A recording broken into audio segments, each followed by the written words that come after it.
Hey everyone, welcome back to Manhwa Moose. Today we're diving into part 3 of the psychic girl everyone wants to protect, reincarnated as a mute child with hidden powers. If you haven't seen part 1 and part 2 yet, make sure to watch them first so you can follow the full story without missing any details. As always, this channel brings you fun and exciting manhwa recaps filled with fantasy, adventure, romance, and a touch of mystery. Don't forget to like, share, and subscribe. It really motivates me to keep making more videos for you. And if there's anything you'd like me to improve or add, let me know in the comments. Your feedback means a lot. Alright, let's get straight into part 3. Even the fixers and beast folk were now rampaging under the gas influence. The situation had plunged into utter despair. Meanwhile, in the wide lobby connected to the auction's exit, Alice and the disciplinary chair continued their battle. But it wasn't a fair fight. It was a relentless chase. The disciplinary chair, with her burning magic claws extended, pounced like a wild beast. And Alice, completely unarmed, was forced into a desperate game of evasion. Kyaha, you're way too reckless. Just back off already. KRRRK. The disciplinary chair's claws shredded through a support pillar like it was paper. At that exact moment, Alice landed a powerful kick right into her side. Since her opponent's movements were as mindless as a wild animal's, it was the perfect counterattack. Alice's raw strength was something else entirely. She could easily dent a car's metal frame with her kicks. Compared to that, the disciplinary chair, with her smaller frame, was sent flying backward. But she immediately sprang back to her feet, bloodshot eyes locking onto Alice, and charged in again without hesitation. It was as if the very concept of pain didn't exist for her. I've never seen a body enhancement this durable. At this rate, my legs are just gonna hurt more than hers. This is seriously annoying. Alice quickly deduced the reason behind her opponent's absurd resilience.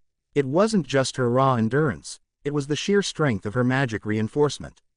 Even if someone lacked natural physical prowess, magic could easily close the gap. And right now, Alice had no magic and no weapons, putting her at a severe disadvantage. Seriously, it's so unfair that I can't use magic. How am I supposed to live like this? She took a deep breath, watching the persistent black blur rush toward her once again. The evacuees still haven't gotten far enough. The gas isn't spreading anymore, so the fixers are managing to minimize the damage, but if I keep getting tied up here, others might get caught in the crossfire. The situation was holding steady, not getting worse, but not getting better either. Thanks to the early resolution of the bottleneck at the exit, about half of the civilians had already escaped. And with the fixers swiftly subduing the rampaging victims, the overall casualties remained low.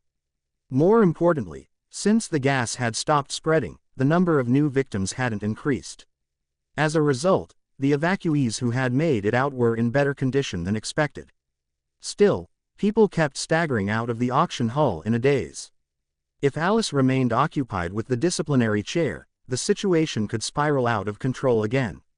Someone who had barely managed to escape could end up grievously injured by the rampaging girl. So she made her decision. Even if it meant taking a risk, she had to end this quickly. Blood, entrails, screams. Give me anything. Sorry, but playtime's over for you. SSSSSHH, ha. Alice exhaled slowly, deeply. Then, she spread her feet shoulder-width apart, keeping her entire body loose and relaxed. What she was recalling now was the combat technique she had learned from watching Raven fight, a martial art developed by humans who had no magic, specifically to counter supernatural beings. The disciplinary chair screeched and lunged, claws raised high to rip her apart. But this time, instead of dodging, Alice did the complete opposite. She rushed forward with full force. Kyahahaha. Blood, squelch, splat. The disciplinary chair's claws dug into Alice's flesh, and blood splattered into the air. But the wounds were surprisingly shallow. Before the claws could fully sink in, Alice had intercepted them with her shoulders and forearms, dampening the impact. And despite the fresh wounds, she didn't even flinch. Instead, she lunged in closer, locking her arms around the airborne disciplinary chair's waist. This was a high-risk, high-reward maneuver, a deliberate trade, where she allowed a minor injury in order to create a decisive opening. A self-sacrificial technique. We're going down together. KK. Boom. Alice slammed the disciplinary chair directly into the ground with full force. It was a suplex so perfect, it could have been a poster image for a professional wrestling match. No matter how much magic reinforcement she had, there was no way she could endure an impact of this magnitude. The girl was left sprawled out on the marble floor, legs twitching weakly before going completely limp. If it weren't for her enhanced durability, that impact might have cracked her skull open. But considering she had tanked Alice's kicks without issue, she was probably still alive. Probably. That hurts, but I guess I got off easy. Alice winced, pain radiating from her bleeding shoulder and arms. But she didn't have time to rest. Pushing herself up, she quickly surveyed the scene. The disciplinary chair had been so aggressive that she hadn't been able to look away for even a second. She had no idea what was happening elsewhere. Tearing off a piece of her skirt to use as a bandage, Alice glanced around. And her eyes widened in surprise. You're so slow. You're all moving like zombies. Losing your mind means you're just an animal acting on instinct. No matter how many of you there are, you're no threat. Just pass out already. Please, just faint. The sight before her was a group of less than 10 fixers effortlessly handling 3 times as many berserk attackers. They weren't famous or high-ranked, but they were skilled professionals. And without the gas impairing them, subduing these mindless aggressors was an easy task. One fixer, a bearded man with notably fluid movements, knocked out an opponent with a swift blow from his staff. Then, glancing at Alice, he smirked. "Oh, looks like you wrapped things up on your end. What was your name again?" I'm Alice." Miss Alice. That roar of yours earlier was truly helpful. Shamefully, I was so shaken by the sudden turn of events that I too was caught up in the confusion, but thanks to you, I snapped out of it. Leave this area to us and focus on getting your wounds treated. Thank you. I'll trust you with this. If even someone as strong as the disciplinary chair had lost control, then the gas was undeniably lethal, even to fixers. No wonder the lower-ranked fixers had been thrown into disarray, unable to do anything but get caught up in the disaster. Even the strongest person would be helpless if they were suddenly thrown into deep water without warning. Evacuating as quickly as possible had been their best option under the circumstances. But Alice's commanding voice had snapped them out of their daze. And once the dangerous gas had settled to the ground, they were finally able to fight properly. In a way, Alice had helped them just as much as they had helped her. Perhaps feeling the sincerity of their gratitude, Alice gave a firm nod to the bearded man before tightly wrapping the cloth around her bleeding shoulder and arm, stemming the flow. She should be fine for now. Wait. What about Sabrina and Uriah? Did they manage to contact anyone? Could they have gotten caught in the gas? Now that she had a brief moment to breathe, Alice glanced around while adjusting her makeshift bandage. Only then did she remember asking Sabrina to contact Raven. Come to think of it, quite some time had passed. And yet, Raven was still nowhere to be seen. Did something happen on his side, too? With that thought, Alice turned her gaze to the distance, spotting Sabrina standing anxiously, Uriah hiding behind her. She was about to approach them when a sudden scream erupted from the auction's exit. What the hell are these guys? These aren't just mindless berserkers. Kaya, Guck, what's going on? Alice snapped her head toward the commotion, only to be shocked by what she saw. The fixers, who had been effortlessly subduing the berserk victims just moments ago, were now injured and sprawled across the floor. Standing before them was a group of people who looked completely unaffected by the gas. They weren't rampaging. They were perfectly sane, and Alice immediately knew what they were. Soldiers. The thought had barely formed when a deafening explosion shook the hotel, and from the thick auction walls, a familiar girl came crashing through the debris.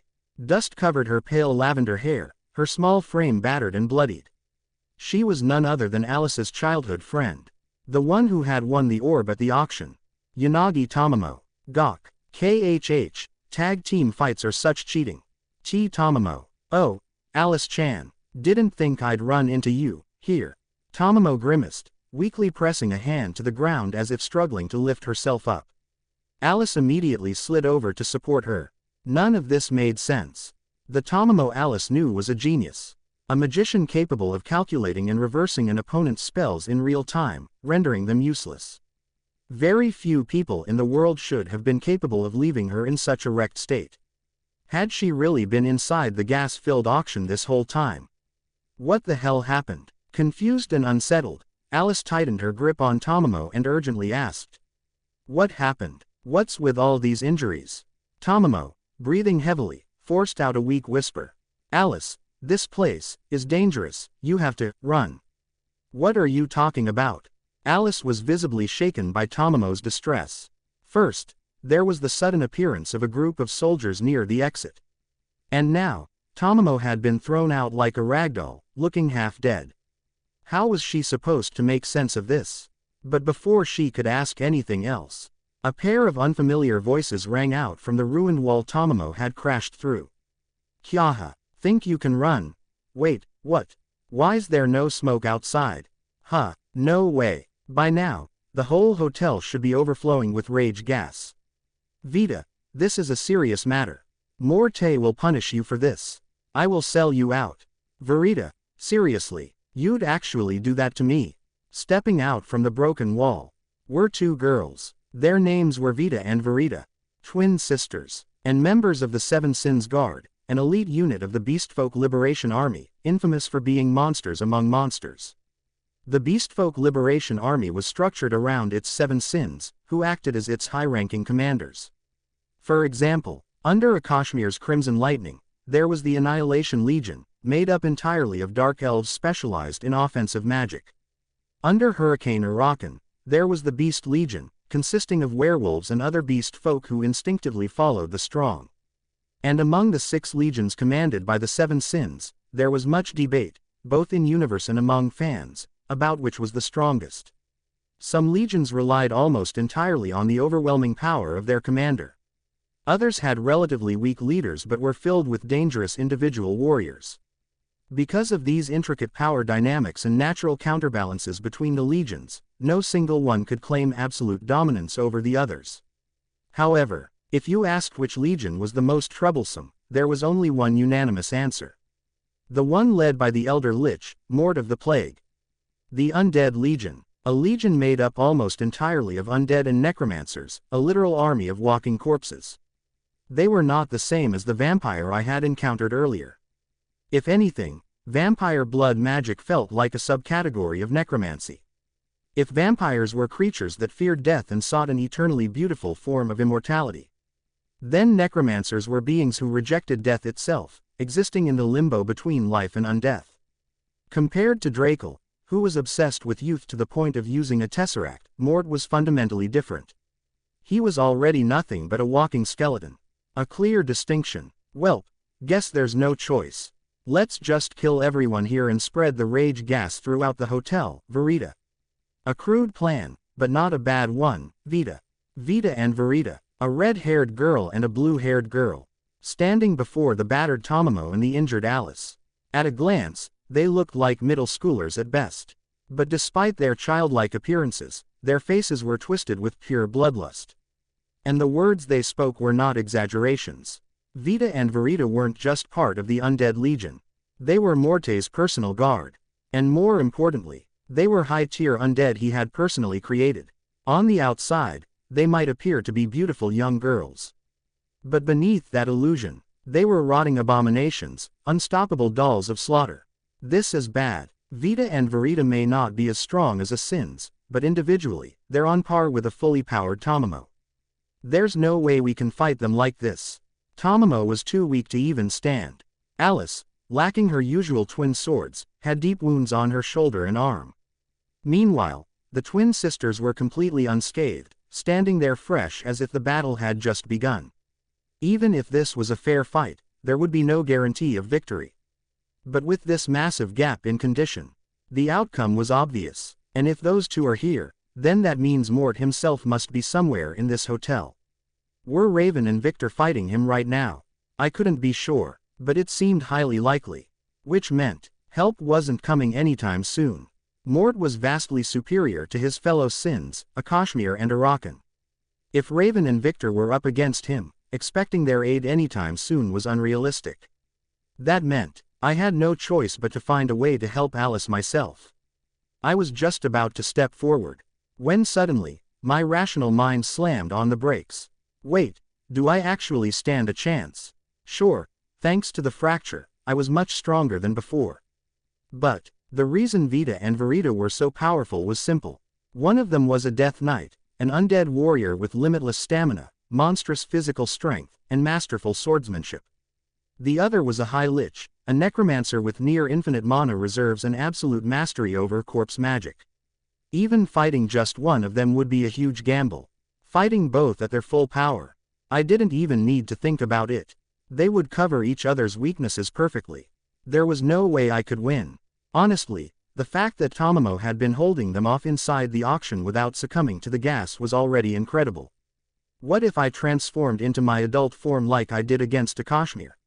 The adult me had the raw strength to overpower a sins like Akashmir in pure brute force. If I could reach that form, a Death Knight and a High Lich, they'd be nothing. I could crush them. But, even though I brought the Tesseract with me after changing clothes, I don't have enough energy to sustain the transformation. Pulling power from the Tesseract to transform my body, and maintaining that transformed state. Between the two, which one drained more energy? Obviously, the transformation itself required far more power. Even if I burned through the entire energy supply, reaching my adult form again was impossible. If I somehow managed to transform, I'd probably revert immediately or worse, the Tesseract might even overload and break. Everything was blocked. This wouldn't work. That wouldn't work. Then what the hell was I supposed to do? Fighting was suicide. Reinforcements weren't coming. There was no escape. This was a dead end. Wait, they're undead, if I can target their weakness. Like a bolt of lightning, an idea flashed through my mind.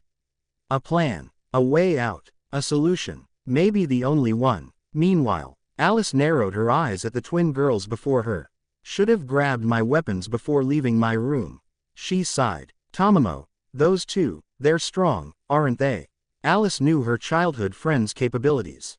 Physically, Tamamo was average, but in terms of magic, she was top tier. And yet, Nyahaha, I could barely take one down, but there's two of them, so. Got it. Shouldn't have asked. Honestly, she wished she hadn't asked. If each of them was only slightly weaker than Tamamo, and Tamamo was already this injured, that meant their situation was beyond dire. Running wasn't an option. Even if they turned their backs now, the twins would easily catch up. And worst of all, Sabrina and Yuria could get caught up in this, too. That meant, Alice had only one choice. She had to fight, even if the odds were against her. Even Tamamo, someone Alice had secretly harbored feelings of inferiority toward, couldn't defeat these enemies. Then how could Alice, who was injured and unarmed, possibly stand a chance? She couldn't. But running away wasn't an option either. Because this place was filled with people she cared about more than family. Jin, Yuria, David, Rain, Sabrina. She wouldn't let any of them die. Alice slowly lowered Tamamo onto the ground. Then, without looking back, she shouted. Sabrina, Yuria, take everyone and run. I'll hold them off. A pink fire ignited inside her. It wasn't desperation. It was a will so strong it refused to be swayed, even against an overwhelming storm. A fire kindled by the resolve to protect, even at the cost of her own life. Nyahaha, trying to buy time, huh? Well, I am the student council president. I can't just sit around while Alice Chan stands her ground. Tamamo, swaying from blood loss, gritted her teeth and stood beside Alice. Even though they were facing monstrous opponents, she refused to back down. Kuhaha, Alice is giving it her all. How could a grown man like me fall first? Leave this side to me. Kuahahaha. I wanna run. I wanna run. I wanna run. If they won't fall no matter how hard you hit them, then just keep hitting until they do. The fixers, who had been overpowered by the undead soldiers, snapped out of their panic. They could have run. This was just a job for them. But instead, they stood their ground, protecting the exit and preventing the undead from advancing. There were still civilians inside. Running away was not an option. Maybe that was what it meant to be a fixer. To take responsibility. HMPH. A half-dead mage and some weakling without an ounce of magic think they can stop us. Pathetic. Even animals understand the difference in strength. You're dumber than beasts. Hehehe. If we turn you into corpses, Mort-sama will reward us. The Vita twins didn't seem fazed at all. From their perspective, the battle had already been decided. Tamamo and Alice were too injured to be a real threat. At best, they could stall for a few minutes before dying. But stalling wouldn't change the inevitable outcome. It was pointless struggle, or worse, a meaningless death. Sister, I'm going. Give me a weapon. Spatha Ossium. Vita chanted a spell. A sharp, bone-crafted sword materialized in the air. Verita snatched the blade, and charged at Alice. Her speed was terrifying. In a blink, she was upon Alice, her blade poised to cut her in half. Move. Defend. Tamamo tried to cast a spell, but Verita was too fast. The sword was about to cleave into Alice. But then, whoosh, whoosh, whoosh, out of nowhere, dozens of arrows made of pure white light rained down on Verita. At first, she thought nothing of them. She had no reason to dodge. Compared to her, this was nothing more than a pitiful attack. But the moment the arrows got close, an instinctual chill crawled up her spine. Her body reacted before her mind did. She kicked off the ground, dodging backward. Pababababik. The arrows missed their target and embedded into the floor. But the shock on both Tamamo and Vita's faces was clear. This is divine magic. I thought it was extinct. Liar. Mort-sama said there's no divine power left in this world. Every gaze turned toward the source of the attack. And at the end of those stairs stood a small girl with long, snow-white hair. Her white cat ears twitched. Her thin, fluffy tail swayed behind her. It was Yuria. In other words, divine magic. In a fantasy world, this was typically a supernatural ability used by clerics, borrowed from their gods. But in the world of Fixer, it was a power that was now believed to be completely lost. The reason was simple. The chief deity, the one who provided divine power, had vanished along with the destruction of the otherworld. In the end, divine magic was essentially a spiritual transaction, where power was granted in exchange for strong concentration and faith. But with the entity granting that power gone, the concept of divine magic could no longer exist. Even after several decades since the otherworldly races arrived on Earth, the surviving clerics had desperately tried to revive divine power. Yet they had achieved nothing of significance, and all their efforts had ultimately been in vain. Thanks to that, the undead and vampires had a field day. Their worst natural enemy disappeared on its own. No wonder vampires hold 2 of the 7 greatest evils in the world. But let's think about this for a moment. This world was based on a shonen manga, a power that vanished along with the destruction of the world. There was no way a concept that interesting would stay gone forever. Of course, divine power would soon be resurrected, brought back by a certain secret organization. Along with a man-made deity born on Earth and a cult with millions of followers. For now, with the Otherworlder Liberation Army running rampant, they were still in the process of gathering followers. But the artificial chief deity itself had already been completed several years ago, as per the original story. Divine power gathered strength through people's faith, and that accumulated power was then redistributed.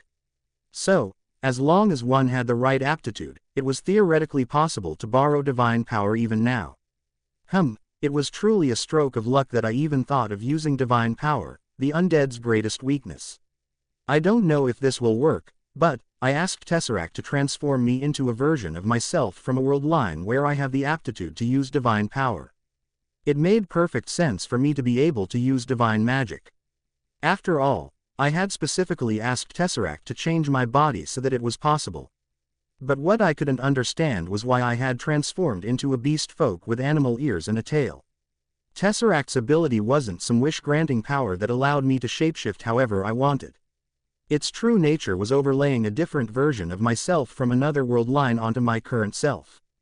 To put it simply, it was like becoming another me from a parallel world. I could become a future version of Yuria, or the Yuria who fell out of bed this morning and hurt her arm.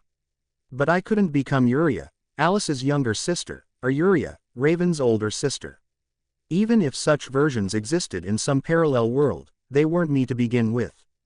So why the hell had I suddenly turned into a version of myself with cat ears and a tail? At what point had the otherworld line me gone so terribly wrong that I ended up like this? Had I perhaps misunderstood Tesseract's ability?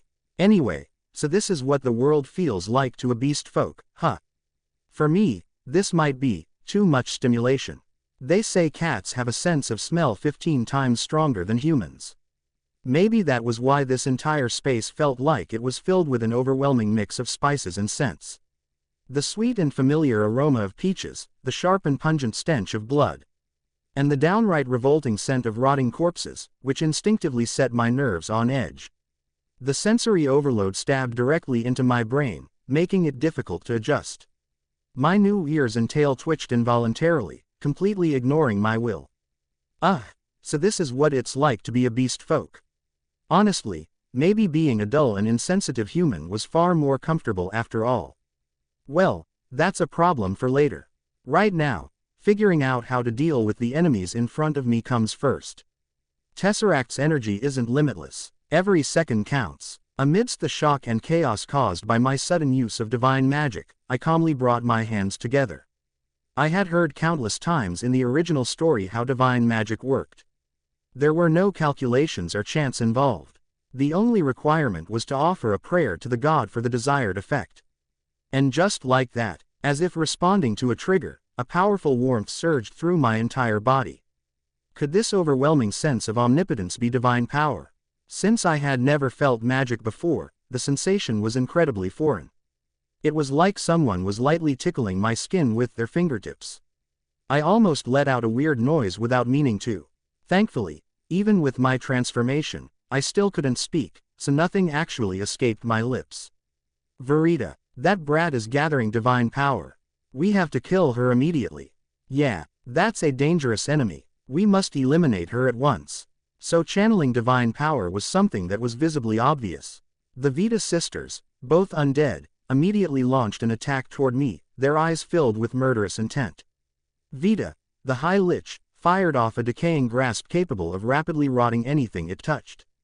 Verita, the Death Knight, charged forward with her blade raised high, intent on slicing me apart.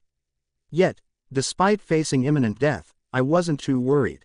Because Alice and Tamamo, having grasped the situation, threw themselves forward to intercept the Vita sisters. Tamamo, hurry, get her ready.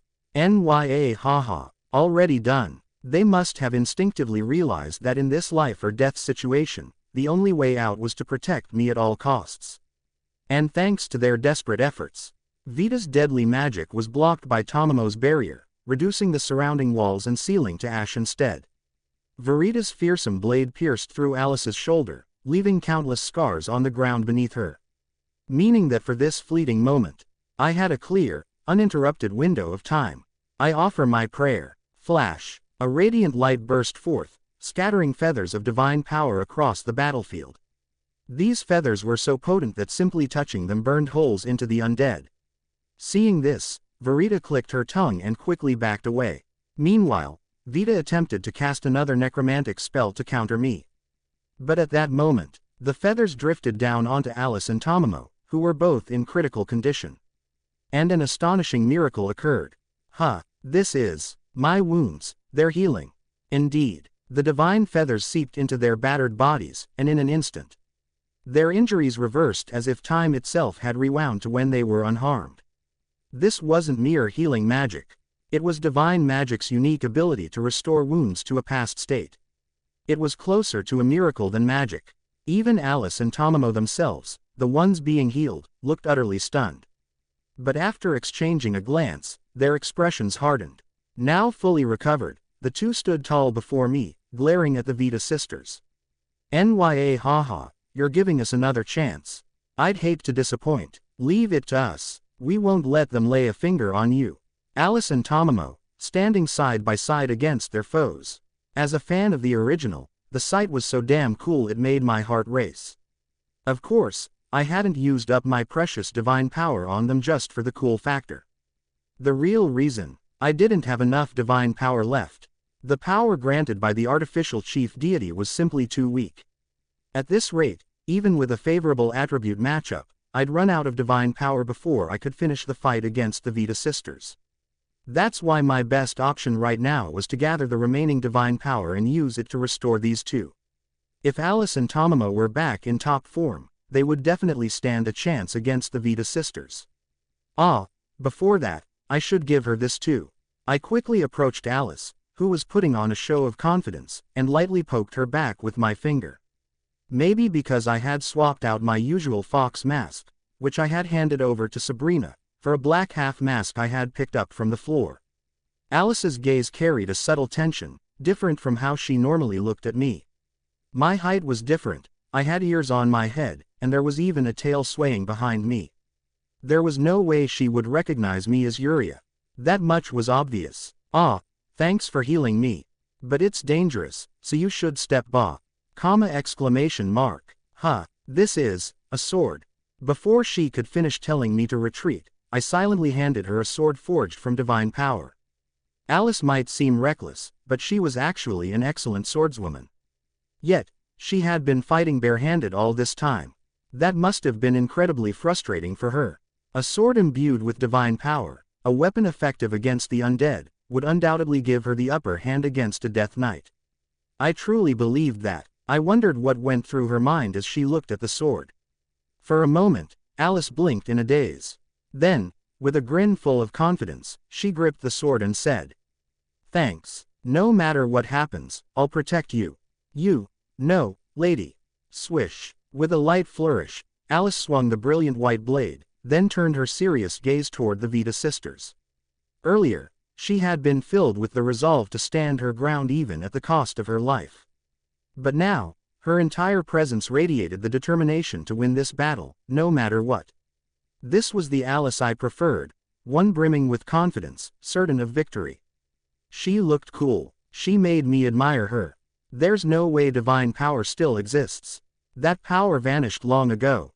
Eliminate her. Then, report to Lord Mort. Before I could even step away from Alice, the Vita sisters' attacks came flying toward me at blinding speed.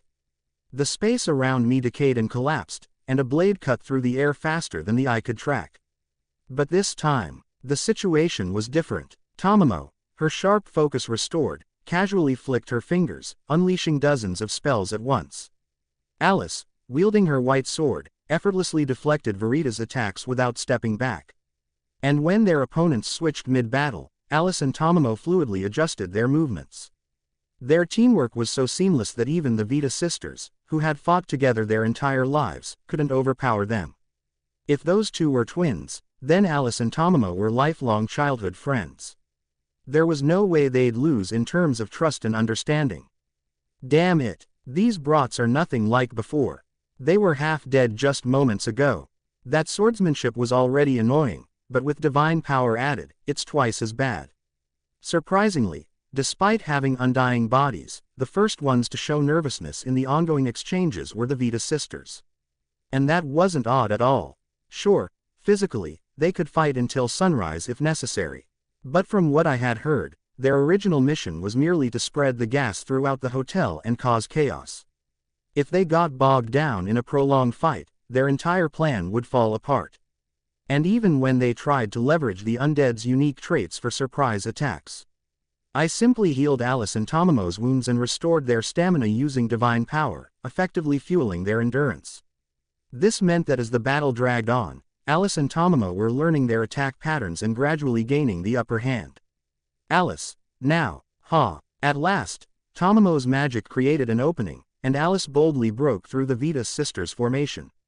For a brief moment, the bond between childhood friends surpassed the coordination of twin sisters. Barrier magic, sister, / Deflecting Verita's attack with her shoulder, Alice's blade cleaved through Vita's throat. The High Lish's head rolled. At last, the cherry blossom-colored swordswoman had secured victory with her own hands. There were 2 of them and 3 of us. They were the ones in a hurry, while we had the advantage of time. Not to mention, we had divine magic, the ultimate weapon against the undead. It was only natural that, sooner or later, the Vita sisters would expose a fatal opening due to their growing desperation. And there was no way Alice and Tamamo, both possessing incredible combat instincts, would miss such an opening. Tamamo shattered their defenses with her magic, while Alice effortlessly deflected their counterattacks. Before delivering a decisive slash straight to the neck. There was nothing more to see. The battle was over. Lies. There's no way I could lose to such inferior beings, Lord Mort. Vita's eyes widened in disbelief, a thin white line appearing across her throat. And then, her head slid off her neck, tumbling to the floor with a dull thud. This was a fatal blow. Even if Mort, the necromancer who created her, came in person, he wouldn't be able to reattach her. Perhaps that undeniable fact finally sank in. Tamamo's ears perked up, and she let out a gleeful shout toward Alice. Alice, we did it. Huff, huff, yeah, we won. They say beast folk express emotions vividly through their tails. And judging by how violently Tamamo's fluffy fox tail was wagging, she was overjoyed. Well, it made sense. She had finally reunited with her precious childhood friend after a year and got to see her fighting at her best. It was only natural that she'd be overwhelmed with emotion. Not to mention, the complicated history between the three of us. Wait, I have a tail right now too, don't I? Does that mean? A sudden curiosity struck me, so I glanced over my shoulder toward my tail. But all it did was stand straight up and wag lightly at the tip, as if wondering why I was staring at it. What the hell does that mean? No, seriously, could it stop moving on its own? It's distracting. As I continued my silent standoff with my own rebellious tail, Verita, still standing in place, muttered in a low voice, as if struggling to accept reality. I never expected this. I never imagined my sister and I could be overpowered. It made sense for her to feel that way. An undying knight and a mage with infinite mana. On a world like Earth, where divine power no longer existed, the Vita sisters were an overpowered duo capable of defeating even opponents leagues above them. They never would have imagined that they'd be held back like this in a fight. And to make it worse, their defeat didn't come at the hands of famous fixers like Victor or Raven, but two high school girls, mere promising rookies. That had to be twice as humiliating. Even so, it seemed Verita wasn't ready to give up just yet. She raised her sword toward Alice, her killing intent flaring as if determined to continue the fight. The Kardashian fight that shocked the world. Brainberries. Ha. You still won't give up. It's 3 against 1 now. That's something only a fight can decide. Did she intend to avenge her sister? With her blade gleaming, Verita lunged straight at Alice. But even with Vita present, she hadn't been able to gain the upper hand. Now that she was alone, her chances of victory were non-existent. Still, Alice didn't let her guard down. Determined to end this fight for good, she stood her ground and forcefully parried Verita's attack. Fine. Let's finish. Huh. But then, something completely unexpected happened. Just as their swords were about to clash with full force, Verita abruptly abandoned her weapon and leapt backward. Caught off guard by her sudden retreat, Alice's attack sliced through empty air. While Verita, now at a safe distance, grabbed Vita's severed head and held it in her arms. What was she planning to do with that? Alice narrowed her eyes in suspicion, keeping her sword raised as she watched Verita closely. Her head, I acknowledge it. Even with divine magic, our defeat was due to our own weakness. Right now, you are stronger than us. Verita spoke in a calm, detached voice, as if she were reading from a book. Was she planning to retreat? Just moments ago, she had been radiating bloodlust, but now it was completely gone. This made it difficult to land a finishing blow. As a Death Knight, Verita's physical abilities were exceptional. If she prioritized escape over fighting, stopping her would be incredibly difficult. Besides, while the civilians had already evacuated, there were still fixers on site who were either unconscious or too injured to fight. If we chased her too far, we wouldn't be able to respond if another enemy attacked. Which meant, whether we liked it or not, we had no choice but to let her go. As Alice and Tamamo quietly kept their guard up, watching Verita's every move, Vita's severed head, resting in her sister's arms, suddenly snapped its eyes open and screamed. Grrrk, don't accept it. Lord Mort created us, there's no way we could lose to these inferiors. Why you're talking? A decapitated head, speaking. It was the kind of nightmare fuel that could haunt someone's dreams for years. But, now that I thought about it, how was she speaking? With her throat completely severed, her vocal cords shouldn't even exist anymore. As I stared in puzzled fascination, wondering about the mechanics behind this, Tamamo, unfazed as if she had expected this all along, spoke in a calm voice. I see. So that red-haired girl is an undead spellcaster, a lich. Since she's already dead, she can still talk, even with her head detached. Ugh, can a lich survive even after getting decapitated? That's too much. Alice grimaced at Vita's talking head, clearly disturbed. Normal zombies or ghouls, the kind vampires often enslaved, stopped moving once their heads were cut off. This was probably her first time experiencing the sheer tenacity of a true undead, one created by a skilled necromancer. But for some reason, Vita seemed deeply offended. She twisted around in Verita's grip, practically shouting in frustration. Oi, you there, you flat purple fox. I'm not just a lich, I'm a high lich. Do I look like some lowly pile of bones to you? Wah, who are you calling flat? It's average, sister. Stop squirming. You're hard to hold. Tamamo, calm down. Her fluffy tail puffed up even more than usual, and she wore an uncharacteristically fierce expression. Gone was her usual laid-back demeanor. She was genuinely irritated. Well, to be fair, Tamamo wasn't exactly big in that department. But she was cute and pretty, so did it really matter? What was there to be so mad about? I shook my head silently as I watched Tamamo, who looked ready to unleash a barrage of spells at Vita at any moment. Anyway, with this, things are pretty much settled. Vita has lost her body, so she's effectively out of the fight. And since Verita adores her sister, she won't keep fighting on her own. In the end, the situation hadn't changed at all. The enemy had lost their will to fight, while we still had plenty of strength left. With that in mind, it was safe to say that the Fixers had won the battle at Enigma Auction. I didn't know how things were going elsewhere, but this should have a significant impact on the overall fight. Which meant, my job here was done. Time to get out of here before my identity was exposed. Just as I made that decision and began looking for the right moment to retreat. Rumble, a chilling sensation ran down my spine as the ceiling suddenly collapsed.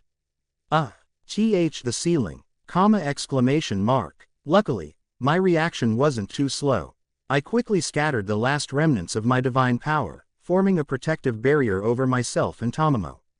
At that moment, I prayed for one thing, that this barrier would shield us from harm. Crash! The razor-sharp debris slid off the barrier and crashed harmlessly to the ground. If I had been even a second late, we both would have been buried alive. Tamamo, her eyes wide with shock, bowed her head in gratitude. But I couldn't return the gesture. Because along with the falling debris, something far more dangerous had descended into the room. No way, a dangerous enemy appearing in the hotel at this moment.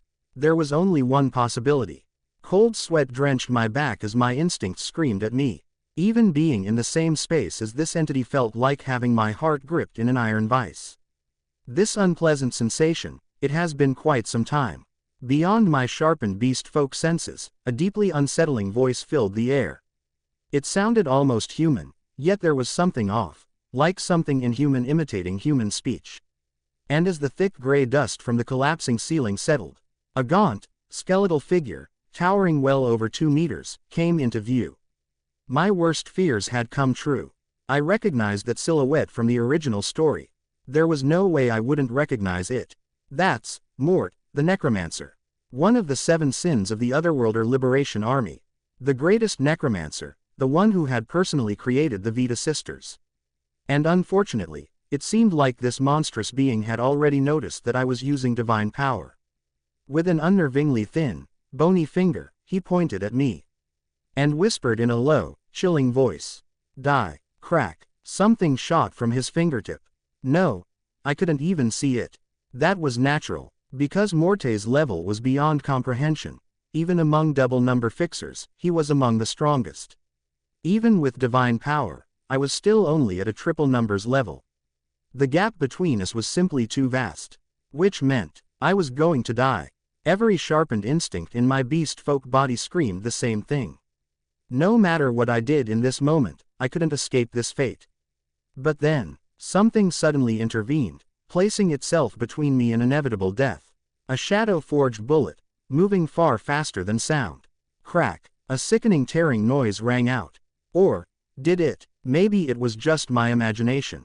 Because only after that, the deafening gunshot finally roared through the air. And then, thud, something landed from the ceiling, turning to look at me with a mischievous grin.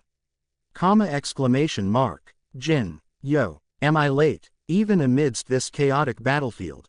There he was, the one I had wanted to see the most in this world. The protagonist of this story. Raven. The moment Mort pointed at me, I had nearly lost all strength in my body. He had probably just used Death Finger. His signature technique, where he condensed his will into raw magic and fired it at a target's heart, making it burst on impact. It wasn't magic in the traditional sense. It was pure magical energy, blasted out at a speed faster than sound. If Raven hadn't interfered, I wouldn't have even had time to blink before I died. Just locking eyes with him had put me in mortal danger.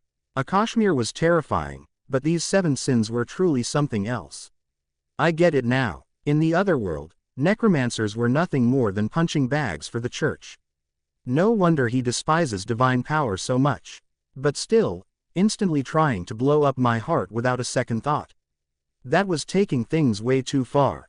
I wiped the cold sweat from my clammy palms onto my thighs, then quietly slipped behind Raven to hide myself from Morte's line of sight. After all, Raven was the only one here who could actually fight this guy. My beast folk instincts, sharpened by my transformation, had naturally led me to take cover behind him. Take care of that terrifying monster for me. You're the protagonist. You can do it, right? Still clutching my fluffed up tail to my chest, I silently cheered Raven on with every fiber of my being. So this is how things were unfolding down here. Keeping his eyes locked on Mort, Raven scanned the area before furrowing his brows slightly. It seemed like he had already pieced together the situation from just a quick glance. Well, even to an outsider, it was obvious that this was a full-scale assault on the auction. Someone as experienced and well-informed as Raven would have figured things out instantly. And judging by Morte's lifeless expression, Raven's words must have hit the mark.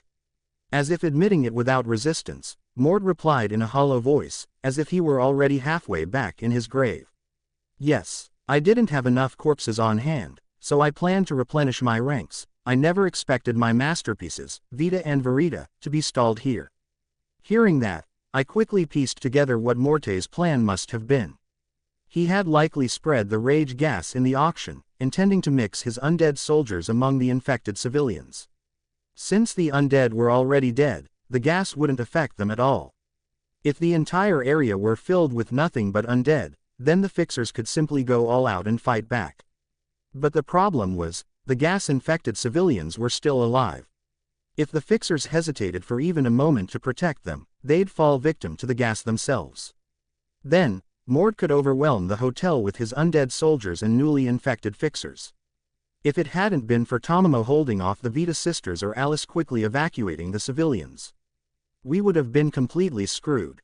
We were seriously lucky. I managed to suppress the rage gas too. If even one thing had gone wrong, we'd all be dead by now. Mort was considered the most difficult opponent among the 7 sins for a reason. The fact that we survived this encounter unscathed was nothing short of a miracle. Well, if he had been here from the start, we wouldn't have stood a chance anyway. So, in that sense, we should count our blessings. Raven seemed to have reached the same conclusion, as he scoffed, leveling his gun at Mort. Hey, guess things didn't go according to plan, huh? Can't always expect the world to work in your favor. Indeed. Yet, despite Raven's taunt, Mort remained unfazed.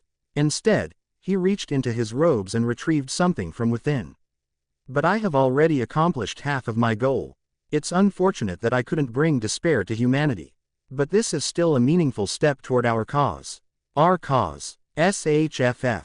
Something rested on Morte's withered, skeletal arm. A crown, adorned with 2 red gemstones and 2 blue gemstones. It was beautiful, and unfortunately, I recognized it immediately, so much so that I wished I didn't. It must have been one of the items up for auction at Enigma. That exquisite crown had a name, the Queen's Profane Tiara, an extremely dangerous artifact, crafted by a queen from the otherworld. No way, so while the Vita sisters were attacking the hotel, Mort was after that. That thing was dangerous. No. If the Otherworlder Liberation Army got their hands on it, it would be catastrophic. Which meant, the moment I registered its existence, I instinctively gathered my divine power into the shape of a spear and hurled it at Mort with all my strength. TCH. How pointless. Renta depositio putredinus. But my spear was effortlessly blocked by a floating mass of darkness that had appeared around him. No matter how advantageous my attribute matchup was, the difference in level was just too vast. At times like this, I desperately longed for the overwhelming power I had felt when Tesseract transformed me into an adult form. Not that it mattered. Even if I could take that form again, the transformation would have worn off long before Mort even arrived. TCH. Alice. And you, purple head. Fall back, now. Ah. Yes. Hey. Why are you shouting at me? Bang. Bang. Raven fired his gun, sending bullets flying toward the spreading darkness. Of course, there was no way a simple bullet could harm Morte's magic. And yet, to my shock, Raven's bullets pushed back the dark mass, disrupting its spread. And the reason for that was, every single shot cost thousands of credits, an incredibly expensive piece of craftsmanship. It was similar to how vampire hunters coated their bullets with silver, making them lethal against their prey. Since Raven couldn't use magic, and his physical abilities were only on par with an orc, this was his one and only breakthrough. But Raven is strong. His true strength doesn't lie in being a fair fighter, he's a ruthless, cunning hunter. If his opponent has a weakness, he never loses. And judging by his reaction, Raven must have instinctively recognized the artifact Mort had pulled out. With a pitch-black gun in hand, he slid forward, firing continuously to prevent Mort from doing anything suspicious. Of course, the thick, mist-like aura of decay surrounding Mort easily blocked the bullets, stopping them midair. Or at least, that's how it looked. Puffed. Peeshk. Suddenly, 2 bullets pierced through the decayed mist, drilling into Morte's body with sharp precision. Goo. Why you? How did you bypass my magic? You idiot. Did you really think the same trick would work twice?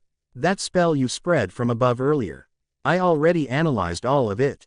Logically speaking, this shouldn't have been possible. Morte's magic emitted a field of rot, decaying any attack before it could even reach him.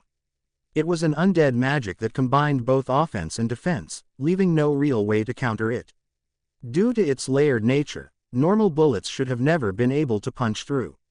But Raven, he had angled 2 bullets in a way that made them ricochet off each other, twisting their trajectory into an unnatural curve, and forcing a gap in Morte's defenses.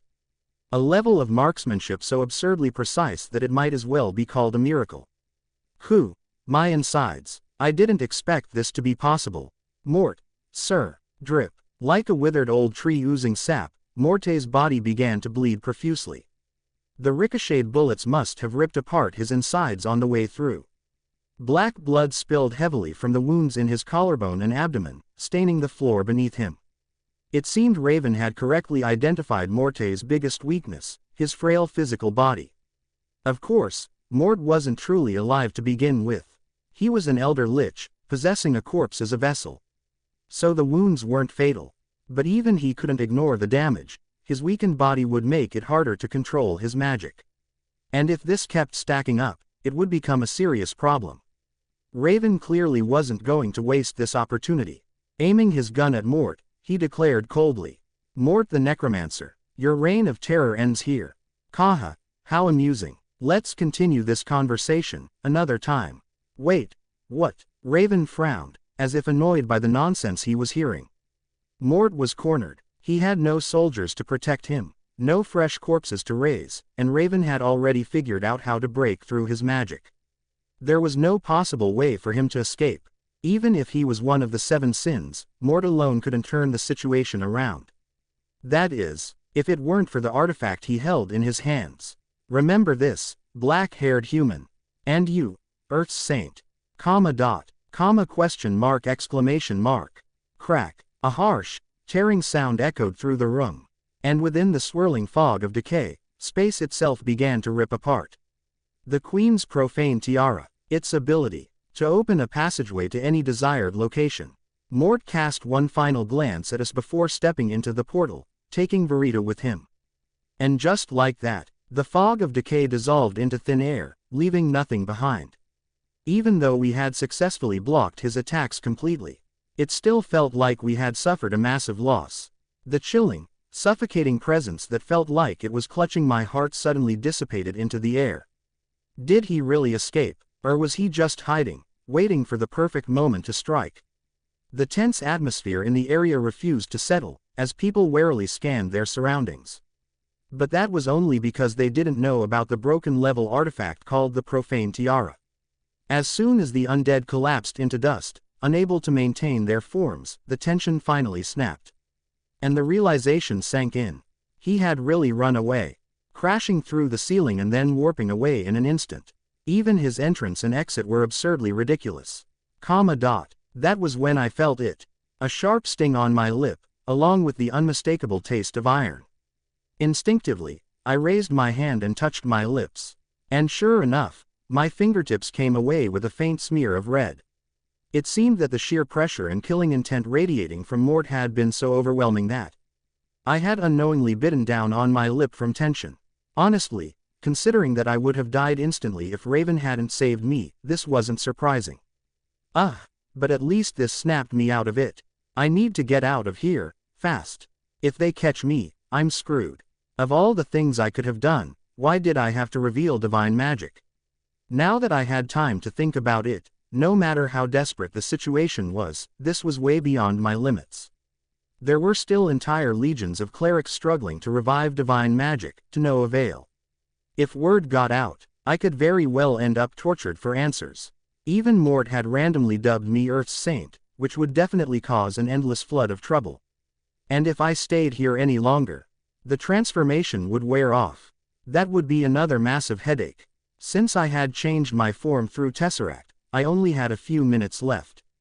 If I suddenly reverted to Uria in front of Raven and Alice, there was no way I'd be able to explain my way out of it. So I quickly scanned the room with my eyes, making sure no one was paying too much attention to me. Then, as quietly as possible, I began to back away. At least, that's what I tried to do. Until Raven suddenly spun around, raising his gun toward me. "Oi, where do you think you're going?" His voice was calm, but firm. "Divine power, huh? There's a lot I'd like to ask you.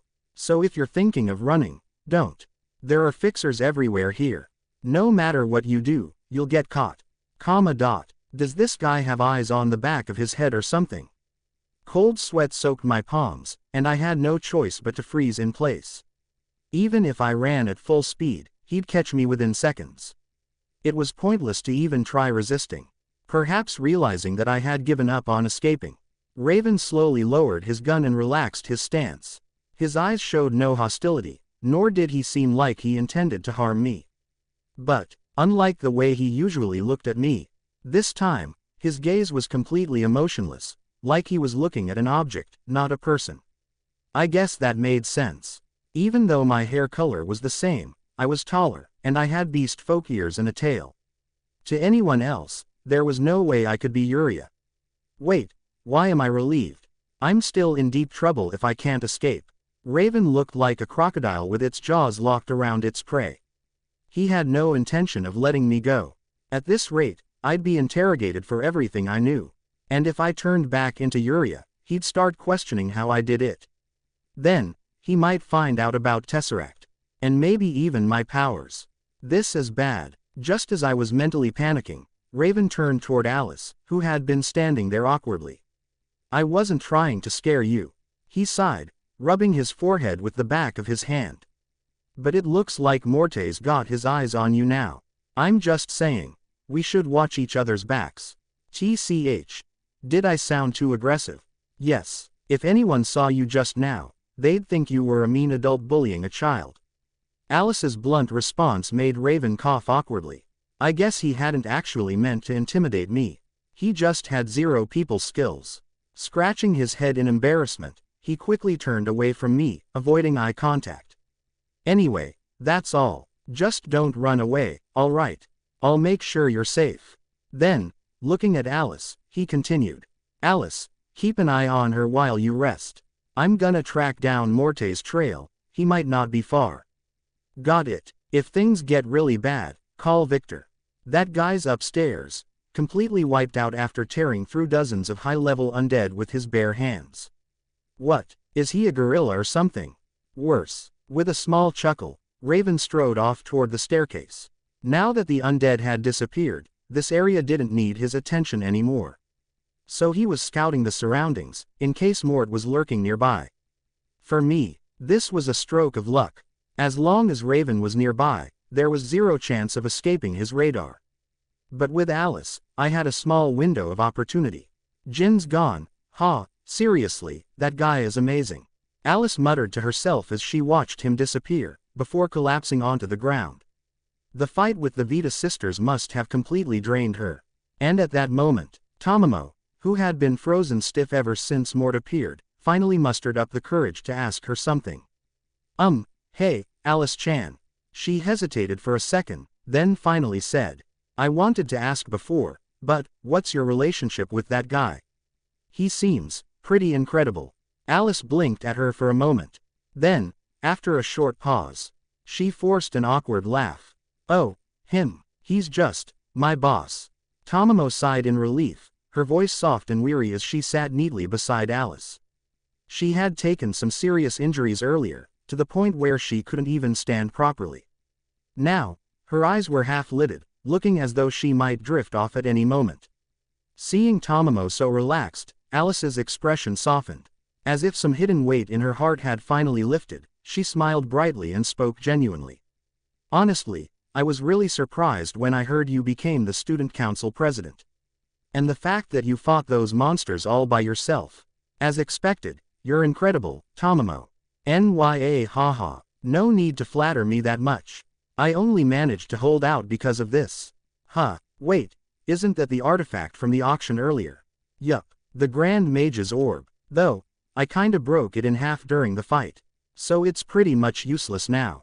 With a disappointed pout, Tamamo pulled out the shattered remains of the orb from her arms. The Grand Mage's orb was designed to help control mana with greater precision. Judging by how Tamamo was able to hold her ground against the Vita sisters, it must have been a huge help. It was a versatile artifact, so having it break completely was a huge loss. But at the same time, it had served its purpose well in battle.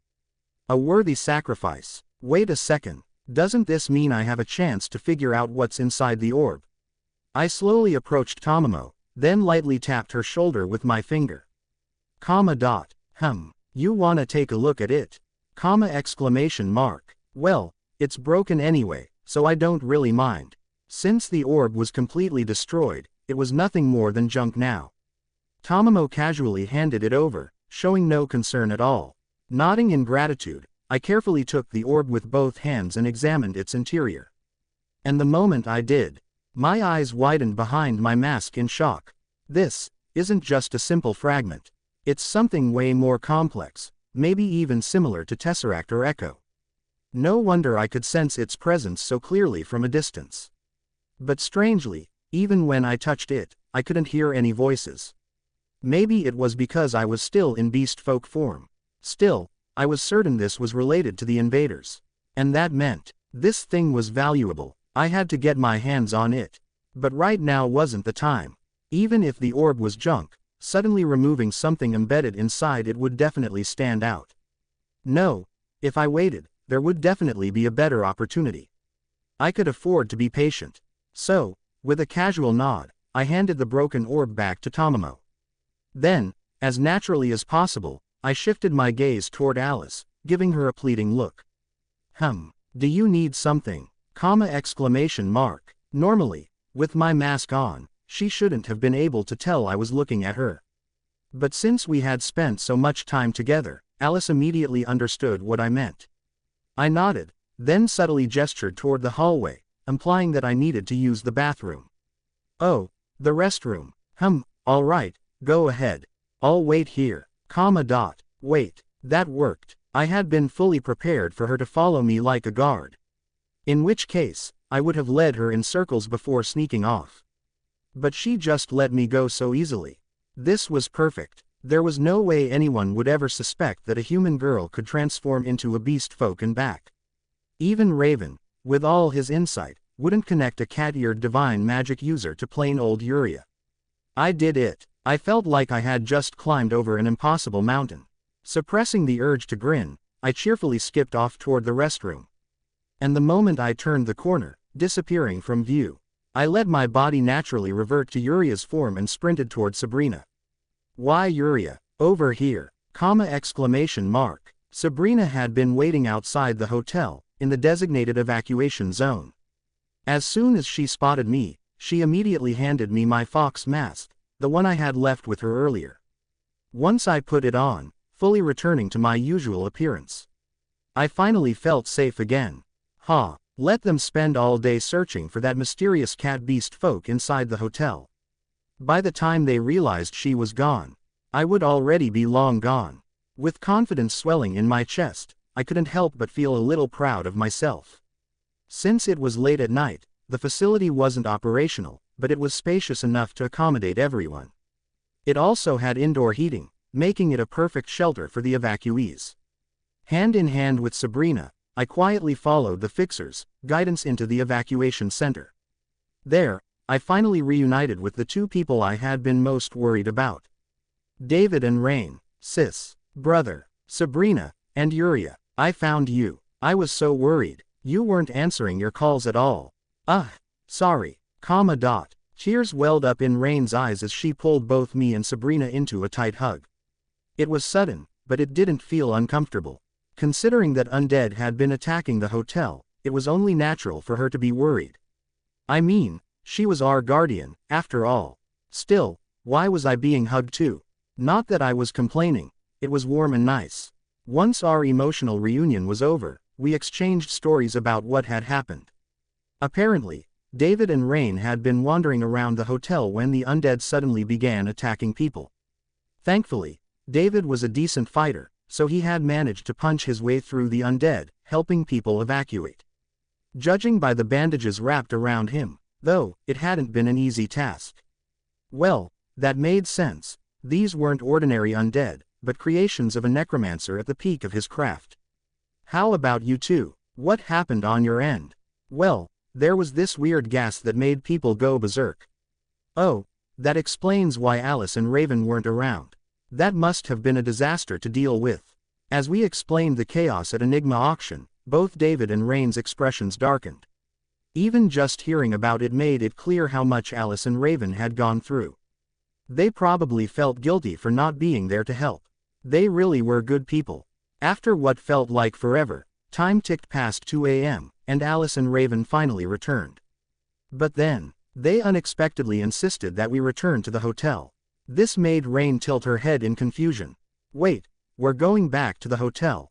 That's unsettling. We don't exactly have many options at this hour.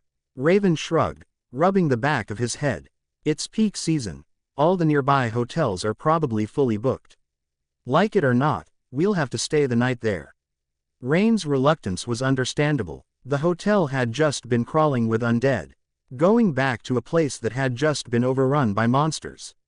Most people wouldn't agree to that. And honestly, she wasn't wrong. Normally, no one would willingly stay in a hotel that had just been attacked by the undead. But Raven didn't seem too concerned, offering a half-hearted explanation as he scratched his head.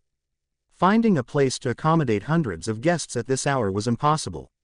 And on top of that, there were no other hotels nearby. In the end, we didn't have a choice. Still, he must have understood how Rain felt. Because Alice, sensing her unease, gently took her hand and reassured her with a confident gaze. It's all right, Rain. All of the undead inside have already been cleared out. Plus, fixers will be patrolling the hotel all night. There's no chance of something like this happening again. Well, if you say so. So, the delay was because you were cleaning up the undead. That's part of it, but mostly, we were dealing with guests who refused to stay in the hotel any longer. Now that all that's settled, we're done here. Let's go back, shower, and get some sleep. Raven didn't wait for a response. He simply turned on his heel and strode toward the hotel. Since there wasn't any other choice, we followed after him. However, something strange happened on our way to our rooms. Instead of heading to the guest rooms, Raven suddenly stopped us and began leading us further up. Did he forget something upstairs? We were all a bit confused until we finally reached our destination. And at that moment, we all stared at him in shock. Raven, this isn't our room. This is the top floor. Yep, the royal suite. One of the most luxurious rooms in St. Maria. Beep. Raven pulled out a keycard, tapped it against the door. And with a smooth, effortless motion, the door swung open. Almost as if it was welcoming its rightful owner. What the hell? Completely caught off guard, I turned to Alice and Raven in confusion. Alice, clearly expecting my reaction, gave me an awkward, sheepish smile before grabbing my hand and leading me inside. And what lay beyond the door was unreal. Whoa, it's huge, way bigger than our old room. Is that real gold on the ceiling? And a chandelier. Wait, there's even a mini wine cellar. The interior was so breathtakingly extravagant that it felt surreal. Compared to our original premier suite, this was at least 2 or 3 levels higher in luxury. Back then, I had thought, wow, I can't believe I get to stay somewhere this fancy. But this was on an entirely different level. It felt like a dream. Yuria, look, this bed looks insanely expensive. Exclamation mark. It felt like someone had plucked a cloud from the sky and laid it down just for me. As I pressed my hands into the mattress, reveling in its heavenly texture, I heard David and Rain's voices from behind, demanding an explanation. Raven, what exactly is going on here? Yeah, did our rooms get changed? The original guests of this suite left the hotel because they refused to stay after the undead attack. Some other rooms were also damaged beyond use. So after shifting things around, well, we ended up here. Raven explained in his usual lazy tone, flopping onto an extravagant sofa with a sigh. Curious, I sat down on it as well. And wow, the fabric alone felt leagues above anything at the office. Definitely expensive, but David and Rain still didn't seem fully convinced. Sensing their lingering doubts, Alice gave them a sheepish smile and elaborated. Well, actually, Victor was the one who insisted we deserved a proper reward for handling this situation. So, the owner of St. Maria personally offered us this suite, for free.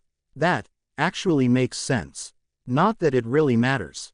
Everyone staying at this hotel is getting a free stay now. The only one losing money here is the hotel owner.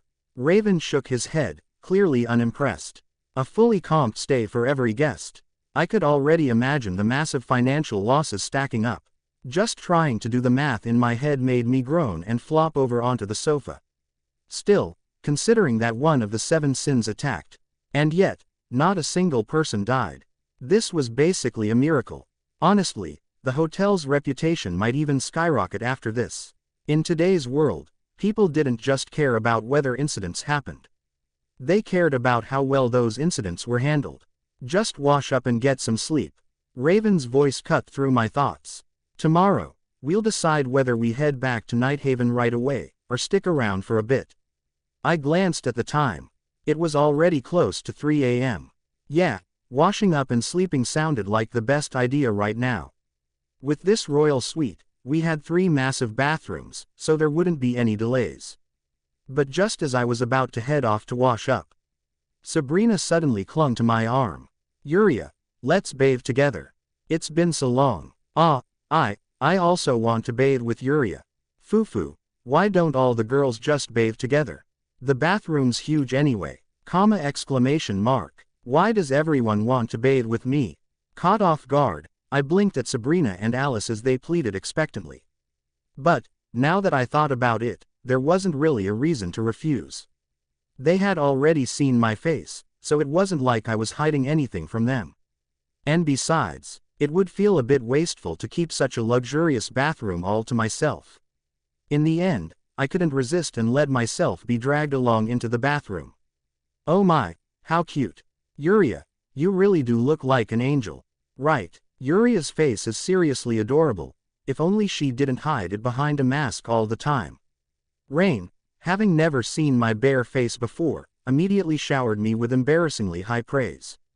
I mean, I liked my face too, but hearing people call me an angel or a work of art all the time, I still had no idea how to react. Would I ever get used to this? It's a shame you always cover it up. But at least I get to keep it all to myself.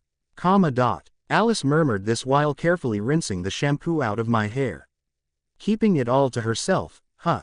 Well, I guess she wasn't wrong. Very few people had ever seen my real face, and the ones who had were all people I trusted.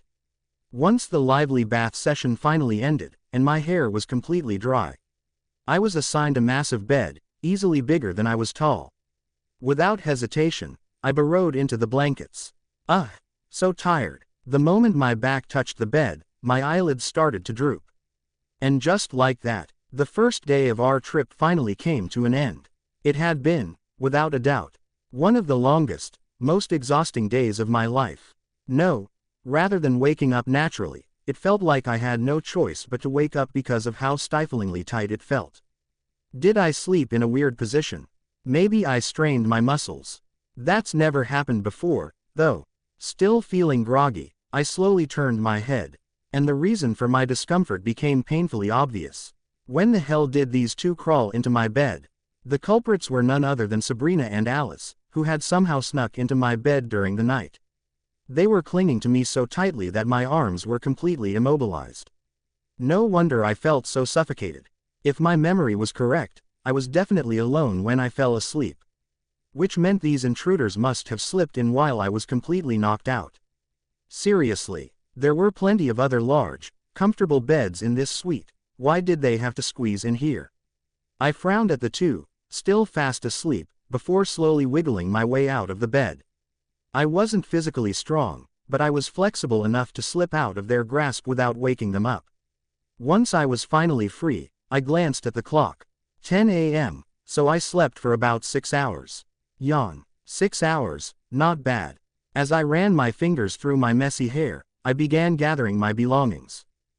Fox mask, check. Tesseract, check.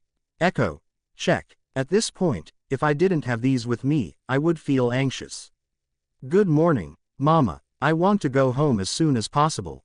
It seemed both Tesseract and Echo were still drained from yesterday's battle. They sounded much weaker than usual. Well, not much I could do about that. After pressing them lightly against my forehead in silent reassurance, I secured them.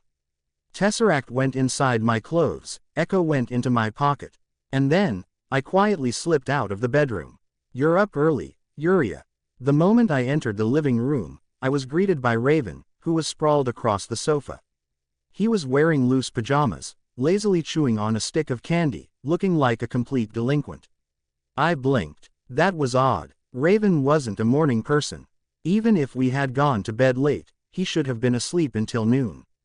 Did last night's fight trigger his old habits? Now that I thought about it, that was very possible. Raven only became a heavy sleeper after he left the military and became a civilian fixer. Maybe the intensity of the fight with Mort had subconsciously reawakened his old instincts. Well, it wasn't my problem. Raven was perfectly capable of managing his own condition. I nodded in greeting, then headed to the sink to wash my face. After freshening up, I walked over to his sofa and sat down at the edge, leaning against the backrest. Since everyone else was still asleep, I figured I'd kill some time with Echo. But before I could fully settle in, Raven tapped the empty space beside him and spoke. Oi, why are you sitting all the way at the edge? Just sit properly. If Alice wakes up and sees this, she'll start nagging me about hogging the whole sofa. Just thinking about it is exhausting. I wasn't intentionally trying to make a statement, but he had a point. Alice did have a habit of being overprotective. If she saw me awkwardly perched on the edge, she'd definitely start a lecture. Since Raven was offering, I figured there was no reason to refuse. I shifted closer, now sitting comfortably beside him. Now that I was closer, I caught a faint whiff of his scent. A cool, clean fragrance. He must have just taken a shower. Maybe he couldn't fall back asleep. With nothing else to do, we both sat in silence. Raven was watching some random TV show, barely looking entertained. Meanwhile, I was busy with Echo, causing mild chaos in online forums. I wasn't using my powers as recklessly as before, just mixing up account information for some toxic users to confuse the hell out of them. A while ago, I had felt bad about trolling one of the site admins. So I anonymously sent them expensive beef as an apology. In return, they gave me a special account, making it way easier to mess with people. Maybe next time, I'd send them some health supplements. Uria. I had been so focused on my screen that I almost missed Raven's voice. He was still staring at the TV, but he suddenly spoke up. How's work at the general store? Exclamation mark. Where did that come from? Hey, never mind. I just realized it was a dumb question. You worked there before you started at the office, so obviously it's not hard for you. I had barely nodded when he let out a soft chuckle. It seemed he had only just now realized how pointless his question was. After all, the whole reason I was even sent to his office in the first place was because I couldn't work at the general store anymore.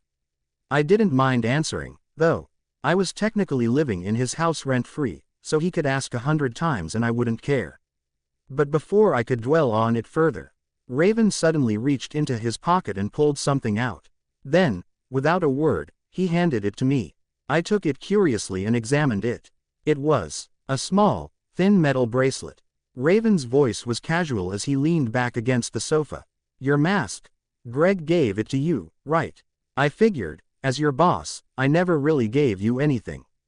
So just think of this as a farewell gift and take it. Farewell gift. We literally see each other every day. I wasn't sure how to react, so I just sat there, the bracelet resting in my palm, my eyes darting around in thought. In the end, I simply nodded gratefully and murmured a quiet, thanks. Since it was something he had put thought into, there was no reason to refuse. I should just accept it properly. The bracelet was a chain-link design, made of silver metal. It was thin, lightweight, and barely noticeable. When I slipped it onto my wrist, it didn't feel uncomfortable at all. In fact, it felt just right, almost like it wasn't there. Curious, I lifted my arm and showed it off to Raven. Seeing this, he gave a small, approving smirk and added, "That's a lucky charm. Try to wear it every day. It's a good thing. A lucky charm. It didn't look like one of those symbolic talismans or charms, though. Tilting my head in confusion, I turned to question him further. But Raven just shrugged, as if he had nothing else to say, and turned his attention back to the TV. Still, getting a gift was always a nice feeling. Feeling a bit embarrassed, I poked his shoulder a couple of times with my finger. A silent thanks, you idiot. Not that I expected him to get the message. A little while later, the rest of the group started waking up one by one. 3rd place, Rain. 4th place, David. 5th and 6th place, Alice and Sabrina together. Looking at this lineup, it was pretty much ranked by responsibility levels. Which meant, I, somehow, had gotten 2nd place in waking up early. I liked this. Once everyone had washed up and gathered in the living room, Alice, still wringing water from her hair, turned to Raven and asked, Jin, are we heading home today? What, you in a hurry to leave? No, not really, but considering what happened yesterday. Her question was reasonable. The undead incident had happened just half a day ago, so it made sense for her to wonder if we were heading back. Jennifer Lopez's moments she wishes you'd forget. Her beauty. 10 things every woman should be proud of, not ashamed. Most people who were shaken by the event had already checked out. But what about us? Everyone turned to Raven, waiting for his answer. If even one of you wants to leave, we'll go. He stretched his arms above his head before continuing. But honestly, don't you think this is kind of unfair to the hotel? In what way? This whole situation wasn't Street Maria's fault. If anything, the hotel is just as much a victim as we are. I mean, who could have predicted a necromancer sneaking in and launching a terror attack? Fair point. Technically, the hotel could have done more to prevent this.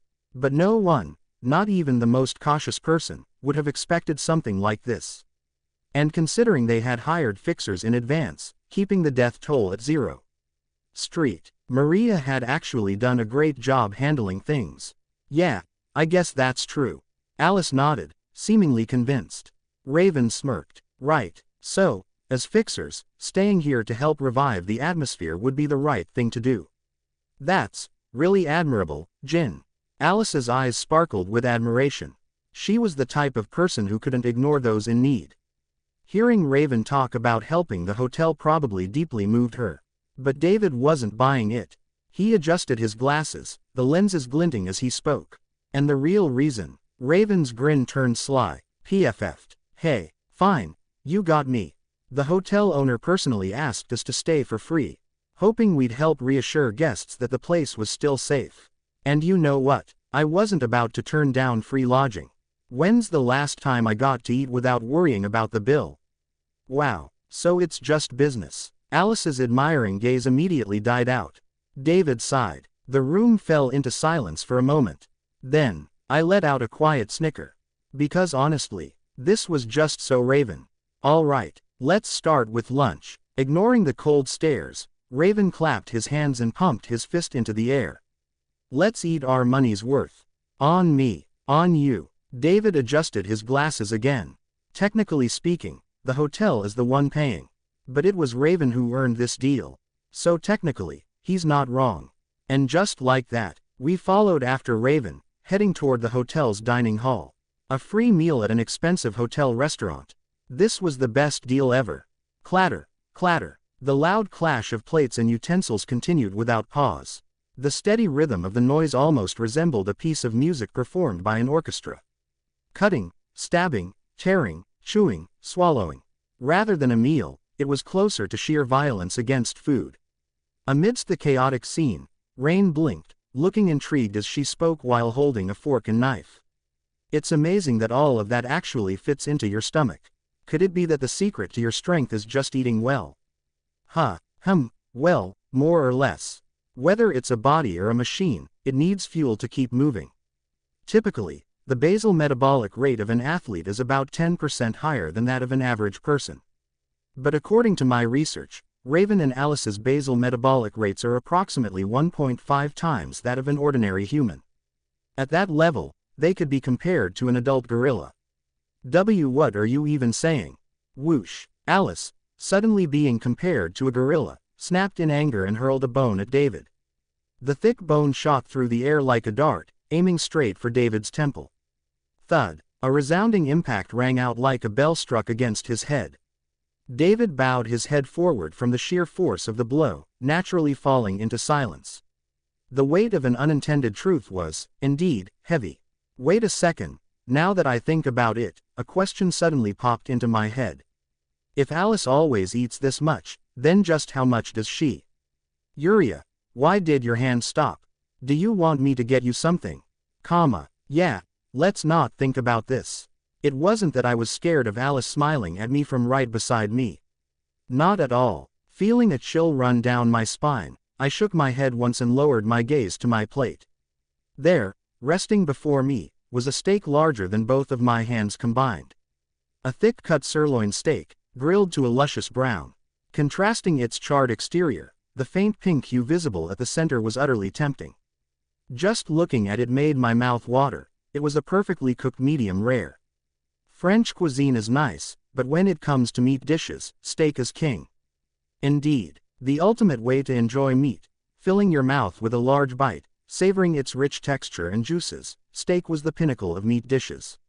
Right now, we were at a steakhouse, a place that specialized in grilling massive cuts of beef over an open flame. And the piece before me wasn't just any steak, it was a dry-aged steak. Its deep, concentrated flavor, developed over weeks of aging, was on an entirely different level. No ordinary steak could match the depth of its taste. Thinking about how much this single slice must cost. Whoa, how much is this entire meal? Is the hotel going to go bankrupt at this rate? As I focused on the complex, aged flavors flooding my palate, completely absorbed in the experience. A suddenly familiar, boisterous male voice rang out from nearby. Ha, so this is where you were eating, Raven. You've got a good eye, choosing the finest steakhouse in St. Maria. This lively voice, one that triggers my PTSD just by hearing it. Chewing my steak, I turned my head, and there he was, Victor, the muscular blonde man. But he looked completely different from how he had appeared at the restaurant yesterday. One arm was wrapped in a thick cast, and a bandage covered one of his eyes. On top of that, his injured leg made it difficult for him to move on his own. Beside him, helping him walk, was a boy who radiated a passionate, hot-blooded energy. What the hell happened to him in just one day? Genuinely stunned, I momentarily stopped eating, staring blankly at him. Meanwhile, Raven, who seemed entirely unfazed, merely lifted his head from his plate and greeted him casually. "Oh, Victor, you came for steak too. Yeah, this place's dry-aged steak is world famous, and when it comes to recovering from injuries, nothing beats meat." Ha ha ha. Laughing heartily despite looking like a walking mummy, Victor naturally joined our table. Unlike last time, when we had to eat quickly and leave in a rush, it seemed he intended to enjoy a leisurely meal today. But seriously, what the hell happened to him yesterday? Still chewing on my steak, I curiously tugged on Alice's sleeve. In response, Alice, who was effortlessly tearing into a massive tomahawk steak as if it were cotton candy, gave me a simple summary of what had happened. Yesterday, Victor was guarding a warehouse with artifacts when he ended up fighting Mort directly. Ah, Yuria, you might not know who that is. Anyway, he's an insanely dangerous guy. Victor got wrecked fighting him. He was an opponent far beyond what I could handle alone. If Raven hadn't arrived in time, I don't know what would have happened. I can't thank him enough. Well, I wouldn't have been able to handle him alone either. We both helped each other out. Listening to their conversation, I could picture the situation in my head. Victor had been tasked with guarding an artifact set to be auctioned. Then, out of nowhere, Mort launched an attack. Mort, one of the seven sins, a powerhouse among them. And to make matters worse, he had high-ranking undead as his escorts. No matter how strong Victor was, there was no way he could handle that alone. But retreating wasn't an option. The moment Victor fell, the hotel would have been instantly overrun by the undead. So, he had no choice but to fight with everything he had, throwing his body on the line.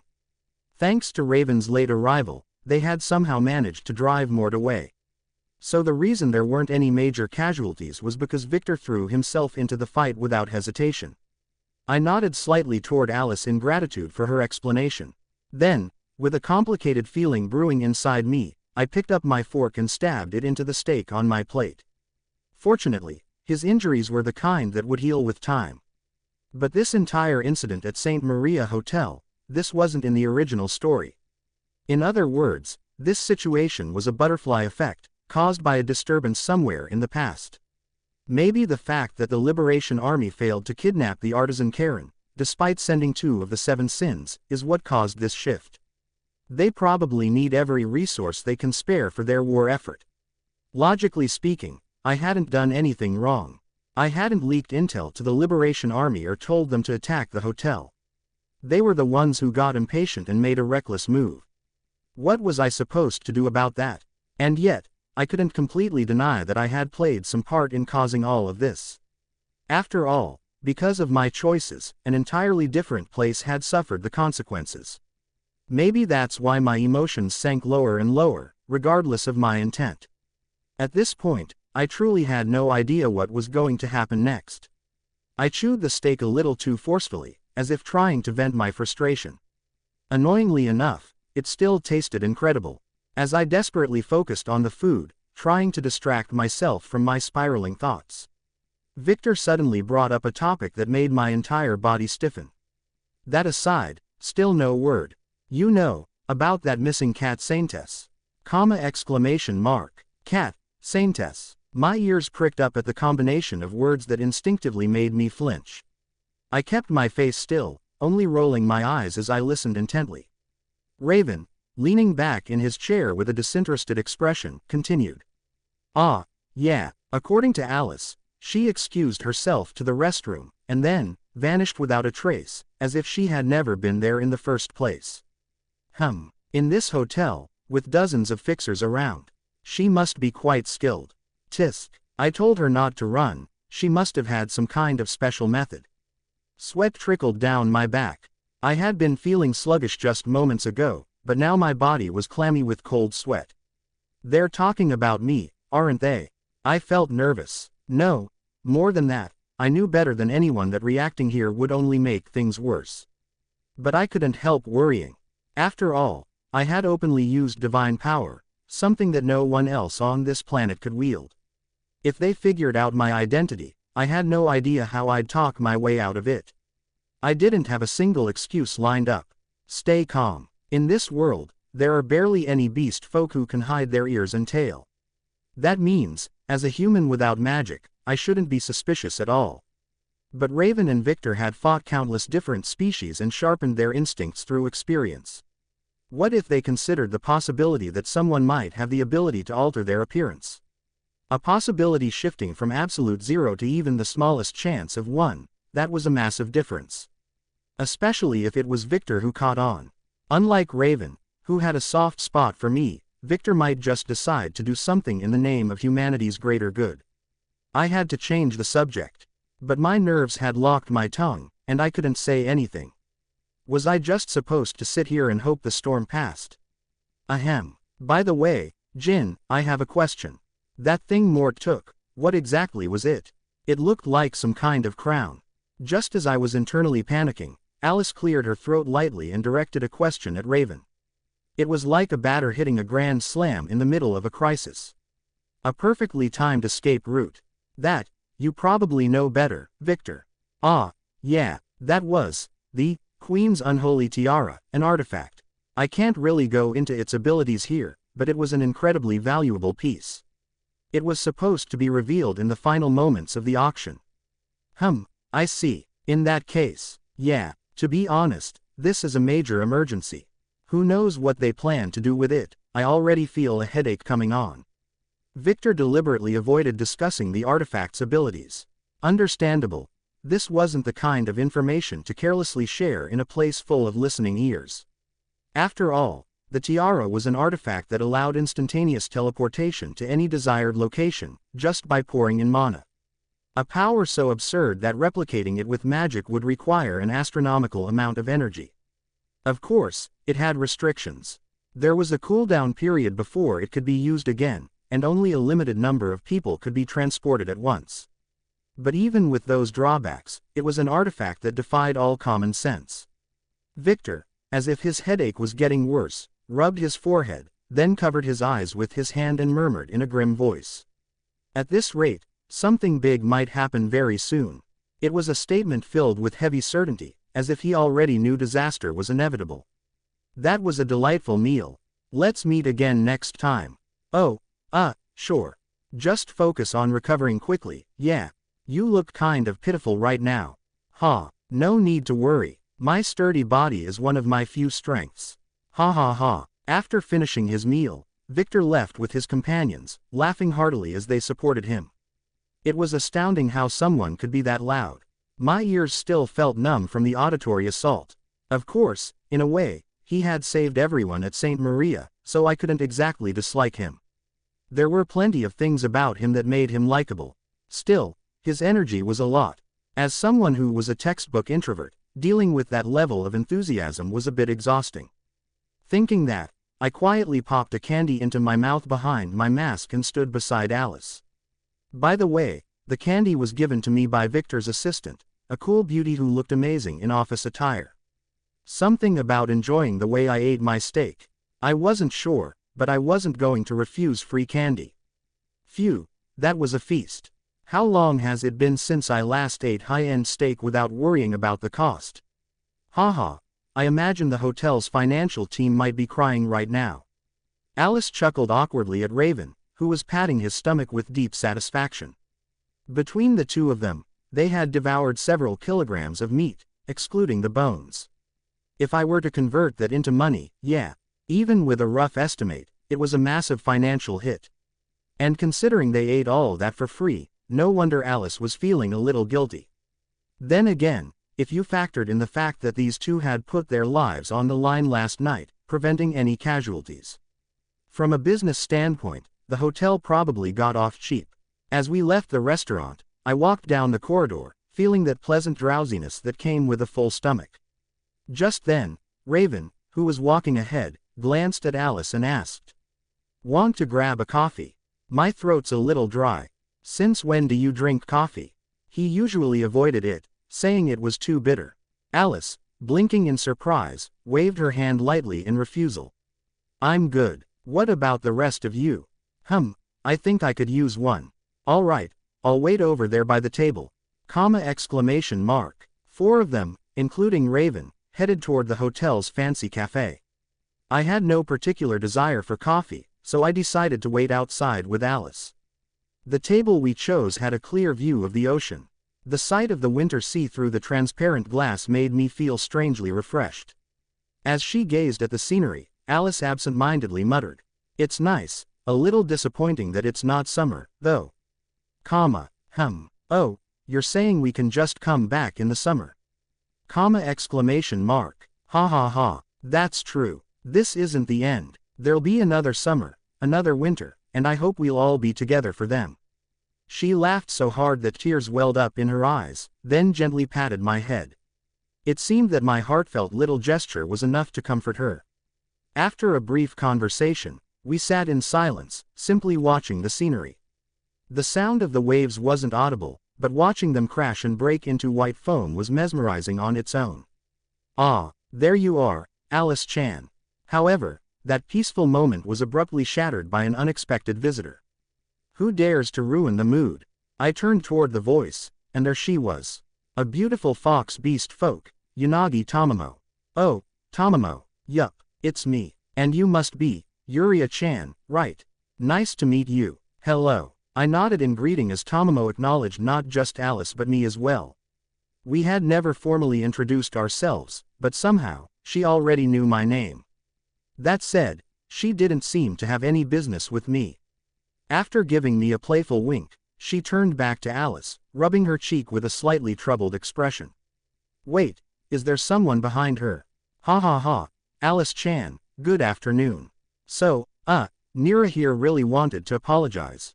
I'm so sorry. Whoosh. A dark shadow clinging behind Tamamo suddenly shot up into the air at an incredible speed.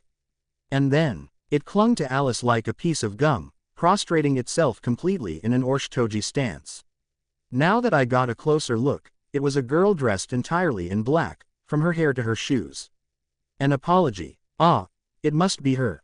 The disciplinary committee president from the academy. She had been intoxicated by that rage gas yesterday and had ended up unintentionally attacking Alice. That had to be it. Considering how firmly she was stuck to the ground, I could feel her sincerity. Excuse me. I heard everything after waking up in the infirmary. I was drugged by some strange gas and ended up hurting you, Alice. Even if I was being controlled, that doesn't change the fact that I committed a crime. So, please, punish me however you see fit. Punish you. The disciplinary president, Nira, wailed dramatically, still clinging to Alice's legs. With every shake of her head, her hips wiggled in sync. She had a really nice figure. Honestly, looking down at her from this angle felt a little indecent. Perhaps that was why Alice, who had no tolerance for anything remotely suggestive, looked completely flustered. She turned to Tamamo with pleading eyes, silently begging for help. With a sigh, Tamamo rubbed her forehead before slapping Nira's rear with a firm smack. Kaya, get up already. You're making Alice-chan uncomfortable. I get that you feel bad, but making the other person feel awkward isn't exactly the best way to apologize. Ooh, I'm sorry. Sniffling like a scolded puppy, Nira slowly got to her feet. I suppose, in a way, Alice had been her savior, preventing her from causing more harm to others. Maybe that was why she was being this dramatic about it. Once Nira's emotions settled, she hesitantly approached Alice, her voice softer. I'm sorry, and thank you. I heard you and the president protected everyone. Haha, well, it just kind of happened.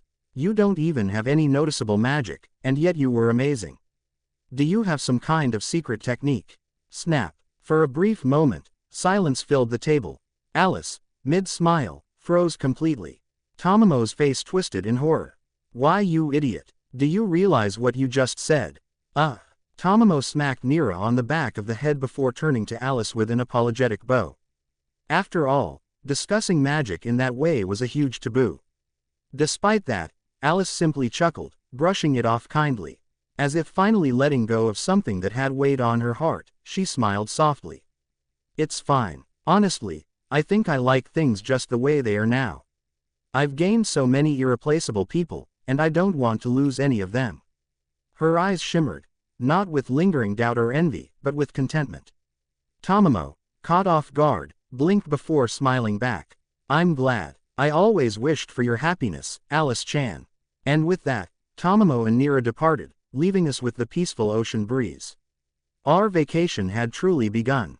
Even now, dozens of planes constantly arrived and departed from Midnight Airport in Nighthaven without pause. Beyond the smoothly opening automatic doors, a woman stepped in, removing her hat as she cheerfully exclaimed, "I'm finally back, Nighthaven." The woman with beautiful, cherry blossom-colored hair cascading freely was none other than Alice. She had just landed in Nighthaven after taking a flight from the airport near St. Maria. On the way there, they had left before sunrise and only arrived after noon. But on the way back, they departed in the late morning and hadn't even reached noon yet. The sheer speed of an airplane, effortlessly surpassing trains and cars, left Alice in awe. "Slow down a bit. What's the rush, you hyperactive thing?" Clatter. Dragging a suitcase in one hand, Raven followed after her, scolding her. His expression seemed to say, "What kind of person gets this excited after a trip is already over?" Alice's energy showed no signs of settling, and Raven looked utterly drained by it. Of course, it wasn't just because the trip had been fun. Alice had managed to shake off the emotional burdens of her past. "You're really excited. Is being back in Nighthaven that great?" "Of course. This is my hometown." "Wasn't your hometown Japan?" "I was born in Japan, but Nighthaven is my true home." "Geez, Jin, you really don't understand what Nighthaven means to beast folk. You have zero sensitivity." Alice shook her head in exasperation, pressing a hand to her forehead. Nowhere else on Earth was as free for beast folk as Nighthaven. In a way, it was only natural for her to feel a strong sense of belonging here. For beast folk, this city was a spiritual home. But by definition, a hometown referred to the place one was born and raised. All Raven had done was point out the technical truth, yet he somehow ended up looking like the bad guy. "Anyway, it's a lot quieter here than I expected. This doesn't feel like the Midnight Airport I know." Alice casually glanced around and shared her impression. It was no surprise. Midnight Airport was one of the two major airports in Nighthaven. Normally, it was so packed with people that even going to the bathroom was a struggle.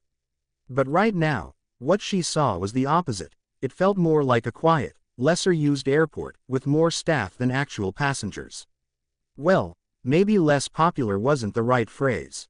From the floors to the ceiling, everything screamed luxury. It was clear that this place wasn't just an ordinary terminal. Raven, unfazed, answered as if it were obvious.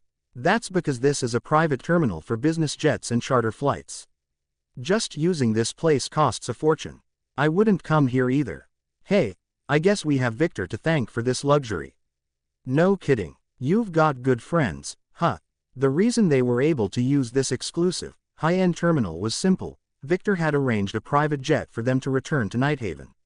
Victor was a world-renowned fixer, after all. Running a private jet with the money he earned from his contracts wasn't much of a burden for him.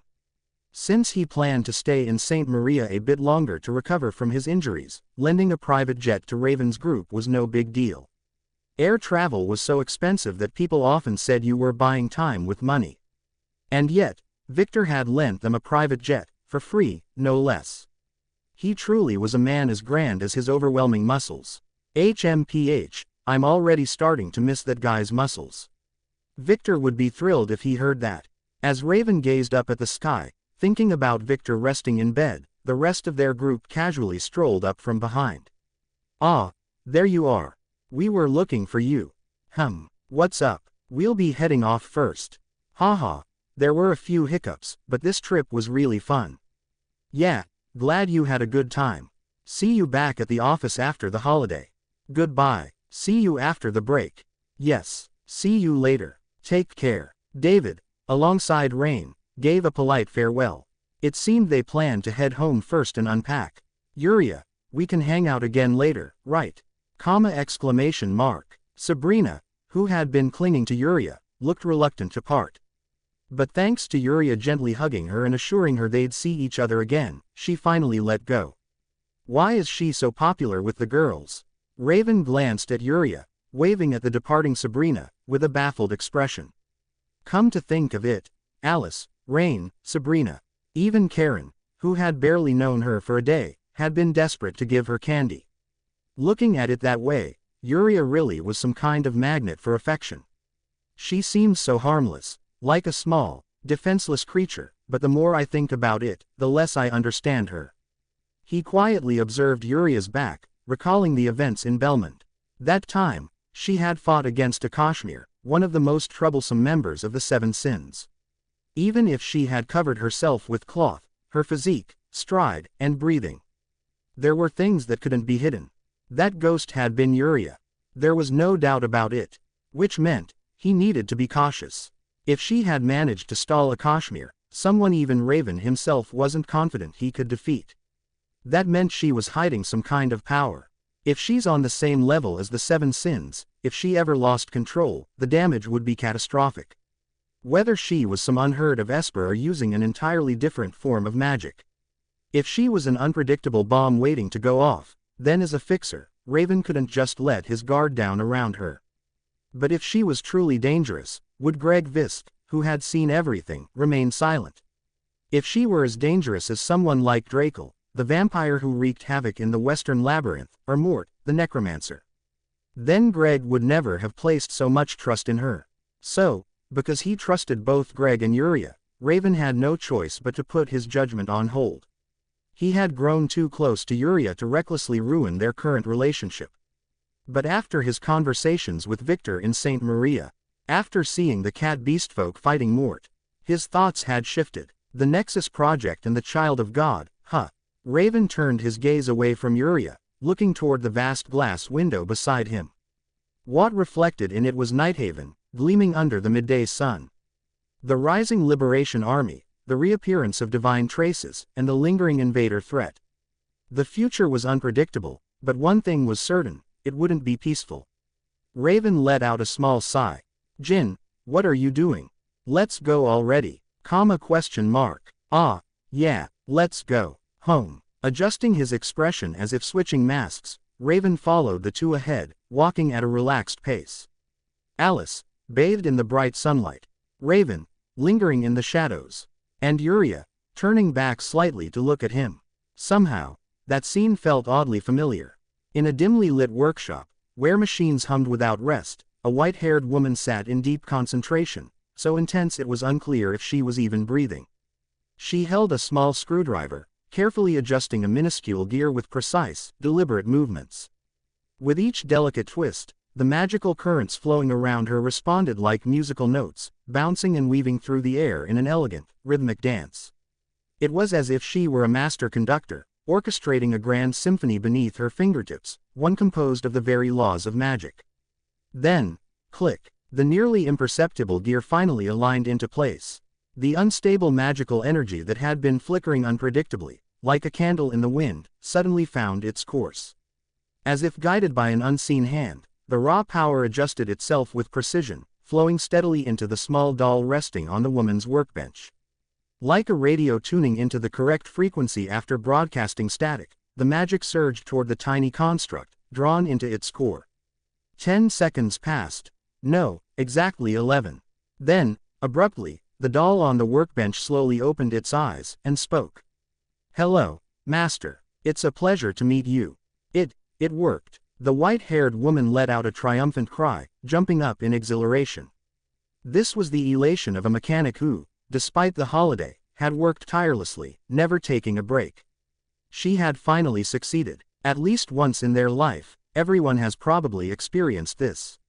That moment when you go out of your way to obtain a limited-time item, thinking this is my only chance.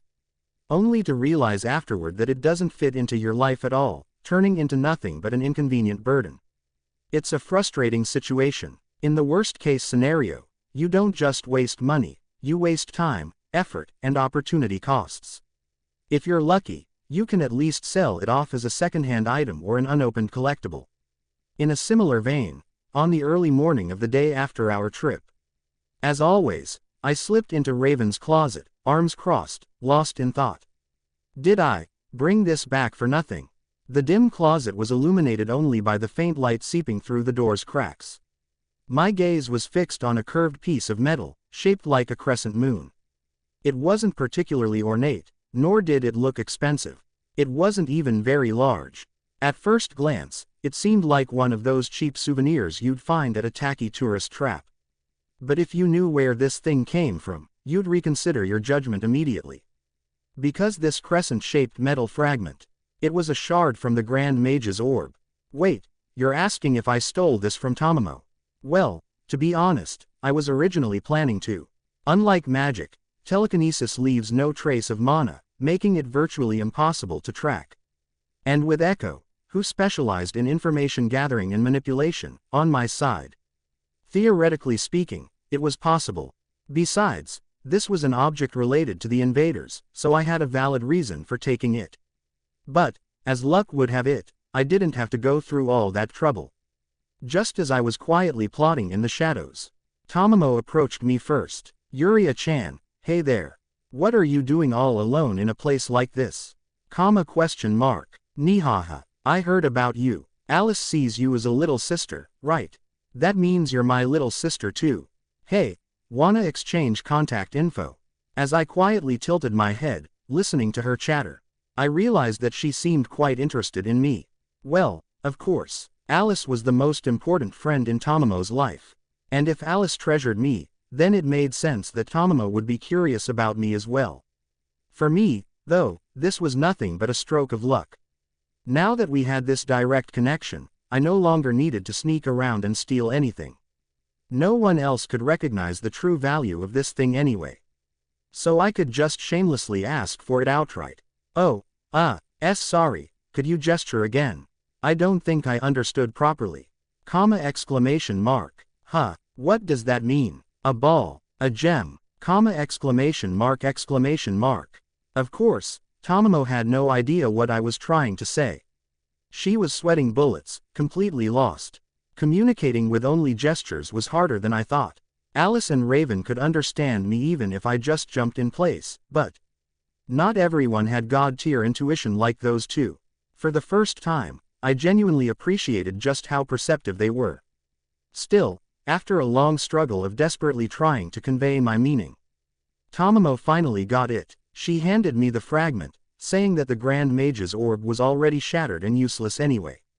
She was probably planning to keep the broken remains as a decoration at home. It wasn't like she had any other way to use it. Getting it without any hassle was great and all, but trading my contact info for the fragment had been an excellent deal. But there was just one problem. No matter what I did, the fragment wouldn't react.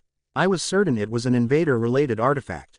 Tesseract even confirmed it. And yet, when I tried to communicate with it, nothing. Why isn't it responding? When I asked Tesseract and Echo, they both gave me the same answer. Mama, it's definitely asleep. Closing square bracket. I agree. The most likely reason is an energy deficiency. Closing square bracket. Asleep. Was it in the same energy-depleted state as Tesseract had been before? If so, the solution was simple. I just needed to feed it rift energy until it woke up. But that posed a problem.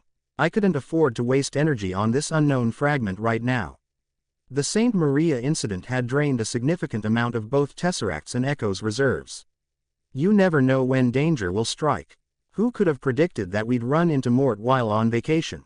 Think about it. If Tesseract hadn't been there, could I have done anything against Takashmir or Mort?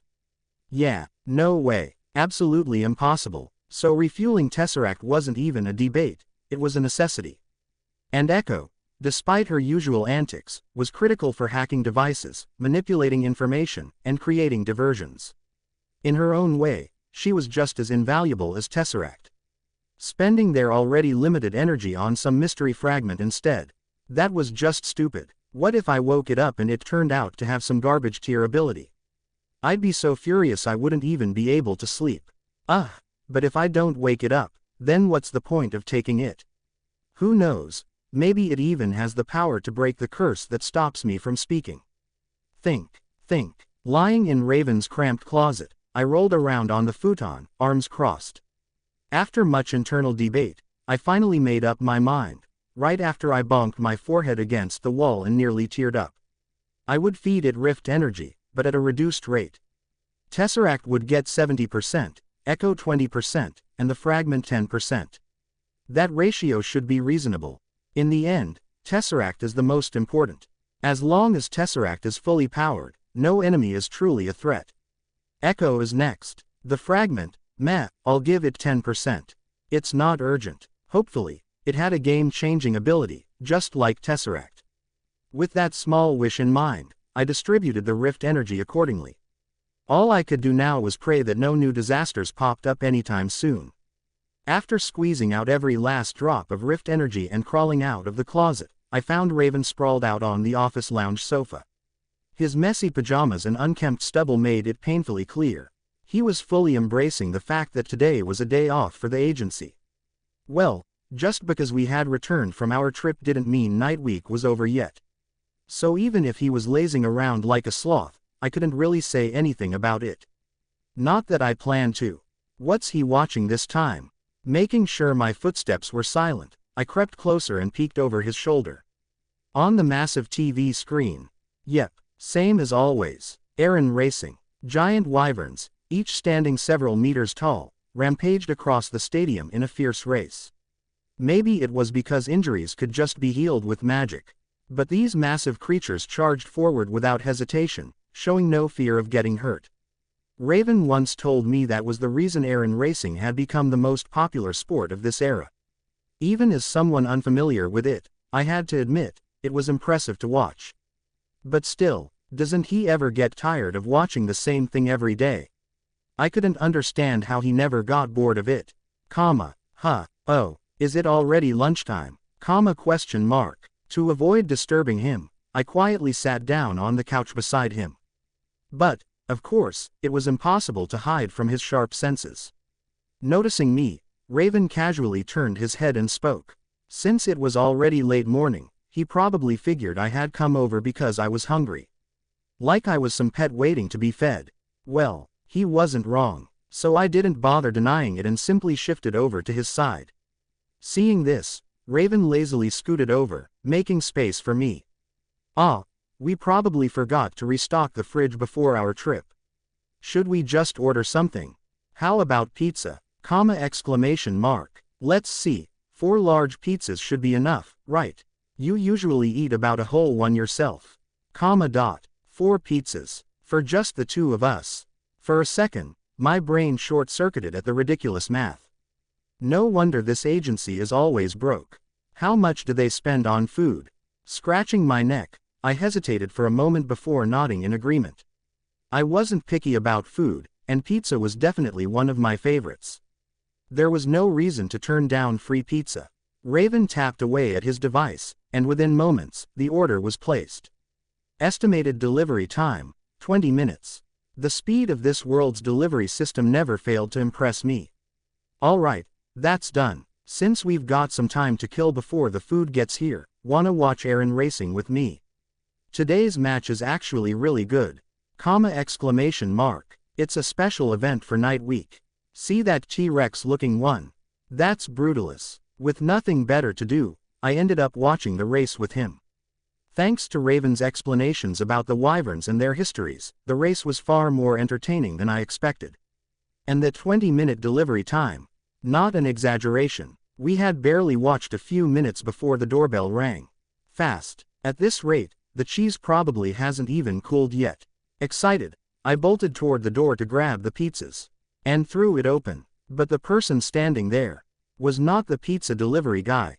Instead, a tall, silver-haired beauty stood before me, her long, flowing hair reaching her waist.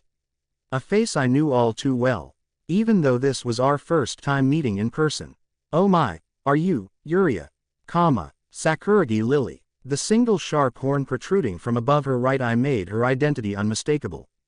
I preferred plain, ordinary pizza over extravagant ones loaded with all sorts of toppings. For example, I liked the classic styles that stayed true to the basics, combination, pepperoni, or cheese pizza. After all, pizza was a dish where the dough, tomato sauce, and cheese formed the beginning and the end. The presence of expensive and flashy toppings only served to undermine the essence of pizza. Well, not that I'd refuse an expensive pizza if someone else was paying for it. Of course, that didn't mean I outright disliked fancy pizzas with toppings. I simply had my favorites, but even the pricey ones had their own charm. Whether it had steak, chicken, seafood, or even pineapple. As long as it wasn't some horrifying monstrosity like chocolate-topped pizza, I could eat just about anything. It wasn't as if pizza was my absolute favorite food, so I never thought, I'll never eat this. There probably weren't many people who took such an extreme stance anyway. However, despite munching on my beloved combination pizza, I felt no enjoyment. The reason was simple: an uninvited guest sitting across from me was staring at me intently. The uninvited guest was an incredible beauty. One of the most stunning people I'd ever seen, even among the many I had encountered. Not quite on the level of Aisha, the world-famous idol, but probably just a step below. Her skin was so pale and clear it seemed untouched by sunlight, and her natural silver hair shimmered with an almost ethereal glow. Beneath her charismatic eyes, dark circles added a decadent allure. To top it off, she wore a rather revealing jumpsuit, its slightly open front exposing glimpses of her underwear, making her undeniably sexy. She had the kind of magnetic charm that would make any man turn his head for a second glance if they passed her on the street. Alice's older sister, this is the first time I'm seeing her in person. Her name was Sakuragi Lily. Alice's one and only older sister, a genius mechanical engineer, better known as a mechanic, who had risen to fame like a comet. At the same time, she was also a highly skilled magician. Unlike Alice, who was born with mana severance, Lily had inherited their parents' talents completely. There were many exceptional engineers in this world, and many outstanding magicians as well. But someone who excelled in both fields. She was practically one of a kind. This was because Earth's laws of physics and the laws of the otherworld were inherently incompatible. In other words, the work she handled was irreplaceable, something no one else could simply step in to do. Since she had been employed at a research facility, Lily was undoubtedly buried in work and technical development, leaving little time for rest. However, the city was currently in night week, a period when everything came to a halt. Even someone with a near-workaholic tendency like her must have been given a rare, extended break. Besides, if I recall correctly from the original story, her research should be wrapping up around now. The fusion of science and magic was at eve. It was widely believed that the fusion of science and magic was theoretically impossible. A magic-powered engine, a drone that flew and cast spells, such hybrid technologies weren't supposed to exist. Like burning ice or frozen fire, their fundamental principles were contradictory. There was a reason why cybernetic prosthetics for non-human species had once caused such a sensation, only to be exposed as a scam. Yet, throughout history, there were always those who challenged the impossible. Lily was one of them, a visionary who reached for uncharted territory with her unparalleled insight and ingenuity. And she had results to show for it. In any case, Sakuragi Lily possessed extraordinary skills and an impressive background. Now, this remarkable woman was speaking to me in a friendly tone, even as I uncomfortably forced down my pizza. HMPH, Sayuria even wears her mask while eating. Isn't it uncomfortable? Your lips are quite pretty. There's a little bit of sauce here, should I wipe it off for you? And no, thank you. As she suddenly moved closer with a handkerchief, I instinctively leaned back against the sofa, as if trying to escape. Her hand, now missing its target, simply sliced through empty air. Of course, I didn't feel the least bit sorry. She was the one trying to touch my lips out of nowhere, so she was clearly in the wrong. Did she realize that much at least? Without any change in expression, Lily calmly withdrew her handkerchief. After tucking it back into her pocket, she casually tapped her own lips a couple of times. Then, flashing a business-like smile, she spoke again. Fufu, could it be that your dream is to become a cat? Don't be so scared. This big sis just wants to get closer to you, Yuria. At my obvious refusal, Lily furrowed her brows as if saddened. However, her eyes were still scanning me coldly, as if analyzing an object. As expected, this friendly act was just that, an act. Thinking about it rationally, there was no way she'd show genuine goodwill toward someone she'd just met. She was probably calculating my worth, measuring how valuable I was to her. And if she decided I was unnecessary, or worse, a hindrance, she'd discard me without hesitation. I couldn't afford to let my guard down just because I knew her from the original story. Resolving to stand firm, I slowly nodded as if to show I wasn't afraid.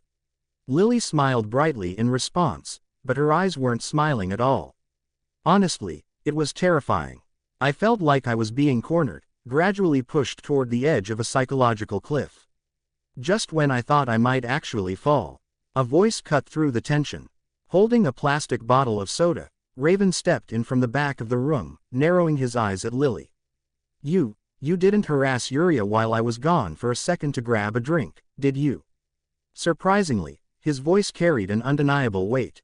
A weaker person might have involuntarily flinched or even let out a startled hiccup. For me, it was as if a savior had descended from the heavens. Yes, she totally harassed me. I silently stared at Raven's profile, as if cheering him on to continue pressuring Lily. But Lily, unfazed, simply responded with a sugary sweet gaze directed at him. "Oh my, darling, how could I ever do that? How could I possibly bully such a cute little thing?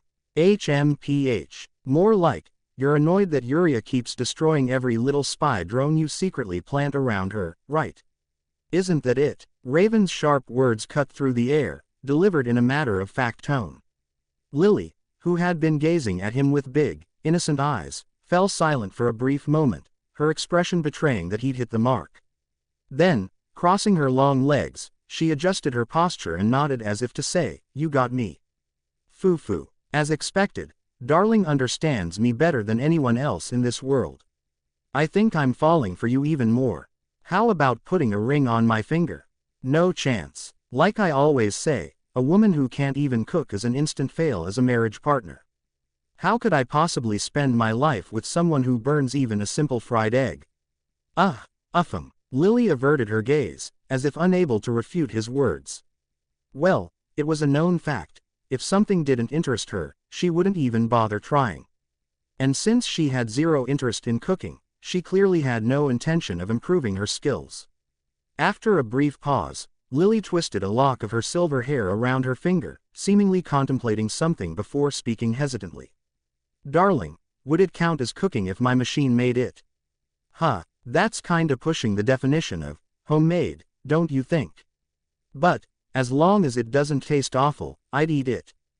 Then, I'll make an automaton that specializes in cooking next time. I already know your taste in food, after all." Lily, who had been so imposing earlier, now fidgeted like a nervous schoolgirl.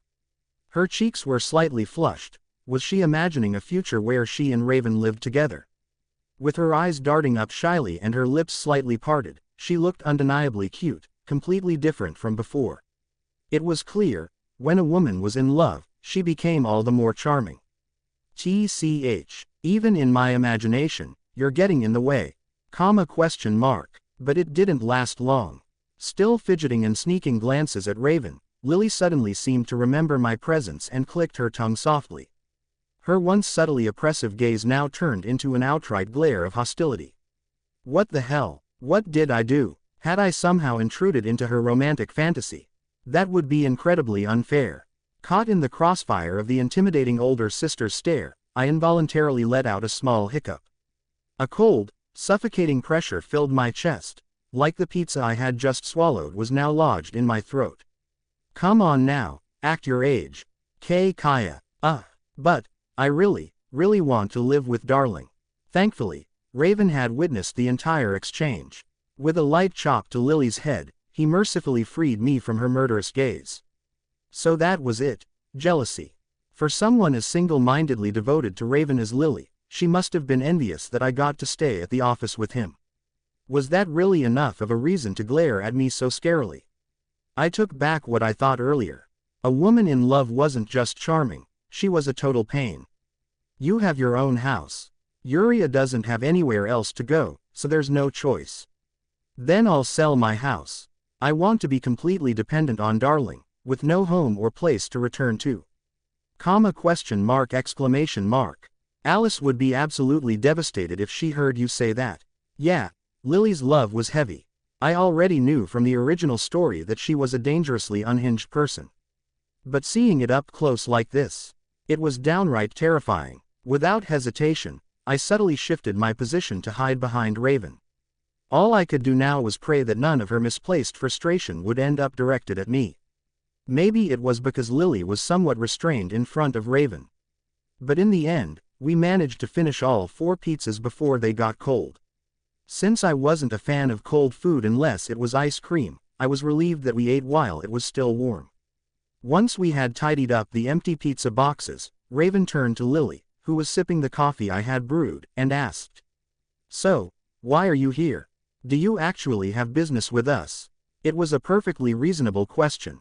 Even though Lily was Alice's older sister, she was technically an outsider. She had shown up unannounced, without any prior arrangements, making her an uninvited guest. However, it seemed she didn't like the way Raven had phrased his question. With an innocent expression, she answered as if the question itself was absurd. "Why would I need a reason to come see my darling? Ah, are you feeling guilty for taking up my incredibly valuable time? Ah, no need to be shy. So basically, you're just here because you had nothing better to do."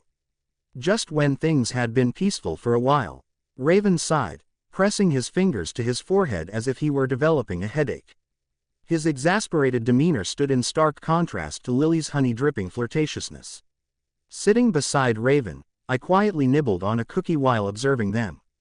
I didn't want to accidentally get caught in the crossfire again and receive another one of Lily's piercing glares. Oh, and for the record, I had taken out this cookie earlier when I brewed the coffee. Our office was always stocked with snacks. I was seriously grateful that I had a body type that didn't gain weight no matter how many sweets I ate. That aside, her love is so intense. She's undeniably beautiful, but still, Lily was a tall, well-proportioned beauty. Her looks fit the image of a charismatic career woman. With her androgynous features, she wasn't the cute type, but rather the cool type. She was exactly the kind of woman other women would admire, calling her a prince rather than a princess. Yet, here she was, gazing at Raven with the love-struck expression of a middle schooler with a crush. The contrast was so jarring it almost felt surreal. Still, there was a reason behind Lily's intense feelings for Raven. He wasn't just someone she admired, he was the one who had saved her life and her future. To explain in full would take too long, but in short, a certain criminal organization had targeted Lily for abduction, aiming to claim the genius mechanic magician for themselves. They had nearly succeeded, until Raven reached out and pulled her from the depths of despair. Having never experienced romantic feelings before, Lily's heart thumped. And she transformed into a relentless love bulldozer, recklessly charging forward with her affections. Still, hiding cameras all over the office just to spy on him. That's just plain creepy. But Lily had never been in a relationship before, and her way of thinking was fundamentally different from that of ordinary people. As a result, her love was twisted beyond repair. Perhaps because she could build whatever machine she wanted, she had resorted to stalking, secretly filming, eavesdropping, and more. Frankly, she was obsessed with Raven to a degree that could easily land her in jail. She had even been caught red-handed stealing his underwear at one point. Even her own sister, Alice, had once begged, "Please, do something about her. I wouldn't even blame you if you pressed charges."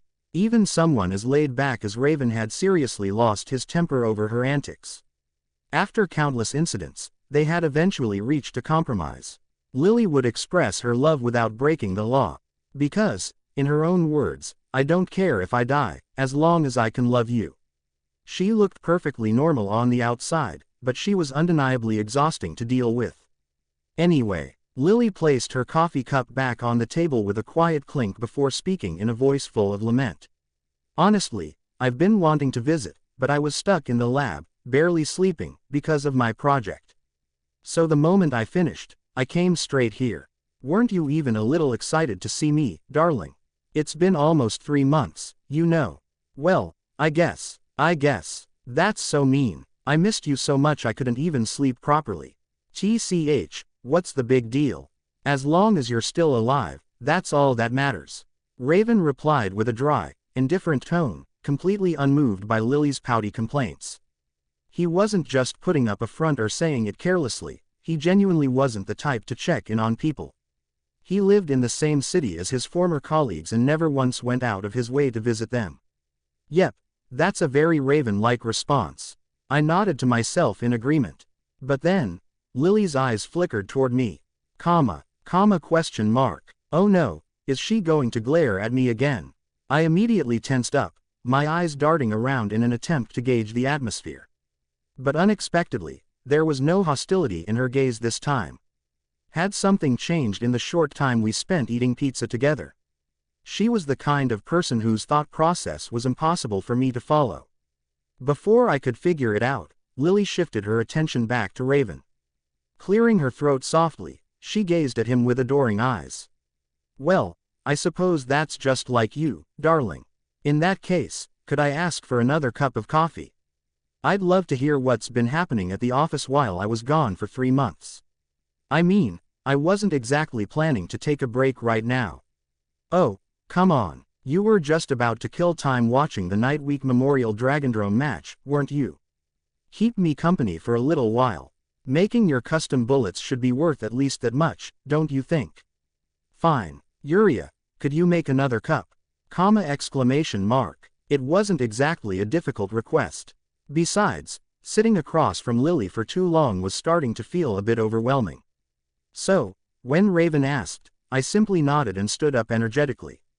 After making her a cup of coffee, I planned to quietly slip away while they talked, maybe hide in the storage room or something. 3 months ago, this office hadn't even hired me as a part-timer yet.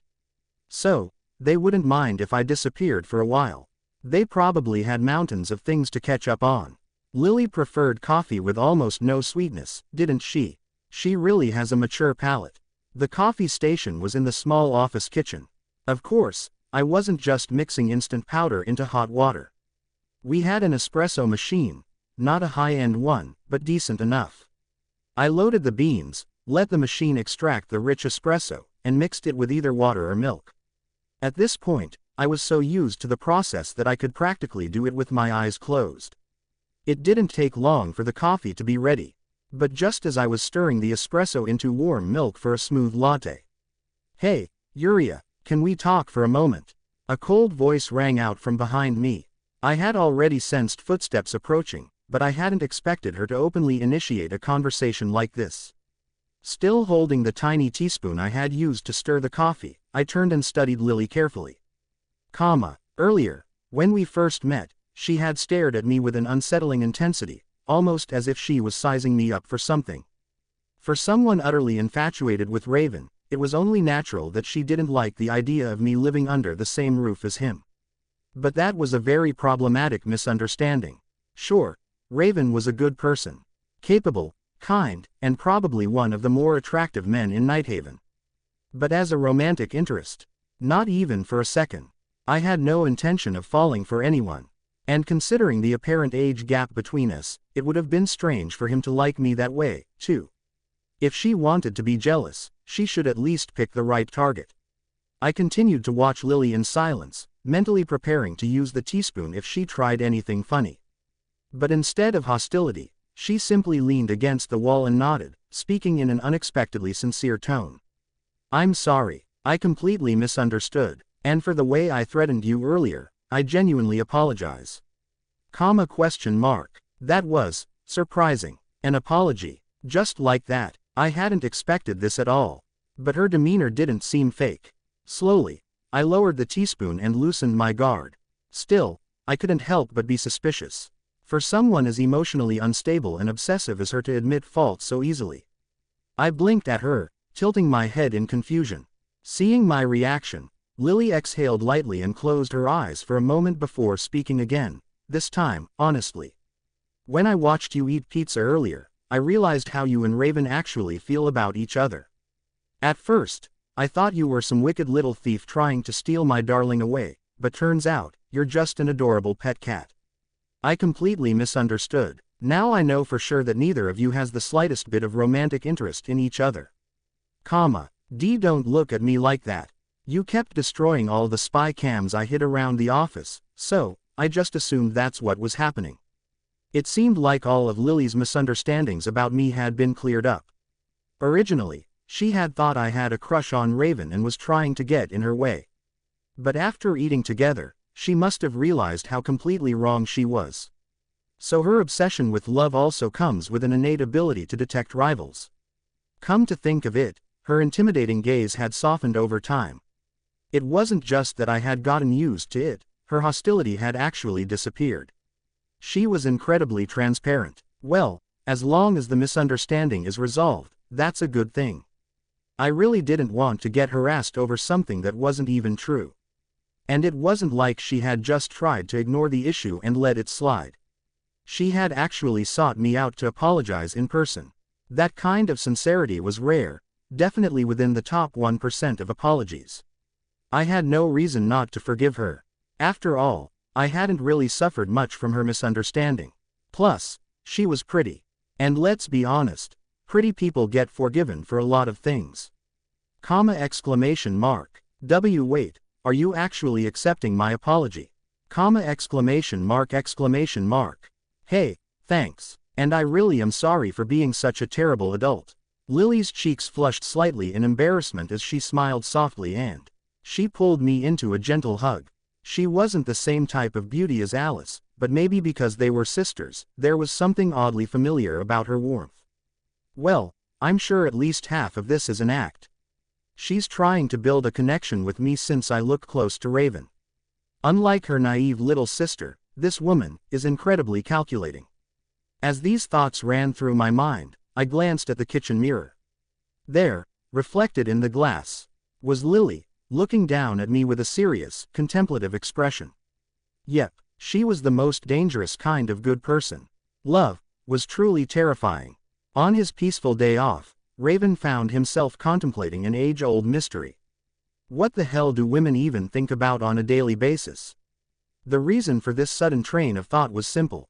Just moments ago, Lily had clearly been hostile toward Yuria, yet now, she was acting like an affectionate caretaker. Yuria, say there you go, good girl. Is it tasty? Fufu, how adorable. Here, drink some milk so you don't choke. Seated right next to her, Lily was personally feeding Yuria cookies.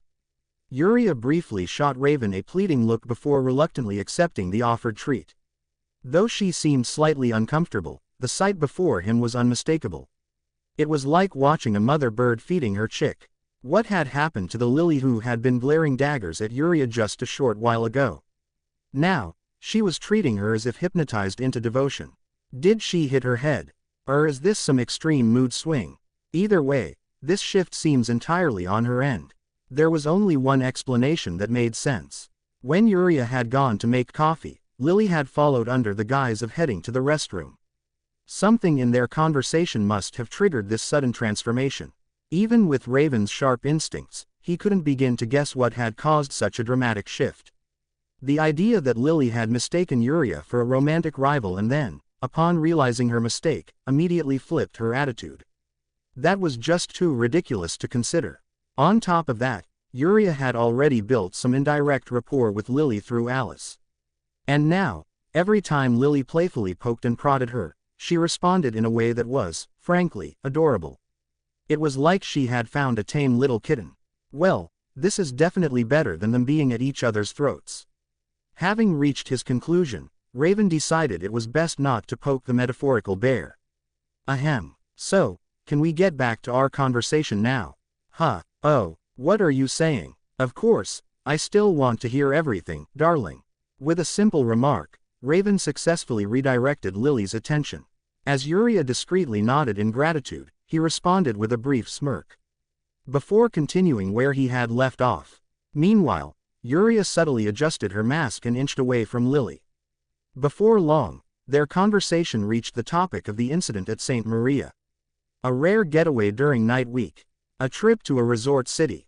And then, a completely absurd undead outbreak at their hotel. Fortunately, the situation had been resolved without any casualties. It was the kind of story that wouldn't feel out of place in a movie. As she listened, Lily brought her coffee to her lips and mused. Running into the Liberation Army at a resort. That's just pure bad luck. At least no one got seriously hurt. Plus, I saved some money in the process. I did hear rumors that the Liberation Army is becoming active again. Could another war really be on the horizon? Trailing off, Lily frowned, visibly troubled. Though she hadn't personally fought in the war like Raven had, she was still part of the generation that remembered it. The last thing she wanted was to relive a time when the city was engulfed in flames. Raven, however, simply shrugged. Not much we can do about it now. We can't stop them anymore. They're idiots with nowhere to go, burning themselves up just to keep fighting. If war breaks out again, we'll just have to face it. That's such a bleak future. It's so depressing I feel like I might cry. A future doomed to war, how utterly tragic. Lily muttered as she reached over and gently brushed her fingers against Uria's arm, as if idly petting her. Unlike Raven or her younger sister Alice, Lily wasn't a fighter. The only thing she could do was build weapons. She was so weak that she probably couldn't even defeat a low-level orc. To her, war was nothing but a terrifying nightmare, one she could only pray for someone else to stop. Perhaps Uria understood the weight of her feelings. Normally, she would have shied away from such gestures. But seeing Lily's somber, half-lidded gaze, she simply accepted the touch, as if wanting to offer some comfort in return. Whether or not Raven noticed this subtle exchange, he simply picked at his ear and spoke in his usual matter-of-fact tone. Don't worry about it too much. If it were a bunch of strangers, maybe I wouldn't care. But if war breaks out again, I'll make sure the people I know don't get hurt. Just stay put until it's over. His tone was as casual as if he were commenting on the weather. And yet, there was not a single trace of falsehood in his words.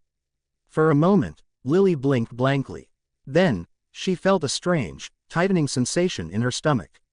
Her voice trembled slightly as she squeezed out, "Darling, I love you. Let's just get married already." "No thanks. You're a great craftsman, but your obsession is a serious problem."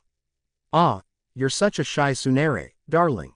Do you have some kind of selective hearing filter in your ears?" Uria had been silently watching Lily profess her love to Raven. But suddenly, as if noticing something, her eyes widened in shock, and she quickly averted her gaze. The reason for her reaction was simple. She had unintentionally picked up on a certain physical reaction from Lily. One that revealed her heightened excitement as a woman. It was an overwhelmingly inappropriate discovery. An adult-level TMI that Uria had absolutely no interest in knowing. That pretty much covers everything that's happened. Nothing else to talk about. That's more than enough. Sounds like the office has been quite lively while I was gone. I'd like to meet that David person when I get the chance. Yeah, drop by on a weekday. If I'm not swamped with work, I'll treat you like an actual guest. Having recounted the St. Maria incident, there wasn't much more to discuss. After all, they had only just returned from their trip yesterday. There wasn't anything more recent to talk about, and it wasn't like he could make up new stories just to continue the conversation. "So, when are you leaving?" "It's already 4 p.m.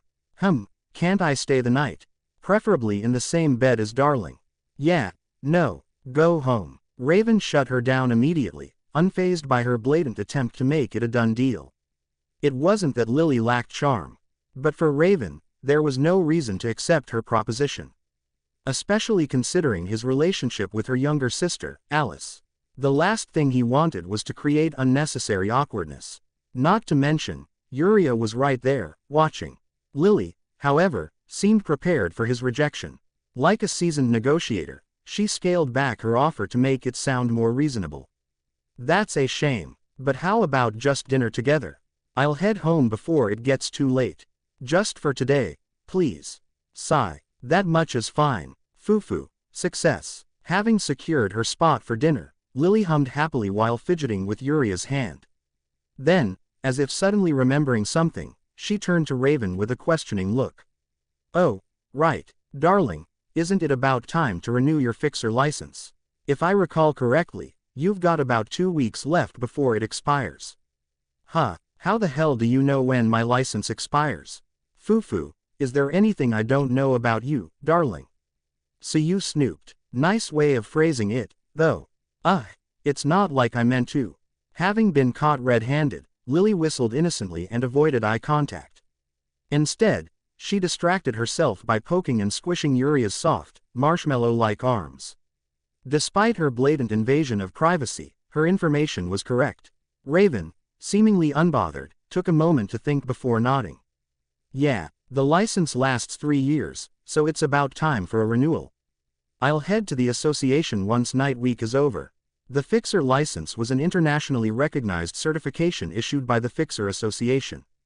Naturally, a person's skills could change over time, whether for better or worse. So, earning a license once didn't mean you could keep it forever. Every 3 years, Fixers had to prove their abilities again to maintain their status. While early renewal was technically possible, it required an in-person visit to the association. Because of this hassle, most Fixers simply waited until the last month before renewing. And now, for Raven, it was time to renew his certification to keep his office running. Well, thanks. I probably would have gotten a reminder email anyway, but this gives me a head start. Anything for you, darling. If there's ever anything else you might forget, I'll be sure to remind you. Lily's eyes sparkled as if she was willing to do anything for Raven. And just as she settled comfortably into the sofa, clearly intending to stay until evening, the office door suddenly burst open. Since the office door was always locked, any outsider would have had to ring the doorbell. So if someone walked in naturally, it meant they were an insider. And in this case, it was Alice, who had spent hours waiting outside Lily's lab, only to find out that her sister had ditched her and come here instead. She was pissed. Ani, you're here, aren't you? Alice. Oh, Lily's here. Alice, take her back with you. Darling. Lily stared at Raven in utter betrayal as he mercilessly threw her under the bus. You literally just agreed to have dinner with me. She looked like she wanted to scream that out loud. But Raven simply closed his eyes and sighed. Sorry, I'm scared of Alice, too. Just sacrifice yourself for the peace of the office. Found you. I knew you'd be here. AACK. Ow. Ow. Ow. I'm getting up. I'm getting up. Okay. Charging into the office, Alice grabbed Lily by the ear and yanked.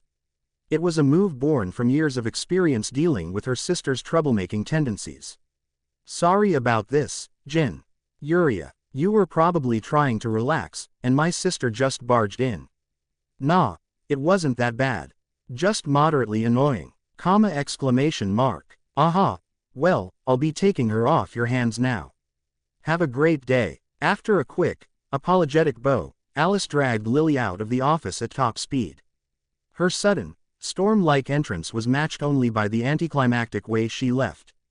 Well, she's gone, guess we should decide what to eat for dinner.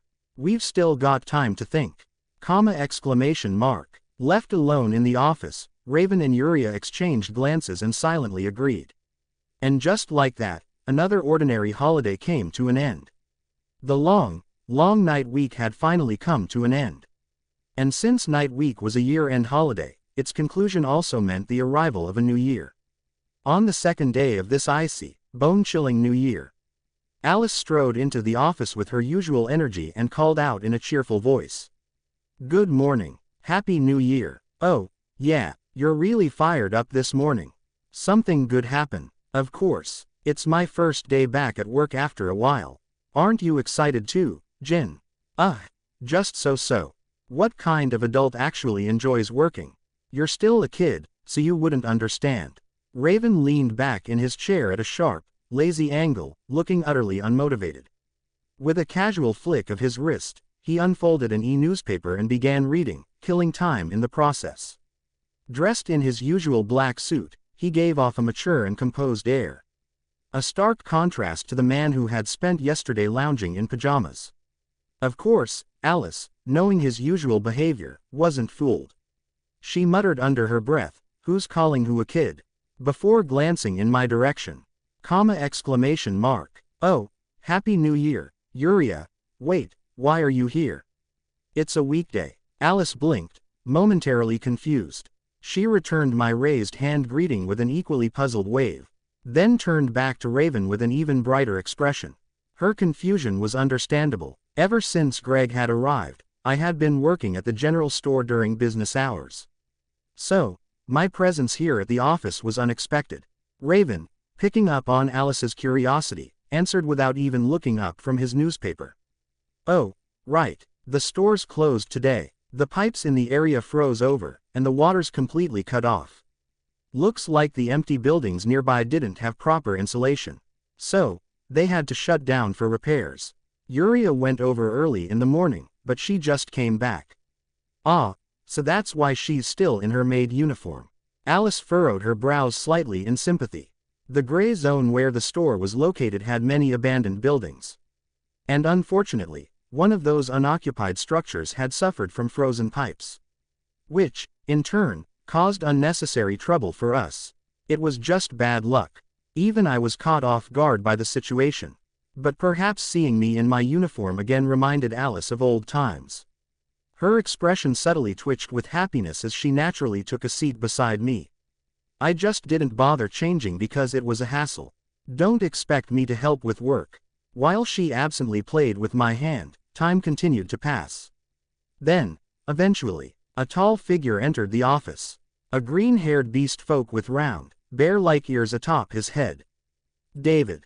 Good day, everyone. It's been a while. And, Yuria. David. Greg's store is closed today for repairs. Ah, I see. That explains it. It's good to see you again. Exclamation mark. I waved lightly in greeting. Alice often dropped by the office whenever she had free time. But David was usually in touch only through Sabrina. So, this was my first time seeing him since our trip. And now, with everyone gathered, the office was back to full capacity. The holiday season was truly over. As I took in the familiar sight, a sudden uneasy sensation crept over me. A strange feeling, like something was secretly watching. I subtly frowned and glanced around. But all I saw was Alice. Was it just my imagination? Still, just to be safe, I slipped my hand into my pocket and touched Echo. Echo, do you sense any machinery near Alice? Yes, there's a small device attached to her hair, actively transmitting signals.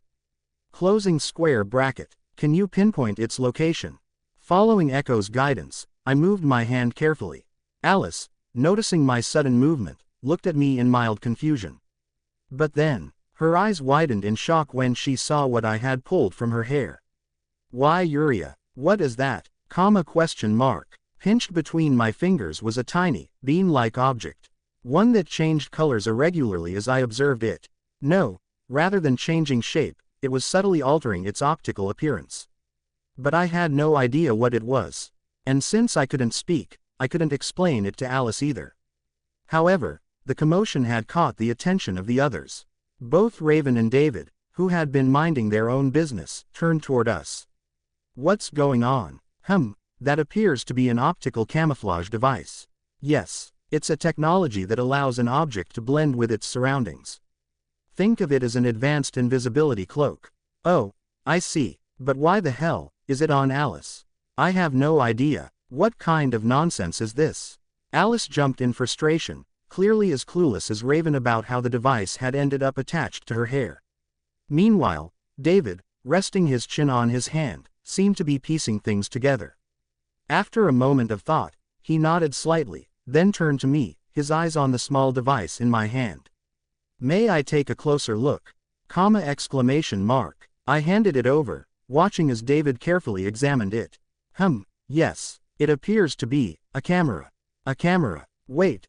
Oh no, don't tell me. A spy cam. Realization dawned on both Raven and Alice as their gazes met. And I, too, quickly figured out who had planted it. There was only one person capable of and bold enough to sneak hidden cameras into the office. Lily. She must have realized Yuria keeps destroying the ones she hides with drones, so she switched tactics, using Alice instead. My head hurts just thinking about it. Alice groaned, clutching her forehead as if she were about to get a migraine. Lily, you mean Alice's older sister? David looked to Alice for confirmation. Yeah, she came by recently, saying her project was finished. She must have taken the opportunity while Yuria wasn't around. Raven clicked his tongue. Damn woman has freakishly good instincts. Well, this time, it wasn't my instincts that found it, it was Echo. If I hadn't been here, who knows how long it would have stayed hidden. I dramatically raised my arms, as if demanding worship. Alice, grateful, patted my head, while David clapped politely in approval. A much appreciated reaction. I'll handle this. I'm going to confront her directly. Alice's voice carried a dangerous edge. She promised she wouldn't pull this crap again. Maybe I really should fold her in half this time. That sounds terrifying. Agreed. Apparently, Alice planned to educate Lily to ensure she wouldn't try this again. Using various wrestling techniques, no less.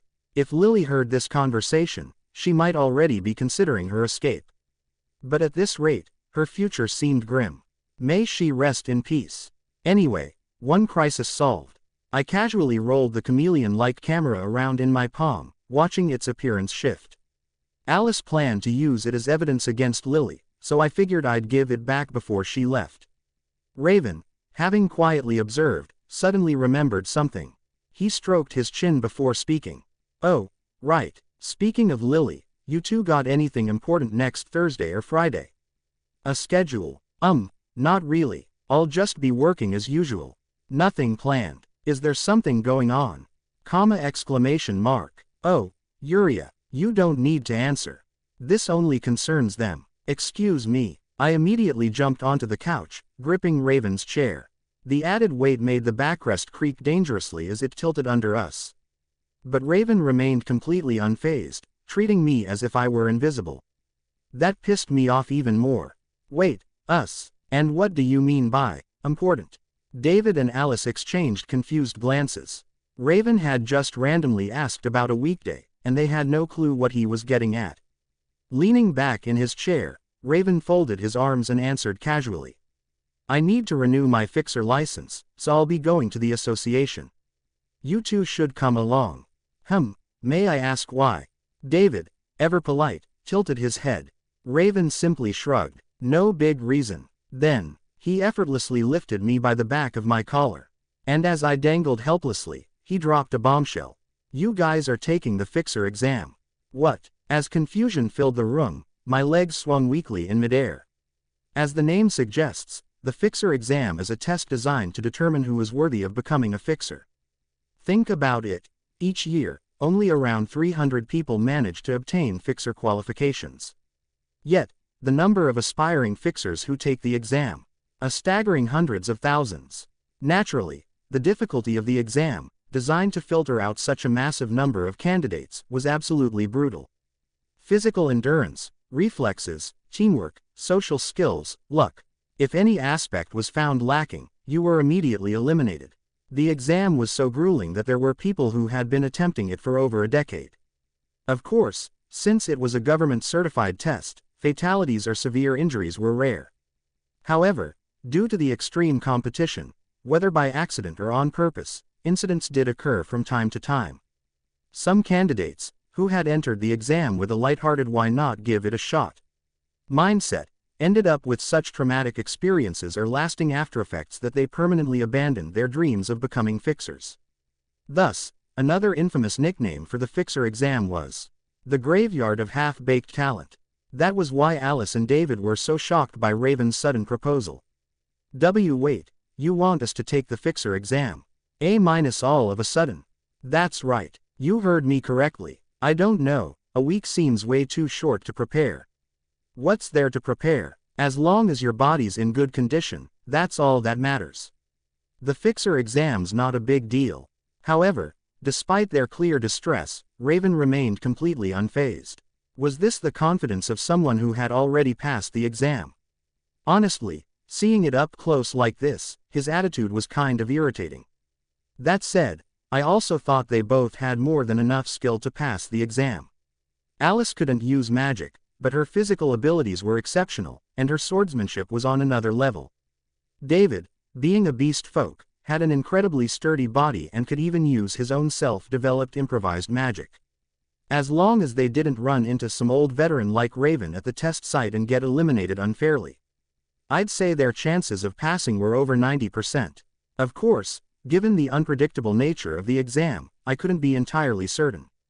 What are you guys so shocked about? You're both way stronger than most third-rate fixers. Do you really think you'll fail a test that even those weaklings managed to pass? Exclamation mark. He wasn't wrong. These two had enough raw talent to take down most fixers effortlessly. Agreeing with Raven, I nodded while crossing my arms, still held in his grasp. Then, for some unknown reason, he suddenly tossed me onto a plush sofa with one hand. I was used to floating through the air thanks to telekinesis, but I hadn't expected to be thrown like that. Fortunately, before I landed, Alice caught me gently in her arms, so I was fine. Still, being tossed around like a sack of luggage stung my pride a little. Just you wait. Tonight, I'm squeezing toothpaste into your mouth while you sleep. But just being strong doesn't guarantee we'll pass, right? Other people have probably been preparing for months. Exactly. I've heard even champions of interracial martial arts tournaments have failed before. The exam covers a lot of different areas. While I was secretly plotting my petty revenge, Alice, who was still holding me, and David, who was browsing the web on his laptop, continued to look skeptical. According to the media and rumors, the fixer exam was absolute chaos. Some candidates smuggled in poison, others formed secret alliances, and some even bribed examiners to create favorable conditions for themselves. People were willing to cheat without hesitation if it meant passing. And to make things worse, the fixer exam was only held twice a year, once in January and once in July. Which meant that, right now, countless skilled candidates were undoubtedly sharpening their blades for this very opportunity. Meanwhile, these two had been told just a week before the exam to suddenly go and take it. No time to train their bodies. No time to study. No time to find reliable teammates. Yeah, I could understand why they were nervous. Yet, despite their concerns, Raven's determination was as unyielding as steel. Furrowing his brows slightly, he continued speaking, clearly unimpressed by their hesitation. Seriously, you two, what are you so scared of? Since when do you even care about stuff like this? Well, it's just so sudden. But you want the qualifications, don't you? Alice, you're not going to be a secretary at the office forever. And David, if you get certified, you won't have to worry about your status anymore. Perhaps because Raven's logic was irrefutable, the atmosphere in the office became as cold as ice water. Alice and David seemed at a loss for words. Because, when you thought about it, he was completely right. Alice had given up on becoming a police officer, which meant her future career path was becoming a fixer. Which meant she would have to pass the fixer exam sooner or later. If she failed, she could at least gain valuable experience. If she passed, she would gain an official title as a fixer. And David was a wanted criminal, one of the masterminds behind the Nemesis terror incident. His identity had been erased, making him a ghost within Night Haven. Even if what he did was for Rain's sake, it didn't change the fact that he was a criminal. The police had given up chasing him, but officially, he was still a fugitive. However, obtaining a fixer certification would serve as a form of identification, giving him a way to legally exist. So, if he wanted a future, taking the fixer exam was a logical and practical choice. Still, you're not wrong, but, despite the clear logic behind Raven's reasoning, Alice and David still showed hesitant expressions. Taking the exam could only benefit them, there were no downsides that I could see. So why were they reacting like this? I glanced at Alice's slightly somber face and realized what they were probably thinking. They were imagining a future where everyone in the office had gone their separate ways, each living their own life. Where there was a meeting, there would eventually be a parting, that was an unavoidable truth. But right now, they were happy with the way things were. Just the thought of this bond coming to an end someday must have left them feeling conflicted. Like wanting your favorite movie or drama to never end, huh? Still, what could they do? At some point, everyone has to graduate. I personally didn't relate to that sentiment all that much. Change is inevitable, whether it happens sooner or later. When it came to relationships, I preferred to accept the changes rather than get hung up on trying to stop the unstoppable. Knowing that everything ends one day, makes the moments leading up to it feel even more precious. But, I didn't really like how gloomy the atmosphere had become. With that in mind, I raised my arms as high as I could while still nestled in Alice's embrace, making sure to stand out. It was a silent gesture, a way of calling for Raven's attention. What, you got something to say? Exclamation mark. You wanna take the fixer exam too? Nah, that'd be ridiculous. Compared to these guys with their reinforced bones, you're way too fragile. You'd probably fail on the very first task and get sent home. Waste of an application fee. What? Doesn't matter how much you glare at me, it's still a no. I know that. Without my telekinesis, my physical stats were no better than an average adult male. There was no way I could pass an exam designed for superhuman combatants. I was just asking out of curiosity. But still, hearing Raven say it so bluntly, mocking me like that, made my temper flare. Failing on the first task. A waste of the application fee. Well, what if I pay for it myself? I shot a glare at Raven, who was chuckling smugly, then carefully tugged on Alice's sleeve and pointed at myself. Alice blinked, taking a moment to process my silent request. Then, as if finally understanding, her eyes widened in pure shock. She had never expected me to actually volunteer for the fixer exam. Yuria, wait, are you serious? You really want to take the fixer exam too? That's far too dangerous. Yeah, don't do it. You'll really get hurt. The fixers in charge of the exam will keep it from getting too bad, but do you really want to spend the whole time in a hospital bed while these guys pass and go celebrate with a feast? Hospital food sucks, you know. I'm doing it. Even if I fail, it's my money, I can do whatever I want. I shook my head firmly, rejecting everyone's attempts to stop me. Of course, I had no intention of using my telekinesis. I wasn't aiming for final certification either. My goal, to perform well enough that Raven would have to take me seriously. And besides, getting the chance to personally experience the fixer exam, something I'd only read about in the original story, seemed like a valuable opportunity. But what if, by some miracle, I actually passed? That would perfectly solve my current identity problem. The fixer exam didn't care who you were in the past. As long as you weren't already a fixer, anyone could take it. There were no restrictions. Wait, this might actually be genius. Becoming a fixer would be the perfect solution.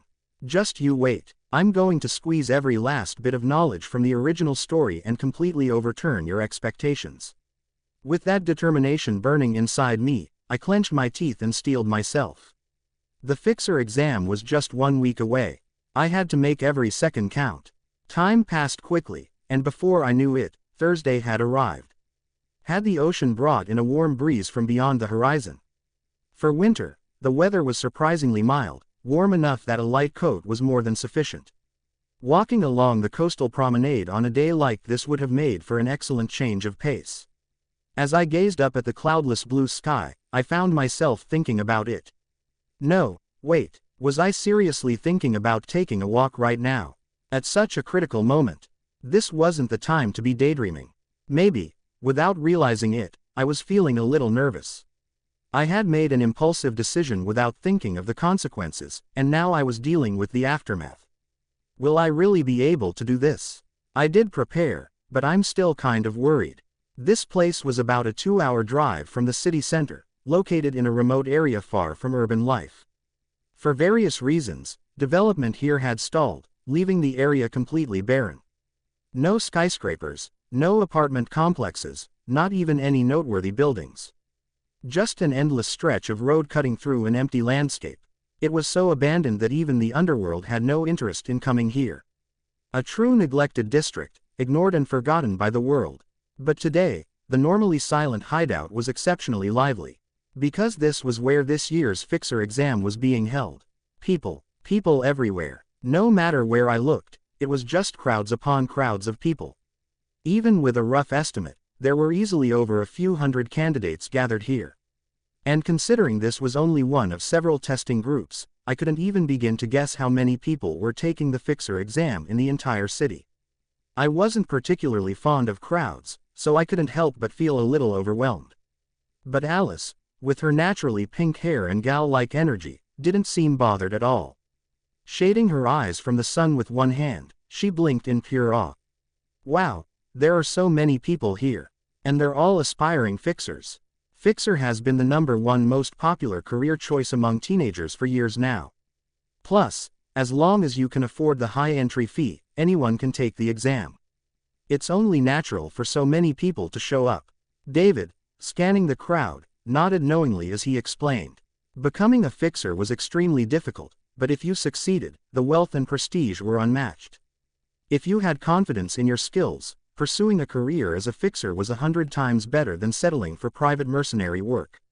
And as we'd seen with Raven, fixers were often given a considerable amount of legal freedom. That level of special privilege was another major selling point. Of course, if you abused that power too much, the association inspectors would come knocking, and you could lose your license. It was all about knowing when to push and when to back off. I see quite a few skilled fighters, Raven muttered, surveying the crowd. It wasn't like this when I took the exam. Oh, David tilted his head. How was it back then? Most of them were third-rate nobodies. Occasionally, you'd find someone decent, but that was about it. But this looks a lot more competitive. Should be fun. That's not fun at all. Alice groaned dramatically and wrapped her arms around me, pulling me into a sudden hug. Her soft, overwhelming presence smothered the back of my head, suffocating. But I understood how she felt. The number of people who could pass the fixer exam was limited. If the competition was stronger, that meant a lower chance of success. Not that Alice should be the one complaining. If we were talking objective skill, it was actually her competitors who were screwed. Sure, we had monsters like Raven and Greg around, making Alice seem relatively normal, but the truth was, Alice was strong enough to fight on par with triple-number fixers. Triple-number fixers, those ranked in the 3-digit range, were among the top 10% of all active fixers. Which meant Alice wasn't just above average, she was practically a natural disaster in human form. The ones who should be panicking right now were the candidates who had just lost their seat in the competition. Seemingly realizing this irony, Raven let out an amused sigh, shaking his head. Seriously, if someone overheard you, they'd think you were trying to mess with them.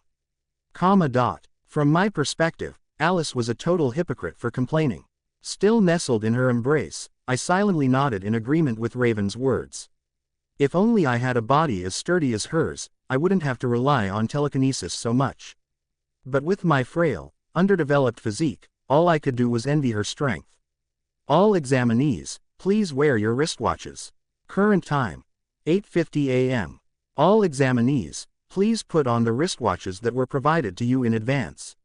Anyone without a wristwatch at exactly 9 a.m. will be disqualified. All non-examinees, please vacate the area immediately. I repeat, all examinees. How long had we been standing around chatting? Exam staff were now walking through the area, raising their voices to ensure everyone heard. Up until now, the waiting period had been about gathering examinees, but now, the real test was about to begin. For Raven, who wasn't taking the exam, it was time to leave. The wristwatch in question was an electronic device that had arrived via express delivery on the same day we registered. With Alice's help, I had paid the fee and signed up for the test, and the watch had been delivered to me as part of the process. It was pre-loaded with our personal information and had built-in location tracking to prevent any examinees from going missing. Wait, if there were hundreds of thousands of examinees worldwide, did that mean they provided one of these to every single one of them? No wonder the exam fee was so expensive. I'm heading out. Call me when it's over. I'll see you later. Thanks for dropping us off. As I strapped the watch onto my wrist, I waved enthusiastically at Raven, who was about to leave. Since the fixer exam could last anywhere from 2 to 4 days, I wouldn't be seeing him for a while. Not that I minded. I'd have the house all to myself for a few days. Perfect. Raven returned our farewell with a lazy wave, but then, with a playful smirk, he turned to me and added, "Oh yeah, Yuria's definitely going to drop out early, so if she gets eliminated, you guys call me instead." That's too much, Jin, Alice pouted. Kahahe. Alright, I'm off. Good luck, losers. That bastard. Even as he left, he just had to throw in one last insult. My determination to prove him wrong was burning hotter than ever. I was going to walk out of this test with results that would wipe that smug grin off his face. 9 a.m. Exam start. As the clock ticked down, the once rowdy atmosphere of the open field began to settle. A palpable tension filled the air, like a ticking time bomb counting down to detonation.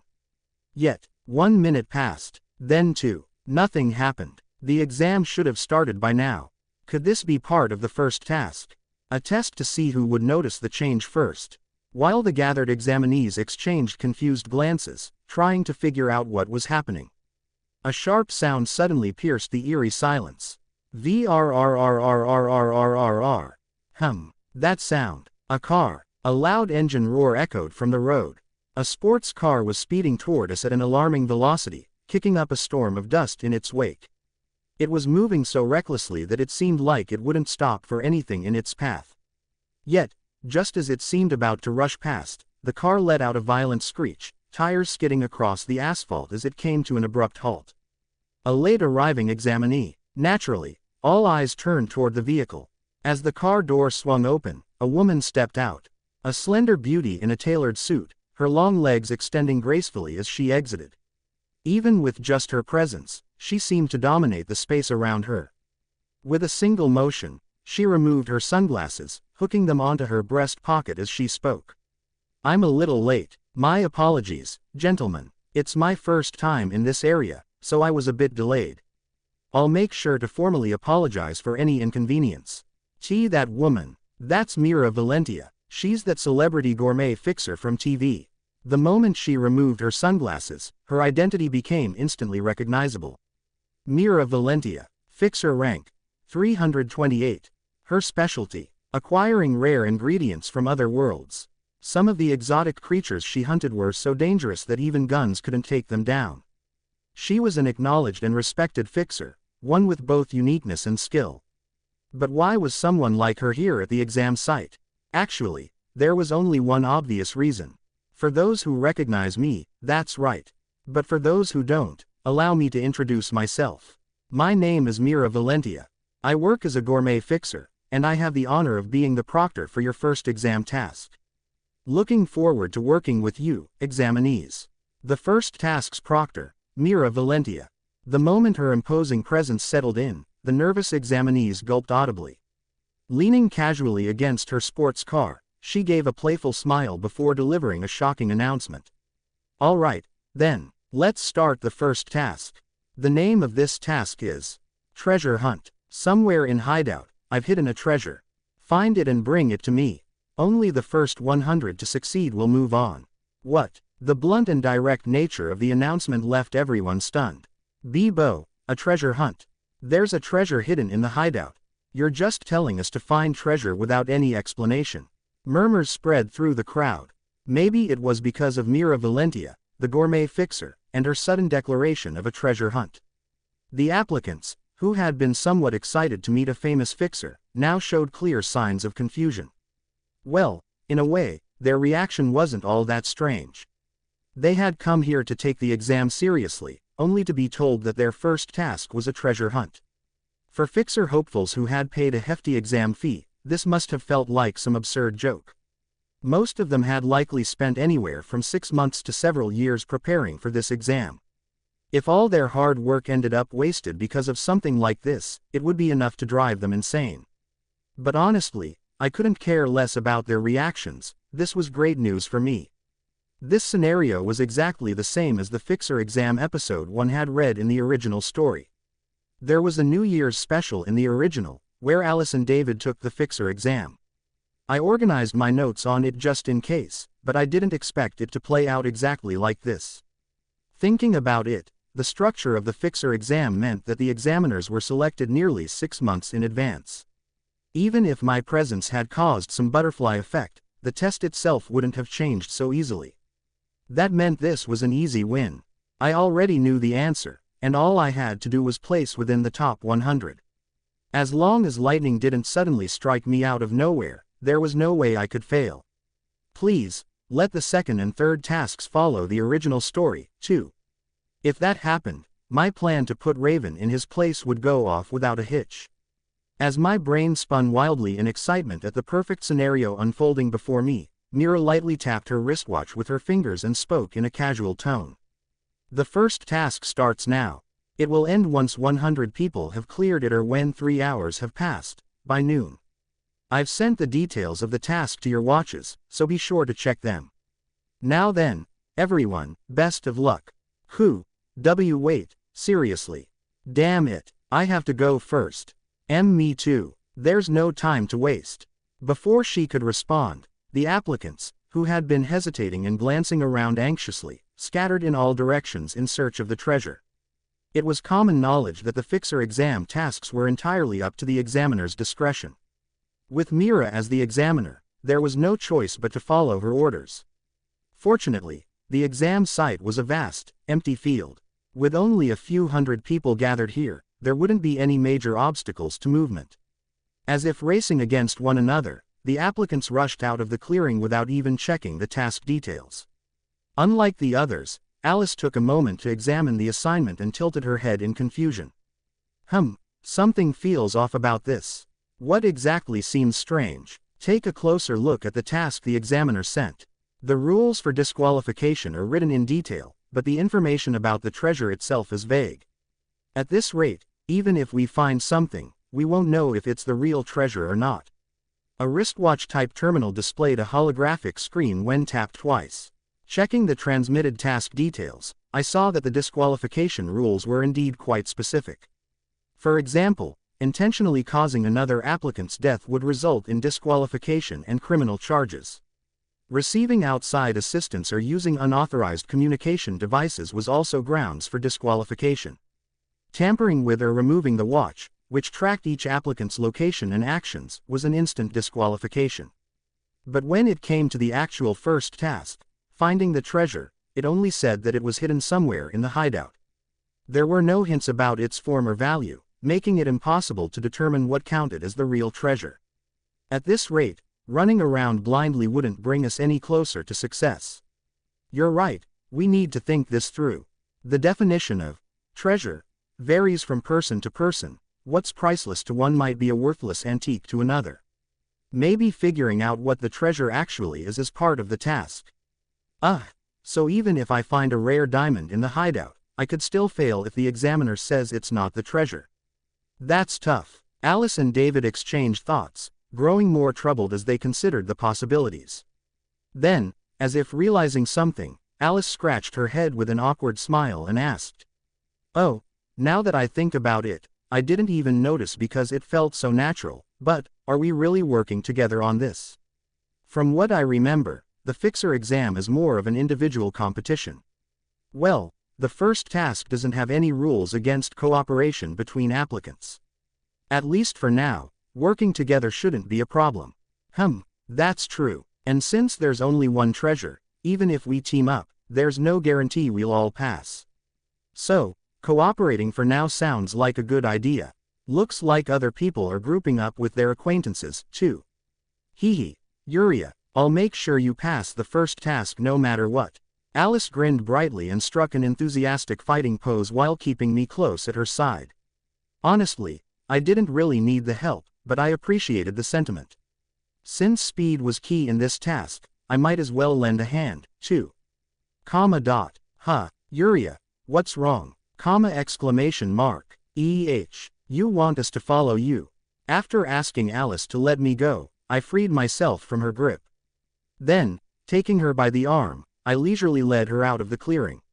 Since Mira had plopped down at the starting point, saying she'd wait here until someone found the treasure and returned, the outer edges of the clearing had turned into pure chaos, with applicants engaging in all sorts of bizarre antics. Dig. Is it this? Is it this? Is it this? Is it this? The greatest treasure in this world is the sun. That means the correct answer is taking nothing at all. Hey, are you all listening to me? There were applicants mindlessly digging into the ground, applicants biting anything they could get their hands on, and even applicants acting like cult leaders, grabbing passers-by to preach their bizarre theories. The sheer uncertainty of what constituted a treasure had thrown the entire exam site into utter disarray. The only saving grace was that harming other applicants was a penalty-worthy offense.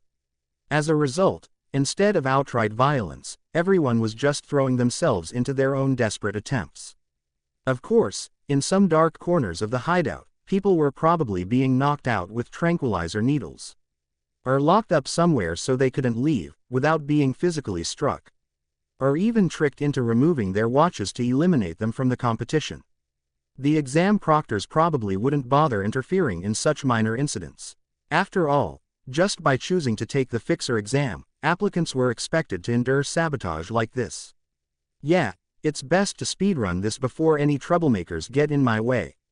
I turned back to look at Alice, who was still holding my hand, then stopped in my tracks and scanned my surroundings. The moment I spotted what I was looking for, I pointed toward it and gestured for Alice to take a look. Huh, what is it? Wait, is that a squirrel?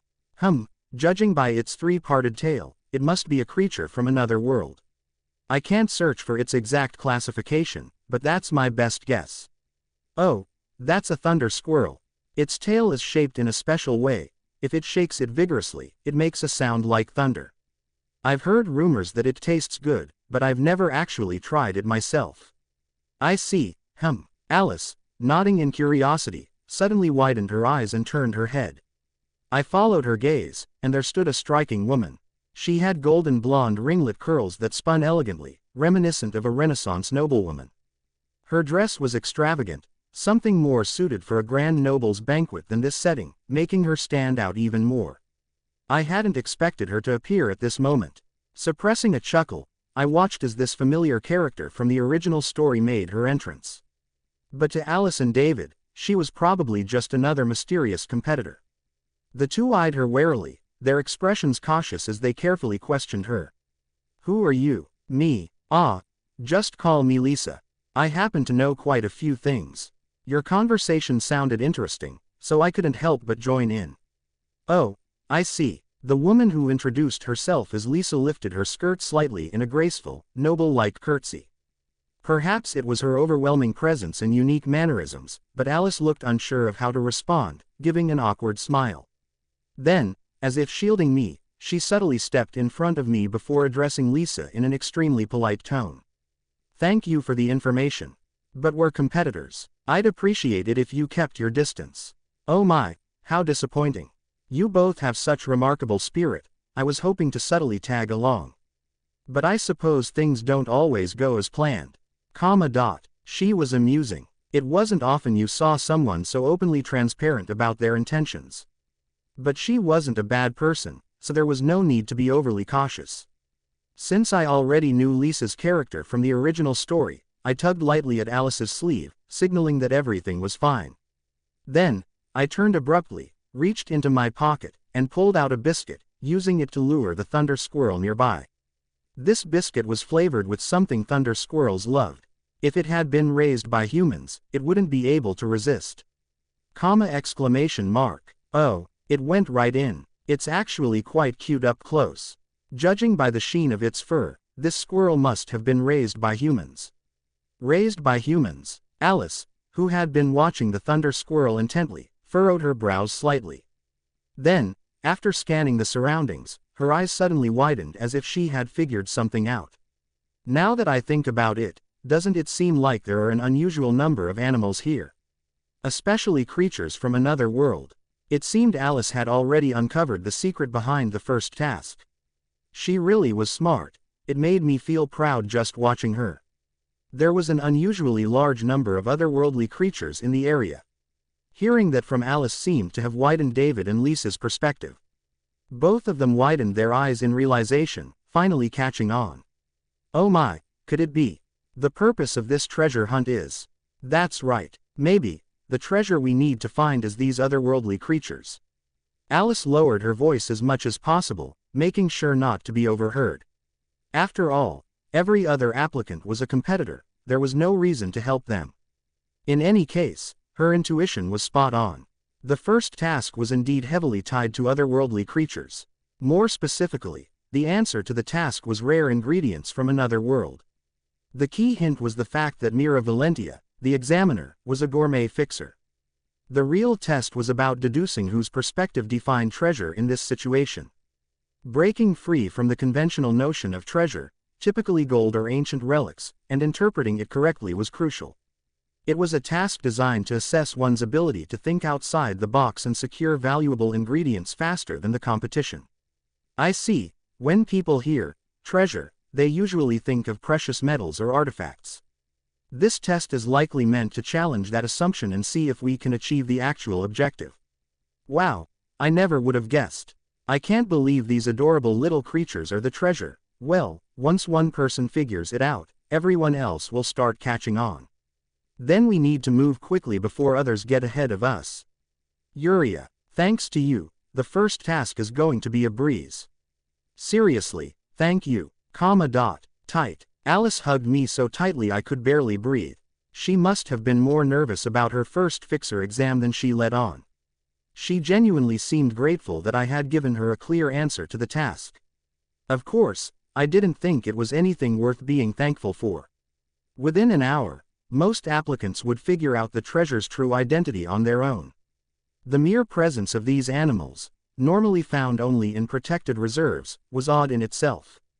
And with nothing else remotely resembling treasure in sight, the answer was bound to click sooner or later. All I did was accelerate the inevitable. Plus, I had chosen the easiest target, a creature that could be lured with a simple biscuit. Still, being hugged by Alice felt nice, so there was no reason to refuse. Hee, go on, praise me more. Yuria, we're heading off. Exclamation mark. Alice, after a deep hug that left our cheeks touching, quickly composed herself. This was a race. Standing around wouldn't do them any favors. Now that she knew the answer, she was going to complete the task as quickly as possible. She turned to David and Lisa.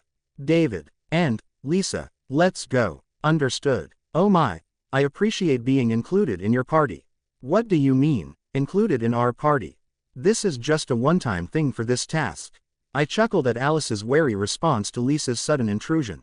She might say that, but she was too kind to avoid getting tangled up with Lisa in future tasks. Watching them interact was already entertaining. Lisa was a good person. Hopefully, they'd get along better over time. As they left, I waved at them. They were some of the most skilled people in the entire fixer exam. There was nothing to worry about. Chick, As I waved, I heard a small sound from my hands. It was the thunder squirrel, still comfortably nestled in my grasp. Was it asking for more biscuits? I handed it another treat and gently stroked its fur with my fingertips. The thunder squirrel stood up on its hind legs, nibbling on the biscuit while accepting my touch without resistance. It was clearly accustomed to humans. There was none of the usual wild animal aggression. Still, was its tail really a delicacy? It was so cute that I couldn't imagine eating it. The thought alone piqued my curiosity. Chick, question mark. But just then, the thunder squirrel perked up, gripping my fingers tightly. It looked just like a small animal sensing danger. Had I unknowingly done something to make it uncomfortable? Whatever the case, I gently scratched its chin in apology. I didn't want it running away before I had officially passed. Technically, I could turn it into Mira right now and be done with it. But placing first would attract unnecessary attention. I planned to wait until Alice and the others returned before submitting my find. And so, I sat near the clearing, playing with the thunder squirrel to pass the time. Of course, I wasn't the only applicant around. But everyone else was too busy frantically searching for the treasure to pay attention to me. From their perspective, I must have looked like someone who had given up and was just lounging around. No one wanted to waste time on a supposed dropout. That worked out perfectly for me. If anyone tried to snatch my squirrel, it would have been annoying to deal with. As far as I knew, there was only one thunder squirrel in this entire area. If someone took it, I'd have no choice but to whine and beg them to give it back. Or ask Alice to get revenge for me. Yeah, it was better this way. Yuria, we're back. About 30 minutes later, Alice and the others returned, carrying various items. Alice had a massive golden furred tiger. David held a flamboyant mushroom that looked suspiciously poisonous. Lisa carried a dirt-covered bamboo shoot. What the? A tiger? There was something like that here. Are they idiots? We're supposed to be searching for treasure, and they're wasting time on something like that. Wait, something's weird. Why are animals like that even here, on the outskirts of the city? Some applicants were quick to catch on, their instincts leading them toward the truth. But most scoffed and clicked their tongues, thinking Alice's group was just being ridiculous. I didn't care about their reactions. Clutching my squirrel, I ran toward Alice's group. Exclamation mark. Sorry for the wait, we actually finished earlier, but David suggested we look for something even more valuable. Well, the task is called a treasure hunt. I figured it would be best to find something truly rare. Alice dear, do mention that my knowledge helped, won't you? Thanks, Lisa. Yep, they had grasped the key point. The real challenge wasn't just securing any otherworldly ingredient. It had to be rare enough to be considered a treasure. Alice and her group had each brought back ingredients that were practically impossible to purchase, no matter how much money one had. With what they had gathered, passing the first task was a sure thing. All right, you're all cleared. Applicants number 631, number 632, number 633, and number 7, you've secured the top 4 spots in the order you arrived. No objections, right? We did it. No objections at all. The treasures you've obtained will be collected by the exam staff. You can now sit back and rest until the exam ends. Good work. Of course, we had all passed. Alice and David, who had boldly led the way, took first and second place. Since I had intentionally delayed my entry, I placed third. And Elizabeth, Lisa, the outsider, ended up in fourth place. The ranking didn't hold much meaning, but holding the first place title would inevitably make Alice a target. I felt a little bad about that. Not that it mattered too much. She was more than capable of crushing anyone who came after her. They actually passed. The treasure was ingredients. I see. The examiner is a gourmet fixer, so the treasure was food ingredients. We need to find some fast. Perhaps because we had solved the task in under an hour, the secret had spread.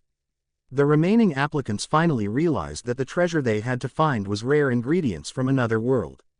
And as a result, a chaotic competition for ingredients broke out. Stealing ingredients from others became common practice. Some even set up ambushes to attack and snatch food from their competitors. With only a 3-hour time limit, searching aimlessly was inefficient. Taking from those who had already found something was the better strategy. Of course, those who struggled to steal an ingredient, only to have it rejected as too common, could do nothing but vent their frustrations. All right, the last spot goes to you. Congratulations, applicant number 100. At the 2-hour, 44-minute mark, the final successful applicant staggered into the clearing, covered in minor wounds. The next person in line let out a desperate scream, overcome with despair. Poor guy, but that's just how it is. Should have moved faster. Wow, the number of people thinned out so fast. From hundreds down to just 100. A ridiculous elimination rate. The same thing must be happening in the other groups, too.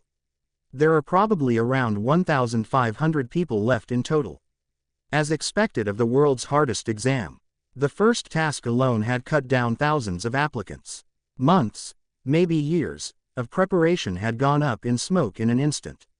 Of course, not everyone could accept such an outcome. One man, still clutching his ingredient while anxiously awaiting the results, suddenly raised his voice in fury. Hey, don't mess with me. I'm serious about becoming a fixer. Making us do some stupid treasure hunt like we're kids, you think this is funny? The man stormed toward Mira, his voice filled with rage. He was a beast folk, with a deep scar across his face. Judging by his mane-like hair, he was probably a lion beast folk. His presence was overwhelming. His expression was twisted in anger, as if he couldn't accept the fact that he had failed due to something as trivial as a treasure hunt.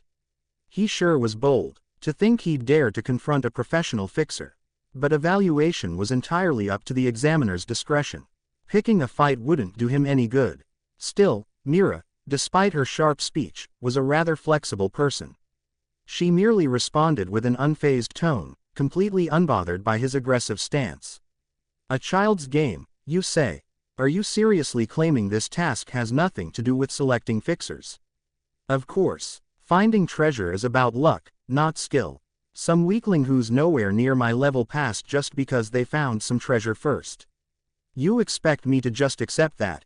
With that, the lion beast folk shot a sharp glare toward me, who was sitting quietly in the corner. What are you looking at? You got a problem. I swear, I'll rip your mane right off. I could guess what he was thinking. If we went purely by combat ability, even a million of me without telekinesis couldn't take him down. His frustration made sense. I had simply used my knowledge of the original story to skip to the answer. But Mira only seemed amused. Crossing her arms, almost as if emphasizing her chest, she scoffed at the man. I see. I understand why you're upset. It seems like many of the other failed applicants feel the same way. Very well, let me ask you one thing. What do you think a fixer is? A fixer is someone who survives competition. Look at the world. The strongest people in the world are all fixers. Becoming a fixer means proving your strength. It's not something that should be decided by some stupid playground game. Hey, an interesting perspective. Looking at the fixers out there, I suppose it's not entirely wrong. Mira chuckled, stroking her chin with a single finger. His words weren't completely off base. After all, the strongest individuals in the world, outside of wanted criminals, were mostly fixers. In a way, fixers were the victors of intense competition. But by Mira's standards, that answer was only worth a 50 out of 100. Straightening up from where she had been leaning against a sports car, she stepped closer to the lion beast folk. Elites, champions, entertainers, influencers, in recent years, fixers have spread into all kinds of fields, leading to frequent misunderstandings.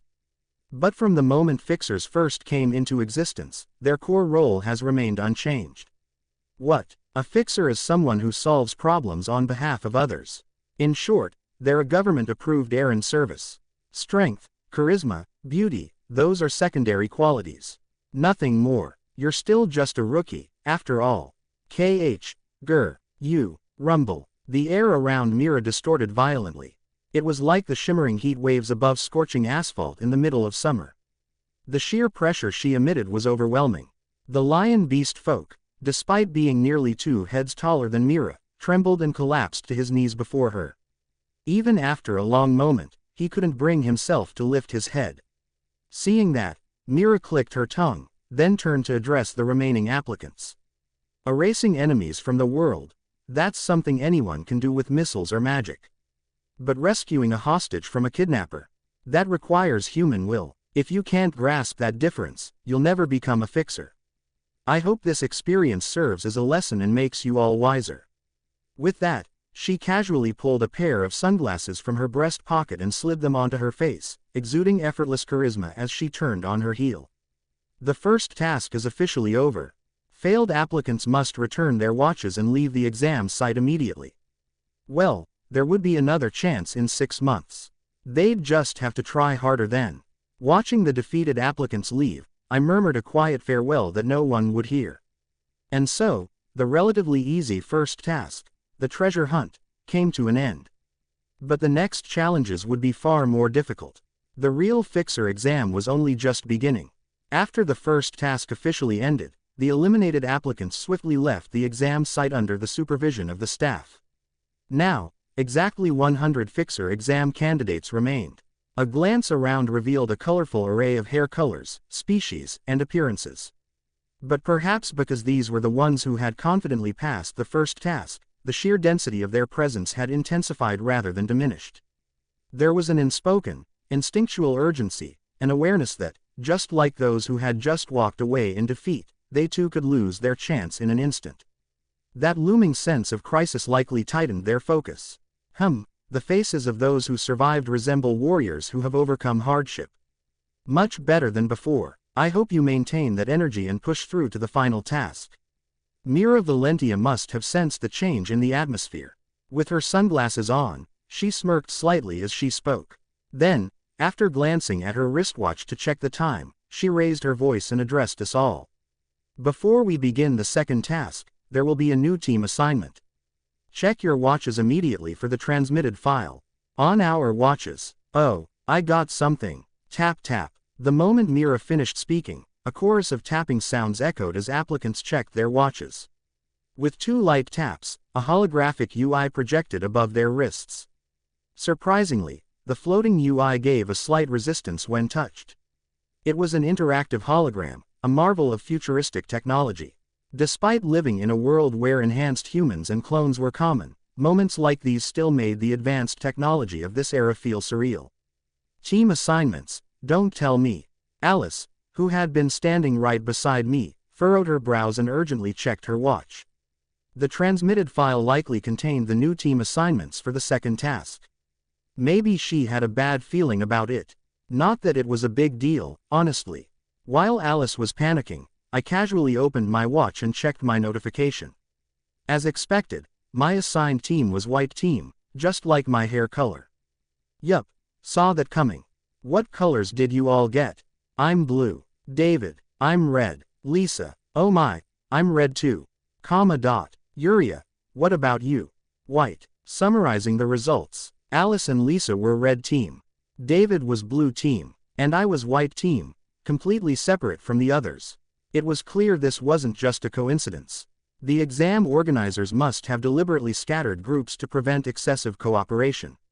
Even though fixers were expected to use any means necessary within the rules, forming groups with people you knew gave an unfair advantage.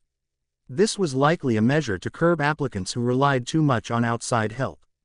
Without such precautions, unqualified individuals might slip through and become fixers. Well, I already accomplished what I wanted by passing the first task, so I don't really care. I wasn't aiming to become a fixer anyway. I just wanted to knock Raven down a peg. I had already landed my metaphorical punch by passing the first task without using telekinesis. How's that, Raven? Uriah's fist, even without telekinesis, still stings, doesn't it? But Alice, my self-appointed guardian, clearly didn't see it that way. She looked at me with deep concern. Uriah, are you going to be okay? Being alone and all, exclamation mark. Well, there are professional fixers supervising the exam, so as long as you don't push yourself too hard, you should be fine. David, but I still don't like it. I can't believe I have to leave Uriah all alone in such a dangerous place. Alice, well, technically, she wasn't wrong. More than half of the fixer exam candidates were non-human species. Those who had adapted to life on Earth and aimed to become fixers were naturally ambitious.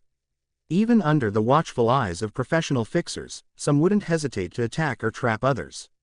In such a ruthless environment, a frail-looking girl being left on her own. Yeah, I had to admit, if I were in Alice's shoes, I'd be worried too. How could she not be? But considering how expensive this exam was, quitting just because of a little risk would feel like a waste. So, to reassure Alice, I gave her a quick hug. Then, looking her in the eyes, I struck a confident fighting pose. It was my way of saying, don't worry, I'll be careful. Let's both do our best. Did my heartfelt determination reach her? Alice hesitated, her face scrunched in worry, before reluctantly nodding. Her expression looked just like a parent reluctantly leaving their child home alone for the first time. All right, but promise me, don't push yourself. You can give up anytime if it's too dangerous, okay? Oh my, what a heartwarming relationship. Are you two sisters? It's something like that. Hearing David and Lisa casually discuss our relationship made me break into a cold sweat. If I got hurt, Alice would definitely be furious. As our conversation wrapped up, the exam site suddenly grew noisy. Several large buses arrived, pulling up one after another. A red bus, a blue bus, and a white bus. It was obvious that these colors represented the three assigned teams. Applicants, board the bus that matches your assigned team color. We will now move to the second exam site. The second exam site was about 2 hours away. Since it was midday, lunch would be provided during the trip. Not that I particularly liked eating on a bus. But skipping a meal before an important task wasn't ideal either. As I silently hoped for something at least halfway decent, Alice turned to me and David. We'll meet again later, Uriah. You too, David. Yes, I hope you both succeed. Exclamation mark. Such a touching friendship. It's enough to bring tears to my eyes. With those final words, we each headed toward our respective buses. Since we wouldn't be seeing each other for the rest of the day, I made sure to take a good look at their departing figures, committing them to memory. Under the guidance of the exam staff, I boarded the bus assigned to the white team. It was an ultra-luxury vehicle, large enough to comfortably seat around 10 people. Since there were 3 of these buses, transporting all the applicants wouldn't be an issue. Each seat was separate, a single, spacious chair. The interior was so lavish that it felt more like a high-end train than a bus. Whoa, this is a top-tier premium bus. The Fixer Association really goes all out. The moment I leaned back, I felt an unbelievable softness. It was almost like sinking into a high-end mattress. Even if I slept the entire ride, I wouldn't wake up feeling stiff. I picked a seat somewhere in the middle, neither too conspicuous at the front nor too isolated at the back. A survival strategy, of sorts. But perhaps my efforts to stay under the radar were pointless. As I stared blankly out the window, lost in thought, someone suddenly spoke to me. "Hey, you're the one who was playing with that squirrel back at the clearing, right?" Question mark. A voice, soft, almost ticklish, like a gentle whisper at the edge of my ear. It was the kind of voice that could lull someone to sleep. Wait, who just spoke to me? Does this person realize how annoying it is to get chummy with someone in the middle of an exam? I slowly turned around, already bracing myself for irritation.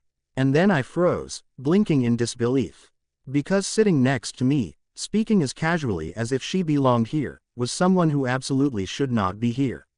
You've got to be kidding me. This can't be real. A woman with deep navy blue hair, neatly braided. A pair of unassuming, thin-rimmed glasses resting on her face. Her makeup was light and natural, giving her a clean, bookish look. At a glance, she appeared completely ordinary, just a regular human woman. She had no standout features, no intimidating aura. If anything, she looked more suited to working as a librarian than taking the Fixer exam.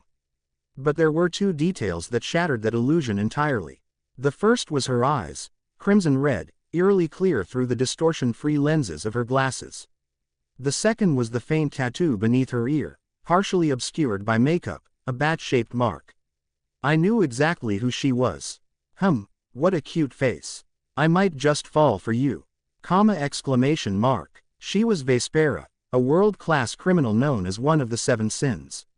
A walking disaster so powerful that even Raven had to bow his head before her. I usually try to keep my mask on when I'm out in public. For one, I'm well aware that my face tends to attract attention in a way I'd rather avoid. And the last thing I want is to get caught up in some unnecessary commotion. Especially now, when I'm isolated without Alice to watch my back. It was smarter to avoid giving anyone a reason to take an interest in me. That's why, ever since the Fixer exam started, I hadn't taken off my white fox mask even once. Not that I had done much besides play with a squirrel and turn it into the examiner, there had been no reason to remove it. So, when this woman suddenly commented on my cute face, there was an obvious contradiction. Then again, would logic even work on someone like her? I might have found her words suspicious, but considering who she was, the answer was clear. No one else on this bus, not even the Fixer staff, had the slightest idea who she really was. But if she wanted to, she could turn this entire bus into a bloody slaughterhouse in an instant. She was Vespera, the Crimson Progenitor, a legendary vampire who had lived for at least 1,000 years. Her reputation was on par with that of Nighthaven's Dragon Mayor.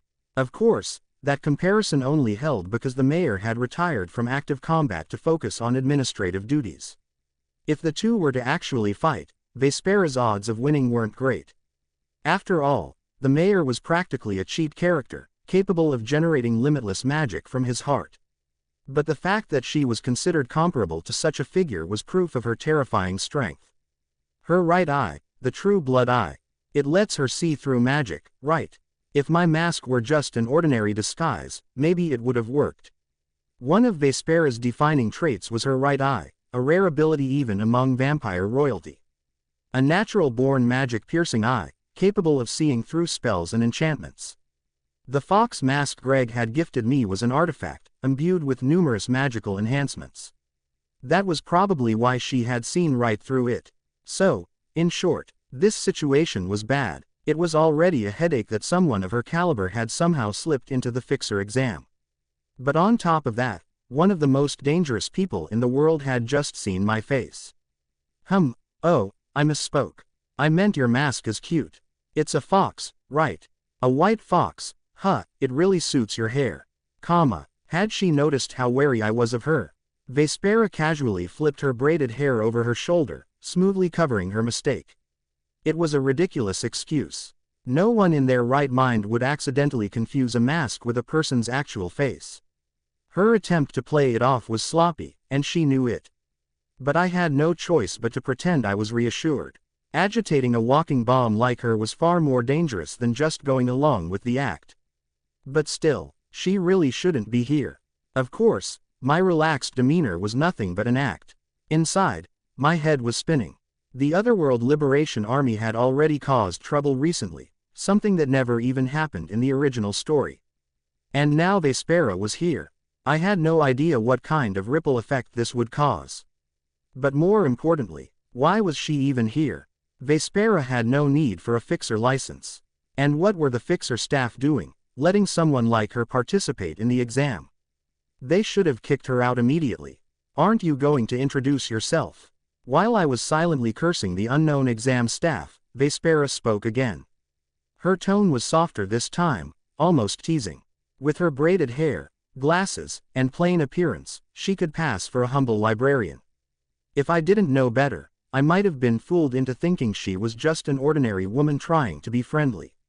But getting close to her was the worst possible idea. That was like seeing a freshly baked pie, thinking it looks delicious, and then biting into a scalding hot rock instead. The 7 sins. The worst of the worst.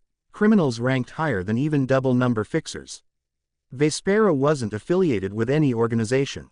She wasn't a fixer. She wasn't part of the Liberation Army. She simply did whatever she wanted, whenever she wanted. She was an absolute wildcard. And despite being one of the most infamous criminals in the world, she casually walked around major cities, as if she were untouchable. In short, she was a ticking time bomb. I had no idea why she was here, but I definitely didn't want to get involved. So, when she greeted me, I simply nodded. My response was as dry and mechanical as possible. For a moment, she stared at me in silence. Had my lack of response annoyed her? Her ruby red tongue flicked across her lips as she lowered her voice. Not much of a talker, huh? Or do you just have an attitude with strangers? Exclamation mark. Ah, I see, so you can't speak. What a shame. I bet your voice is beautiful. There was something terrifying about her words. Beyond mere discomfort, I could feel a hint of bloodlust. So, I immediately raised my fingers to my throat and made an X gesture, signaling that I was mute. Thankfully, she seemed to accept that as the truth. Her expression softened into a much more pleasant smile. Wait, if I had just been ignoring her on purpose, would she have stabbed me? The moment I get off this bus, I have to run. No hesitation. I silently made up my mind while keeping my gaze forward as if nothing was wrong. But, apparently, Vespera had a different idea. She pointed to herself and spoke in an overly polite tone. Oh, by the way, you can call me Vase. I really like you. Want to stick together? No, but I can protect you. Refusing wasn't an option. I didn't need the original story to tell me what would happen if I rejected her outright. So, with a forced smile, I had to accept her proposal. I had just been forcibly recruited by one of the worst criminals in the world. This was, without a doubt, the biggest crisis of my life. After 2 hellish hours, the bus finally arrived at its destination, a mountaintop far from the city. This place was called Reverse Mountain. It wasn't originally part of Earth's landscape. After a war had left the land devastated, the Fixer Association took the opportunity to rebuild it. Through a combined effort of magic and science, they created an artificial mountain to simulate an otherworldly ecosystem. The mountain was several kilometers high, its terrain reinforced with layers of enchantments and technological reinforcements. Thousands of massive trees had been planted, lakes filled with fish and birds had been formed.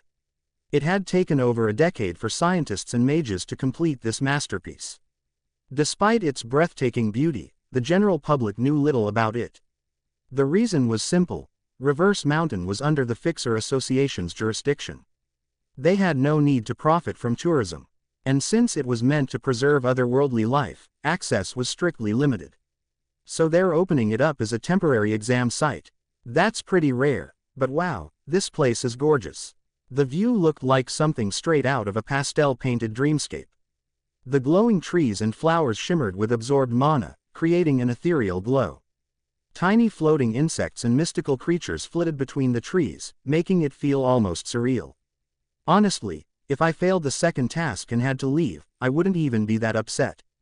Just being able to see this in person almost made the expensive exam fee worth it. The other applicants seemed equally entranced, gazing in awe as they stepped off the bus. Wow, this place is amazing. Those fixers were hiding this from us. Feels just like home. I ignored Vespera's suspiciously revealing comment and focused on our next destination. A large gymnasium built at the peak of the mountain. Inside, there were other applicants. Likely the ones who had also passed the first task and been assigned to the white team. The moment we stepped in, I could hear them whispering. TCH, another kid, are they even taking this exam seriously? These guys look weak. What a disappointment. Ugh, so few women. Depressing. Were they talking about me? Excuse me, and who exactly do you think you are, making judgments like that?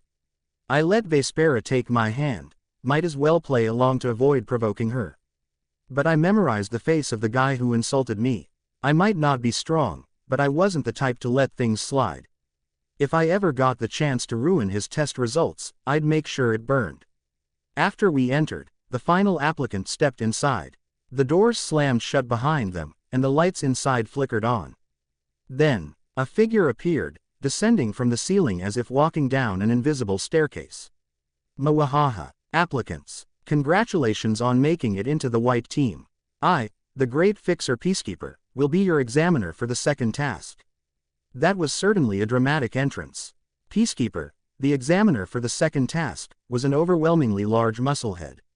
With shoulders as broad as the Pacific Ocean, a thick tree trunk of a neck, and biceps that looked more like clubs, he barely seemed human, more like a gorilla that had taken on a human form. Even his crisp white tuxedo was straining against his muscles, the buttons practically screaming for mercy. His thick beard and slicked back black hair gleamed unnaturally, making him look greasy. I hadn't even eaten anything oily, but just looking at him made me feel like I'd swallowed a stick of butter. He's not non-human, just a regular human, huh? That floating trick wasn't magic, it was equipment. The strange way he had descended from the ceiling was thanks to a peculiar belt strapped around his waist. Whether it was advanced technology or an artifact, it clearly allowed him to walk on air. Anyway, after stepping down from the sky with ridiculous confidence, Peacekeeper crossed his arms. His muscles flexing dramatically, and launched into his self-introduction. Mwahaha. Since you're all aspiring fixers, you should already know my name. But I'll introduce myself anyway. I am a peacekeeper, the great fixer rank 987th, a proud triple number fixer specializing in VIP protection. Ha ha ha, a pleasure to meet you all. He puffed out his chest dramatically as he emphasized 987th. He was clearly very proud of his ranking, to the point where he just assumed everyone would recognize his name. Was this guy delusional? I wondered if he had some sort of Prince syndrome. That said, I couldn't deny that his ranking was still impressive. Being a triple number fixer meant being in the top 1,000 of all fixers.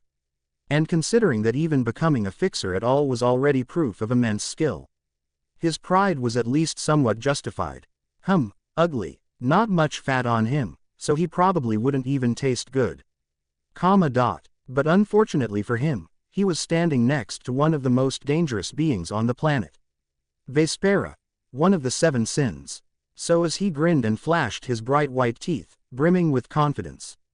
All I could think was, triple number fixer, so what? If Vespera pointed at him and said, die, he would drop dead before he even realized what happened.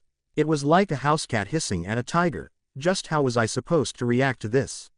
So this guy is the white team's examiner for the second task. Will this be a problem? Obviously, Peacekeeper didn't exist in the original story. In the original, Alice had been sent to red team, David to blue team.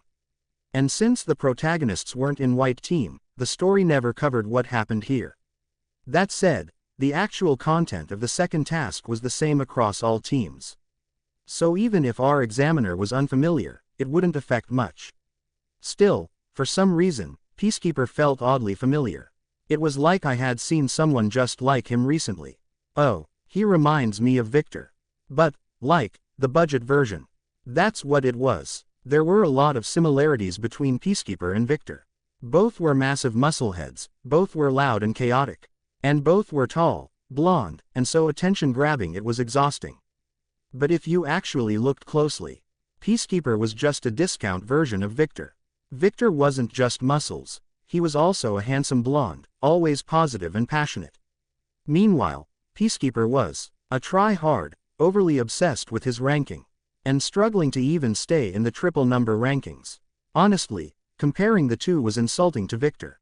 Even Vespera seemed bored, glancing at him briefly before losing interest entirely. It was exhausting enough pretending to be calm around her. Now I had to deal with this guy too. Yes, you all seem quite capable. Since you've passed the first task, you've already proven you have the skill and qualifications. Peacekeeper scanned the room, nodding in approval. His massive muscles twitched beneath his clothes in what was probably supposed to be a pleased expression. Then, his gaze landed on me. He paused, furrowing his brows slightly. Wait, had he somehow read my mind when I was comparing him to Victor? Feeling oddly guilty, I instinctively shifted behind Vespera to hide from his stare. He tilted his head in confusion for a moment, but then shrugged and continued. Well then, since you all seem ready, there's no need to waste time. Let's start the second task immediately. This task is, finally starting. We came all the way to Reverse Mountain for this, what could it be? The other applicants tensed in anticipation. Being brought to such a restricted and mystical location, for something as high stakes as the Fixer exam, their anxiety and curiosity only grew stronger. But the moment Peacekeeper announced the task, their faces went blank with confusion. A fantasy duel. Fantasy. What does that even mean? Examiner, please explain in detail. The applicants immediately demanded clarification. After all, fantasy and duel were two words that didn't seem to go together at all. I, on the other hand, remained completely relaxed. Because I already knew what this was about. The satisfaction of knowing the answers to a test in advance. It felt amazing. Honestly, I kind of wanted to brag about it. As I smugly leaned back, soaking in my advantage, Vespera, who had been casually reading the information on her watch, suddenly glanced at me. So, we just wear these bracelets and defeat whatever enemy appears. Seems suspicious. What do you think, little one? Oh, why am I calling you, little one? Well, you never told me your name. So I had no choice. Do you not like being called that? Call me whatever you like. I avoided Vespera's gaze, nodding slightly as if to say do whatever you want. She wasn't the type to listen even if I told her not to. At this point, whether she called me little one, kid, or fluffy, it didn't really matter. So, she thought there was something suspicious about this test. She wasn't wrong. This test was designed to deceive the applicants. The mechanics were simple. Applicants wore a special illusion bracelet, developed by the Fixer Association's mental-type magicians, and fought an opponent that didn't actually exist. But the problem is, that opponent is the worst thing you can possibly imagine. The enemies were illusions formed from a person's trauma, regrets, or most painful memories. They didn't physically exist, so in theory, all you had to do was ignore them. But when thrown into it without warning, most people found that much easier said than done. So even though it's called a duel, it's really a mental endurance test. If you could stay composed and reject the illusion, you passed. If you collapsed under pressure and lost consciousness, you were disqualified. Even raw strength didn't matter, because a weak mind meant you couldn't utilize it anyway. For an exam meant to produce fixers, it was an effective test. But there was one thing bothering me. I had no idea what my own greatest weakness was supposed to be. I understood that it was just an illusion, not real. So even if something terrifying appeared, I should be able to forcefully reject it. But, what exactly would the illusion show me? I wasn't particularly afraid of anything. What, was it going to be the monster under my bed? I didn't even have a bed. Well, no point underestimating it. I'll just brace myself and get through it. It's not like I'm going to die. I mentally tightened my resolve, as if fastening a belt. Then, glancing at Vespera, I gave a small nod, agreeing with her suspicions. Don't worry, little one. I'll be here for you. She smiled, tilting her head. Your face, your mask, is just too much to my taste. I want to see it for as long as possible. I, on the other hand, wanted to get away from her as soon as possible. But I suppressed my discomfort, nodding as if I appreciated the sentiment. Yeah, she definitely wasn't letting me go anytime soon. I needed to find a chance to shake her off. As I plotted my escape, the preparations for the second task were finally complete. Applicants were called forward one by one to receive their illusion bracelets. Then, AAARGH. No, get away. GGH, stay back. Screams and sobs filled the gym.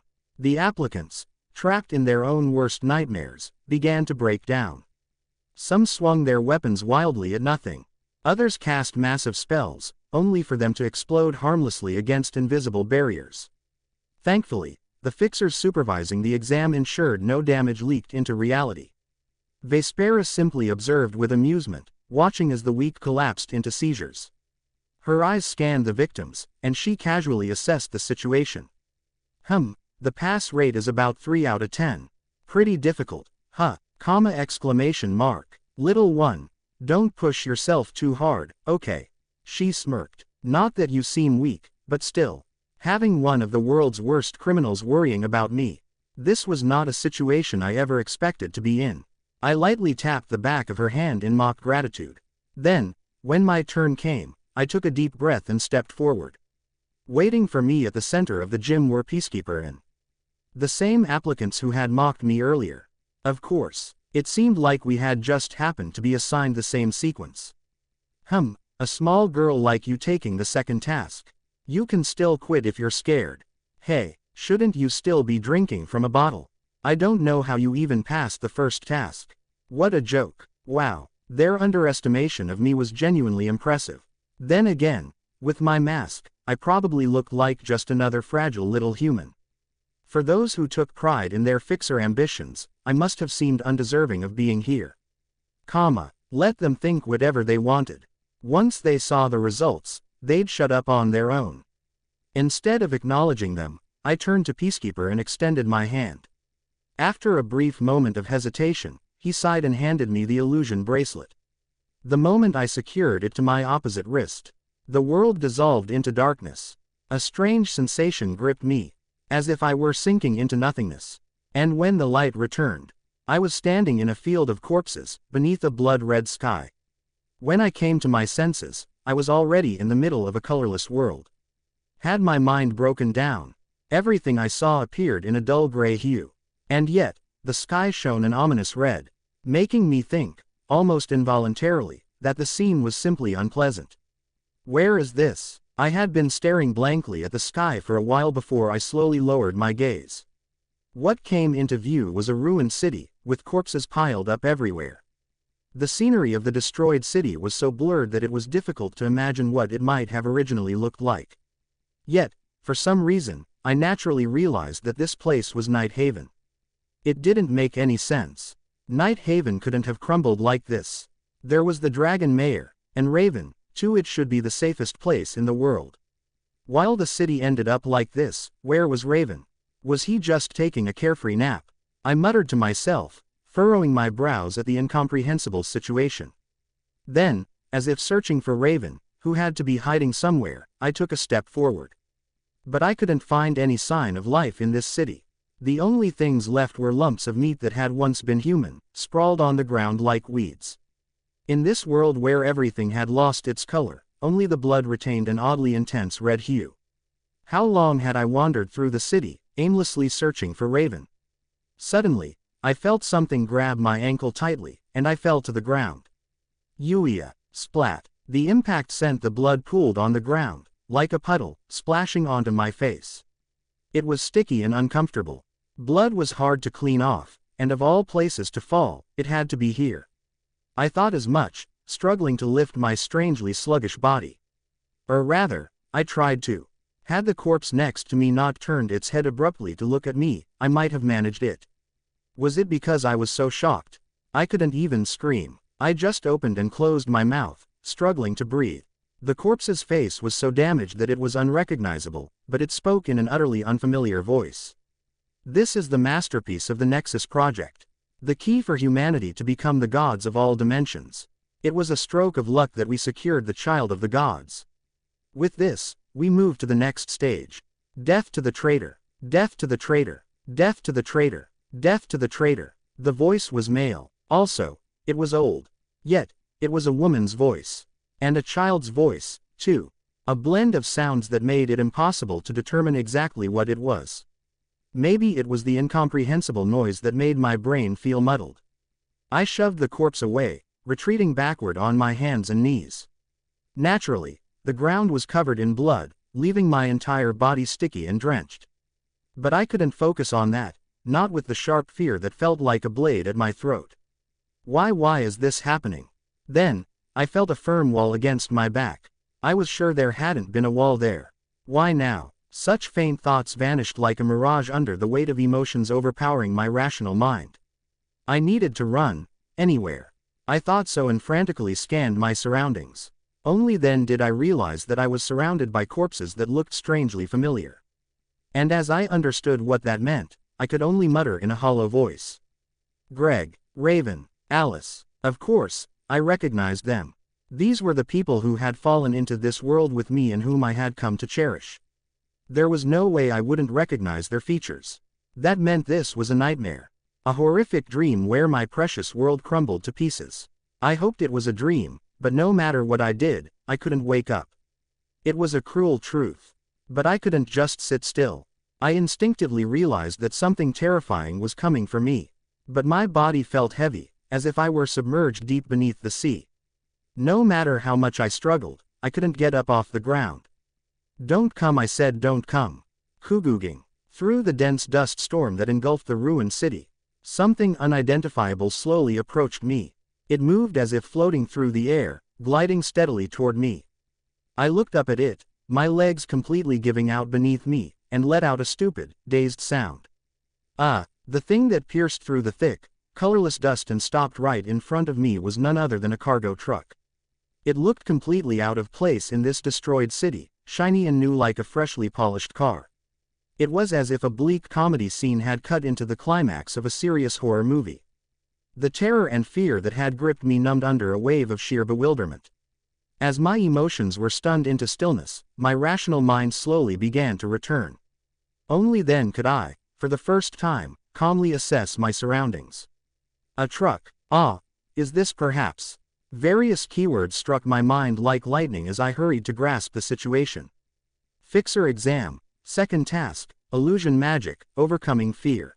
And when I finally managed to get my still sluggish body to stand, I realized that everything here was a fake created by the fantasy bracelet. No wonder my body wasn't moving well. Is this a hallucination closer to a dream? Thinking about it, nothing made any sense. The fact that I, who had just been in the exam hall, was suddenly standing in the middle of a deserted city. The baseless assumption that this place was Night Haven. The strange lack of unease I felt about the world being gray while only the sky was red. It was as if I were a fool who couldn't tell sugar from salt. But I had a bit of an excuse. After all, this was a special device created by a truly extraordinary illusion mage, wasn't it? Although the illusion wouldn't physically harm or kill me, it was highly specialized in attacking the mind. It seemed that simply stealing my resolve wasn't enough. After all, even if I had memories of another world, it wasn't like my mental strength was particularly extraordinary. If a normal person like me could easily overcome it, there wouldn't be such a low pass rate of barely 30%.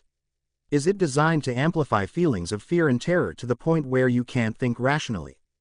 Come to think of it, the corpses around me when I look again, they don't resemble Raven or Alice at all. I only saw them that way because I was afraid. Is that it? I muttered lightly to myself and nodded, finally realizing how naturally I had been speaking all along. This was more proof that this place wasn't reality. I wasn't actually speaking out loud. I still didn't even know what my real voice sounded like. As I continued to marvel at the strange situation, I turned my gaze to the pristine white truck standing in the middle of the road. It was odd that the most terrifying thing was supposed to appear, yet this truck had just popped up. While it had indeed broken my immersion and forced me to regain my rationality, its strangely familiar appearance made me tilt my head in confusion. Was this truck supposed to be the thing I feared most? I didn't feel that way at all. As I stared at the truck, a sudden thought flashed through my mind. No way. Is this the cargo truck that hit me in my past life? What on earth? Rather than surprise, a sense of absurdity made my facial muscles twitch. So that's why it felt so oddly familiar. I never imagined we'd meet again like this. I was utterly baffled. The moment of my death had been so quick that I didn't feel much pain or fear. So why had this truck appeared as the thing I feared most? Was I unknowingly suffering from PTSD or something? But I don't feel any strong emotions even while staring at it. Is this a defective product? No, if that were the case, the build-up earlier wouldn't have been so scary. Resting my chin on my hand, I pondered for a while before crawling up the truck and sitting on its roof. From up there, I could see the completely destroyed city and the countless corpses scattered everywhere. In the utterly unrealistic scene, it now felt like I was just watching a video game. So, this was supposedly the deepest fear buried in my subconscious. The collapse of Night Haven, and the death of everyone, including Raven and Alice. Yeah, it wasn't a sight I wanted to see, for sure. It was fitting for the fantasy bracelet, which tested mental strength, to show such an illusion. Of course, it wasn't that the bracelet had identified my fear on its own, it was more likely that I had subconsciously brought it up myself. Since I've escaped the illusion, it's best to end this test quickly. I took a deep breath and slowly closed my eyes. In the deep darkness that followed, I focused my awareness on the edges of my body. In the empty, floating sensation where I felt almost paralyzed, I gradually started to regain the faint connection to my physical senses. This is it. My real arm is here. Having recovered my lost senses, the next step was simple. While feeling the paradoxical sensation of moving yet not moving, I yanked off the fantasy bracelet on my wrist. It was like bursting through the surface after being submerged in the deep sea. I found myself standing right in the middle of the gymnasium. Exclamation mark. Perhaps because I had escaped the illusion through sheer willpower. The bright light that stabbed my eyes and the loud noise that assaulted my ears were almost overwhelming. Right in front of me stood Peacekeeper, the examiner, staring at me with wide-eyed shock. Of course, confirming this was reality, I still couldn't hear any actual voices. How did you so quickly and without any magic power? There shouldn't be any magic resistance. Unbelievable mental strength. Is that kid a monster? Not even 30 seconds. I guess you really can't judge by appearances. As I got used to the slightly awkward feeling of reality, I slowly looked around. Standing next to me were other test takers, their eyes closed, letting out groans. Was I the first one to break out of the illusion among these 20 people? Well, considering they were all probably still fighting their enemies, while I escaped the illusion the moment I met mine. It made sense that there'd be such a difference in speed. Surely, none of them encountered a random cargo truck like I did. While surveying the situation, I quietly handed the bracelet back to the examiner. There wasn't much else to do, just standing around. I thought it'd be better to step back so as not to interfere with the other test takers. White team number 274P pass. But please wait at your spot for a moment. Once all test takers finish, a sedative will be provided to help everyone stabilize. I think there was a similar scene in the original story. Since that was the case, I nodded to show I'd wait quietly. Since the illusions were only visible to those wearing the bracelets, the test takers around me just appeared to be struggling with their eyes closed. Some seemed unable to overcome the illusion, foaming at the mouth and losing consciousness. Others began to surrender, indicating they wanted to quit the test. So it wasn't just difficult for me. This test was really tough, especially for humans. I genuinely felt like giving serious respect to anyone who passed this mental strength test as a pure human. Oh okay, the number of those who passed is 4. Next 15, step forward. Huff, what that kid passed, too. Just how strong is their mental strength? TCH, I'd better avoid them if we meet in the next task. It felt like I was unintentionally gaining some sort of wary reputation. That's really not the case. I could only hope they were mistaken. A total of 154 people passed the second task. Since the white team originally had just over 500 participants in the gymnasium, that meant 2/3 of them were eliminated in just one task. But even this was mild compared to the first task. The pass rate for the first task was about 15%, with only 100 out of 700 passing. So a near 30% pass rate for the second task could be considered quite generous, eliminating 70% to 80% of the candidates in a single task. For those who were confident enough in their skills to take on the fixer exam, it was no wonder it had the nickname of being the hardest test in the world. But still, dropping candidates quickly is necessary for progress. They can't hold exams for an entire month.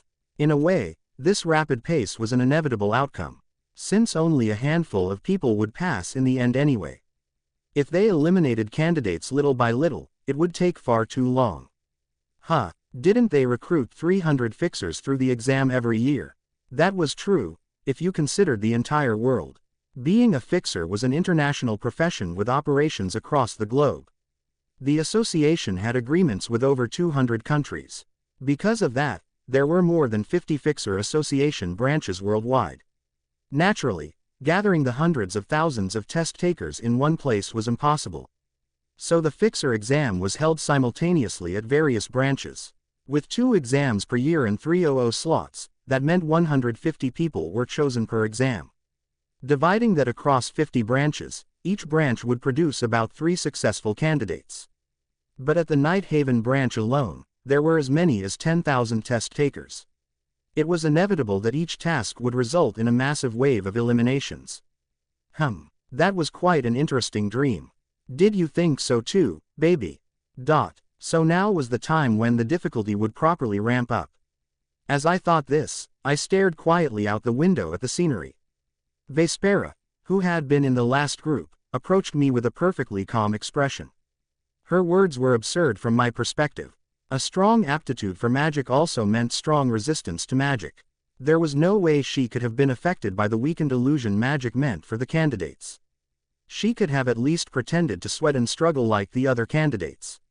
It was a blatantly transparent performance, and I was simply speechless at her brazen lie. But I couldn't let it show. If she realized I had seen through her identity, who knew what she might do to me? It was best not to pour oil on the fire and to pretend I didn't notice anything for now.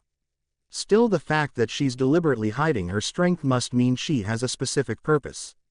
If she had just joined the fixer exam out of curiosity or for fun, there would be no need to go to such lengths to hide her abilities. She could have simply displayed the level of an ordinary mage and avoided suspicion. The fact that she altered her appearance and concealed her power so thoroughly was a clear sign of intent. Since this wasn't in the original story, I had no idea what her motive could be. I really don't know. If I were smart enough to figure it out, I wouldn't need to rely on my knowledge of the original story. I guess that's obvious. No matter how much I thought about it, I couldn't find a solution to my concerns. Naturally, all I had to rely on was my knowledge of the original story. This sudden situation was completely outside my expectations. Because of that, I felt a deep frustration, as if I wanted to let out a heavy sigh from the bottom of my heart. Not to mention, the unpleasant illusion I had just experienced left me feeling down. And now, I had a ticking time bomb right next to me that could go off at any moment.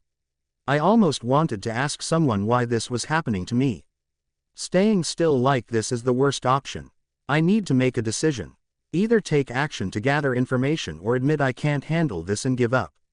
Neither option was ideal. Gathering information against one of the 7 sins came with huge risks.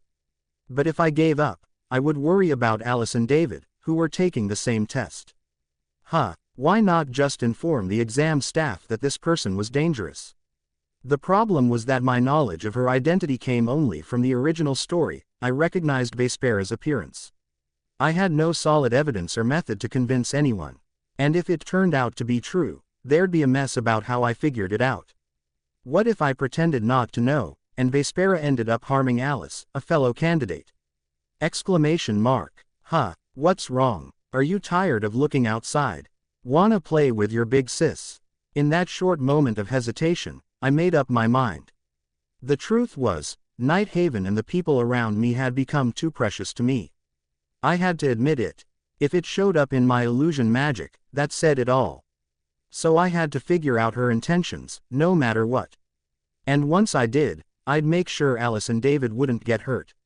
I fixed my gaze quietly on Vespera, solidifying my resolve. Alice, David, I'll protect you, no matter what. Of course, given the overwhelming difference in power, staring her down directly was quite terrifying. But if my worst nightmare was everyone dying, bowing my head obediently was not an option. My fingertips trembled despite my will, but at least my resolve remained unshaken. An hour had passed since I resolved to uncover Vespera's true intentions. The eliminated candidates were guided by the staff to leave Reverse Mountain. Maybe it was because the second task had pushed their mental strength to the limit. But quite a few of them had completely lost consciousness. Those patients were to be admitted to a hospital near Reverse Mountain. After all, it was highly likely that those who failed the Fixer exam would take it again. The association had no reason to treat people poorly if they might pay the hefty application fee again. Good work. That's it for the second task, and next. The examiner for the third task will come and explain. Heck. Peacekeeper, drenched in sweat, hastily finished speaking and then hurriedly left the gymnasium. He bolted away without looking back, as if he desperately needed the restroom. The reason for his sudden behavior was simple. Peacekeeper, almost as if he were promoting himself, introduced the company he belonged to. During the process of handing out his business cards, he unintentionally clashed with Vespera. Ahem, if you pass the exam, it's best to join a company. You'll get better benefits than as an independent fixer and can receive guidance from a great senior like me. Ha. Everyone, take my business card. HMPH Peace Love Corps. What's with this tacky name? Sounds boring. What? Say that again. You just called the name I worked so hard to come up with. What? I said it's tacky. What? You wanna try something? Crumple. Vespera, who had crumpled the business card between her fingers, glared at Peacekeeper with a sharp gaze. It wasn't magic or anything, just a slight release of her hidden presence. Her control over her presence was so refined that, even I, standing right next to her, couldn't immediately tell what she had done. But perhaps Peacekeeper instantly realized the overwhelming difference in power. Like a cat cornered by a tiger, he could only gape with his mouth open. Then, looking 10 years older, he let out a weak breath and avoided her gaze. It was as if just meeting her eyes had terrified him completely. The difference in their presence as living beings was too great, it was an inevitable outcome. What's up with that examiner? He suddenly looks so anxious. Maybe he really needed the bathroom. He didn't look too well earlier. Even a fixer can't escape the call of nature, huh? While the other candidates muttered without knowing what had happened. I closed my eyes tightly, now more certain than ever that I hadn't misjudged her. So, now I had to find out her plans without letting her notice. And I had to do it all on my own, without anyone's help. Yeah, my head already ached. I felt like I was hanging precariously off a cliff. A third task. I hope this time it'll be something interesting. Baby, why that face? Are you nervous? Don't worry, Big Sis will protect you. You're the one making me this miserable. Who are you planning to protect? I looked at Vespera with a sense of disbelief but nodded calmly as if I were grateful. It seemed she still intended to keep me by her side. The best approach might be to act innocent and gather information quietly. Especially since the third task would take a full day, 24 hours. This might be my chance. What is this? I can't breathe. Just as I was organizing my thoughts, an overwhelming pressure filled the space, making it feel as if the air itself was shaking. The intensity of it was so immense and unsettling that, even Vespera, who had been looking bored, reacted in surprise. Now that I thought about it, I had overlooked something. The examiners for the third task were all big names in the fixer industry. The examiners in charge of the red, blue, and white teams were all well-known figures. Is it this way? I see. You're all gathered here. My apologies. I don't come to this mountain often, so I got a bit lost. Just by walking, the windows rattled, and the ceiling creaked.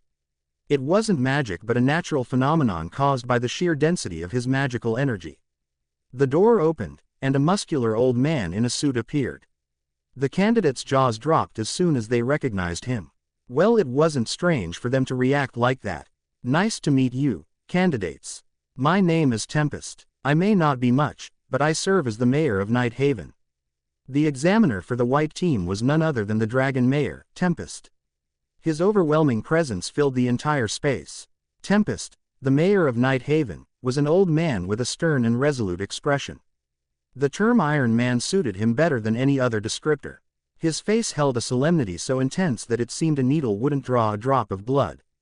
From a distance, his height appeared to be around the high 170 centimeters range. His white hair and the muscles peeking out from his suit resembled a white tiger. However, considering that enhanced humans and non-humans could easily exceed 2 meters in height, at a glance, his physical stature didn't seem all that impressive compared to his fame.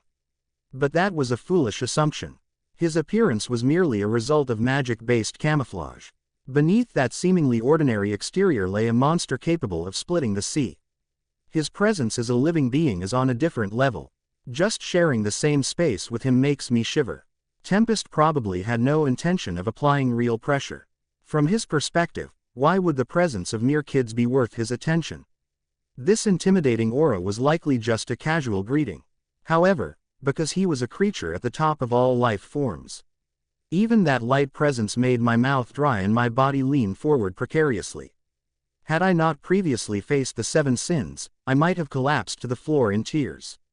Noticing that the candidates, while visibly uneasy, were still standing strong, Tempest lightly stroked his white beard, then grinned widely enough to show his teeth.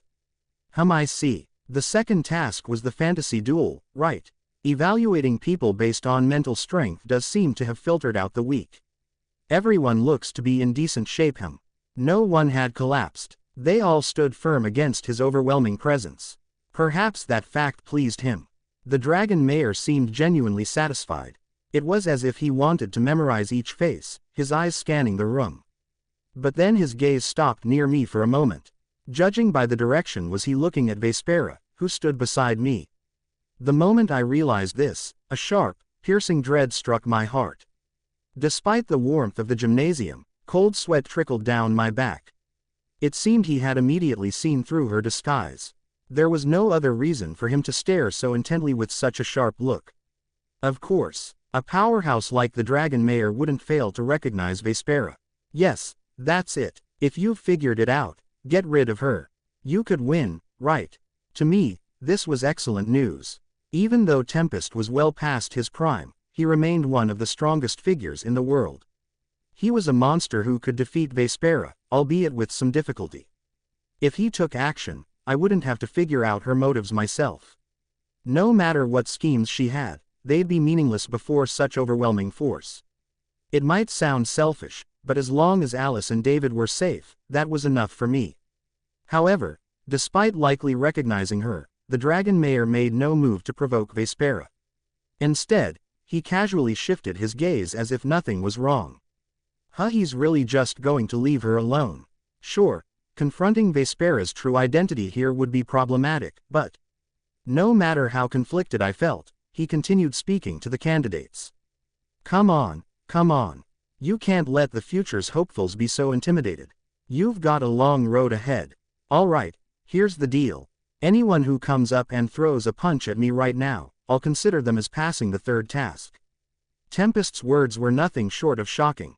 Not landing a solid hit, just throwing a punch would count as passing the third task.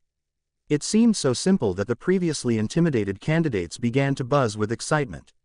Really? Just throw a punch? Isn't this doable, as long as we're the ones attacking? Though the details of the third task hadn't been revealed yet, the candidates seemed to think it was worth trying if all they had to do was throw a punch. Besides, Tempest had a reputation as a highly respectable fixer. That might be why they didn't feel too much psychological resistance. But how others reacted didn't matter much to me. What I needed to focus on was Vespera's reaction to this proposition.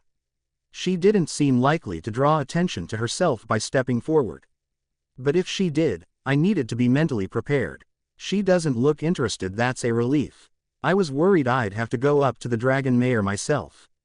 Glad that's not happening. Seeing Vespera remain calm even under Tempest's intense gaze, I felt a bit more at ease. If she had rushed forward to avoid the third task, I would have been in a tough spot, needing to gather information on her. It seemed I didn't need to worry about that, at least for now.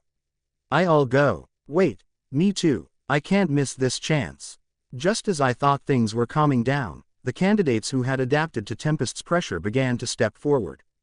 After the brutal pass rates of the first and second tasks, they must have decided that a guaranteed pass was more appealing than a potentially difficult third task.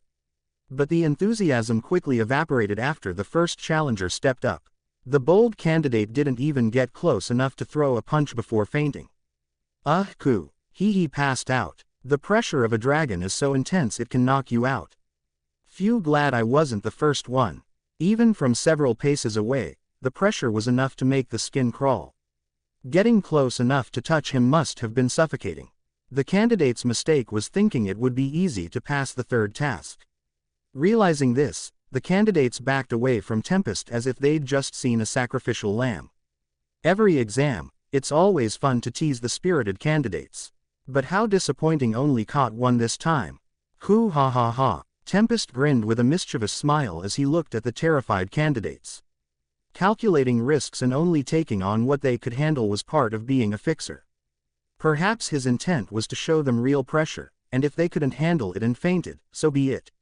If someone had actually thrown a punch, he probably would have passed them immediately. Despite his strict exterior, Tempest had a surprisingly flexible nature. After the chaotic scene settled down, Tempest withdrew his intimidating aura and spoke to the attentive candidates. All right then, let me explain the third task. Listen closely. Of course, the details will be sent to your watches, but remember, those who hesitate always lose out. The candidates swallowed hard as they stared at the Dragon Mayor. Was it from nervousness, or perhaps excitement for the third task? Finally, the long-hidden name of the third task was revealed. The third task will be held here in Reverse Mountain with a 24-hour time limit, Color War. 24 hours. And a war, you say?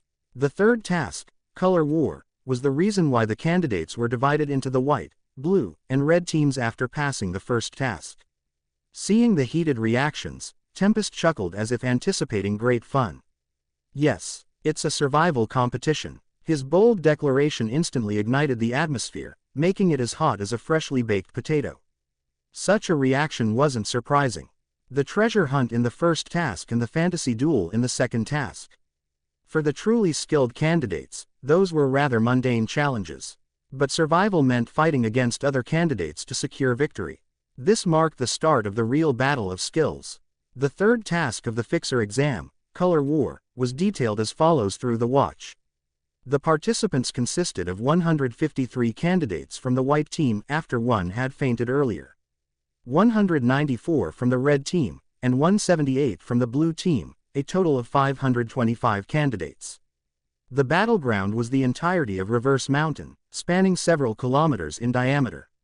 The perimeter was secured with high fences and fixers on guard, making it impossible to escape or call for help from the outside.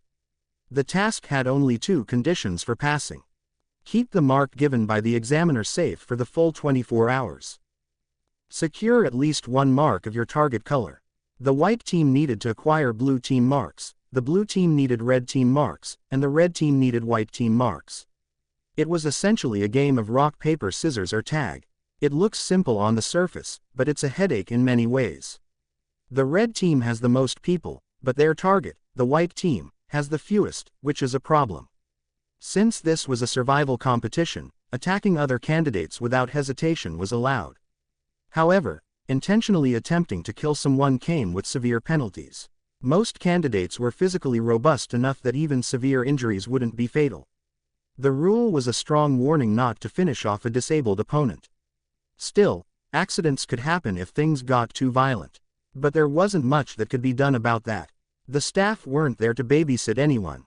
If someone recklessly got themselves killed, it wasn't their responsibility to prevent it. Don't worry about troublemakers. That's why you've got examiners like me. If I see anything, I'll discipline them so hard their guts will pop out of their mouths. Hoo ha ha ha. With a single number fixer like Tempest present, there was little chance of cowardly candidates hunting others on purpose. For anyone taking the fixer exam, even a sneeze from Tempest could knock them out. Surely, not even someone as bold as Vespera would go on a killing spree. After a bit more explanation, it seemed Tempest decided preparations were complete. He looked around at the candidates and spoke in a confident voice. Good. The third task will start at 5 p.m. It's about 4 p.m. now, so I'll give you an hour to spread out around Reverse Mountain. By the way, your watches will monitor your actions 24/7, so be mindful of any shady behavior. Surveillance, tisk. Not exactly thrilled about that. The white team candidates collected the supplies provided and began to leave the gymnasium. The supplies included dried food and water to last half a day, a survival kit, a map, a blanket, and a compass. All were useful for survival. The limited food supply likely meant they were expected to find more on their own, though many might end up starving. So it was finally starting. As I slung my backpack over my shoulder with a bit of a nervous feeling, Vespera, who had draped her arm casually over one shoulder, naturally pulled my hand. All right, shall we get going? Believe it or not, I'm great at camping. Just trust your big sis. Considering she wandered all over the world, of course she would be. Trying to match her slightly high spirits, I left the gymnasium with her, as if we were heading out on a picnic. Wait, now that I thought about it, I might run into Alice or David. What if that happened while I was with Vespera? Just thinking about it made a chill run down my spine. But if she had any clue, Vespera didn't show it. Her expression remained calm as she gazed off into the distance. There was only an hour left until the start of the third task. Time was running short. At first glance, the third task of the fixer exam, Color War, seemed incredibly simple. All you had to do was protect your mark for 24 hours and obtain a mark of your target color to pass. The rules were straightforward, with no room for misinterpretation or hidden variables. However, this task demanded a much more complex psychological game from the candidates. The reason was none other than the rock-paper-scissors-like relationship among the three teams. Think about it. To pass, the white team needed blue team marks. The blue team needed red team marks, and the red team needed white team marks. In other words, even if the white team collected 100 red team marks, they were meaningless without a blue team mark. This meant that fighting those targeting you was an unnecessary and unprofitable battle. Especially since the candidates had to survive in a vast forest for 24 hours. It was crucial to minimize unnecessary energy expenditure while accurately targeting their objective to obtain marks. Color War was not just about combat, it evaluated multiple aspects of a candidate's abilities. So, teaming up with candidates of the same color is an easy trap to fall into. The truth is, those with the same color marks are also your competitors. It was a simple logic. Suppose 10 white team candidates banded together to defeat 5 blue team members and obtain their marks. But if only an hour remained until the end, what would happen then? Naturally, they would turn on each other, fighting to secure the mark needed to pass. Like a large animal needing to eat more to avoid starvation, a large group could become a liability. Of course, if the group secured more than 10 marks, it would be a different story. By this stage, most surviving candidates had exceptional skills. Obtaining marks without any losses would not be easy. But if you already had a white team mark, you could negotiate to avoid danger. Avoiding fights and achieving the goal in a survival scenario where conserving energy is critical, nothing could be better. Thus, in the original story, Color War was a muddy battlefield filled with betrayal and schemes. Early on, candidates would gather with those of the same color, forming large groups for safety. However, wary of being eliminated, they would waste time avoiding fights. By the time night fell, they would exploit the darkness to steal marks and supplies or betray weaker members.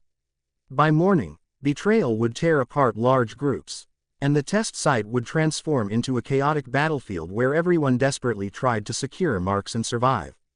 While it might appear to be a team battle, in reality, it was a brutal free-for-all where trust was a luxury. In a way, it was a task where pure skill was the most critical factor. Especially since this exam includes monsters stronger than active fixers. For those with only middling skills, this would be an exceptionally tough challenge. I'm not even close to that level. My plan, which I had thought over for a week, was this. I would hide for 24 hours, then find Alice at the end and ask her to give me a blue team mark. Since Alice was part of the red team, which needed white team marks, and wasn't the type to hide. By the end, she would likely have secured a white team mark to pass. And since she wasn't the type to avoid conflict, she probably had faced off against the blue team. My plan was to ask her to spare just one of the leftover marks from that battle. I admit it was a bit sneaky, but what could I do? By the time you reached the third task, winning without telekinesis was nearly impossible. It seemed like the most efficient and easiest way was to stick close to Alice. Anyway, in the final exam stages, shortcuts like this wouldn't work, so I'd probably get eliminated later. Wasn't a little trick like this okay in the mid-game? I had imagined a future where I'd pass like that. I didn't expect things to turn out like this. Of course, the plan I had painstakingly crafted down to the hour was already ruined. Not only did I end up with the absurd travel companion of Vespera, but she didn't seem to have any concrete plan for the third task. Wow, it's been ages since I've seen a sap tree. It reminds me of my childhood. Baby, the sap from this tree is incredibly sweet. Want to try some? No. Come to think of it, when I gave it to my cat, it coughed up blood. Well, that's fine. It'd be a hassle to cut the stem anyway. Coughing up blood, were you really about to feed me that? I looked at Vespera in disbelief as she casually said such terrifying things. While other candidates were searching for a good spot to spend the day, or moving around to collaborate with others, Vespera, brimming with confidence in her skills, behaved as if she were on a casual outing to the hills. All I wanted was to find a good spot and lay out a mat to rest. Because of her, my original plan to rely on Alice is ruined. I'd rather avoid bumping into other candidates. I followed behind Vespera, making up my mind. Then, I quickly ran ahead and stopped in front of her, blocking her path. She tilted her head, puzzled by my sudden action, but I grabbed her hand and led her to a place I had prepared earlier. A hidden spot where few people would come, yet you could still monitor the surroundings. In this area, there was a prime location, cleverly concealed by the trees. It should be around here. Found it. It was a shelter formed by the trees of this world. Like a cave, it was well insulated from the cold wind, keeping it relatively warm. There were no visible bugs, and with just a blanket, it seemed you could comfortably sleep there. It was more than enough space for both me and Vespera. The entrance to the hideout was cleverly concealed by roots and branches.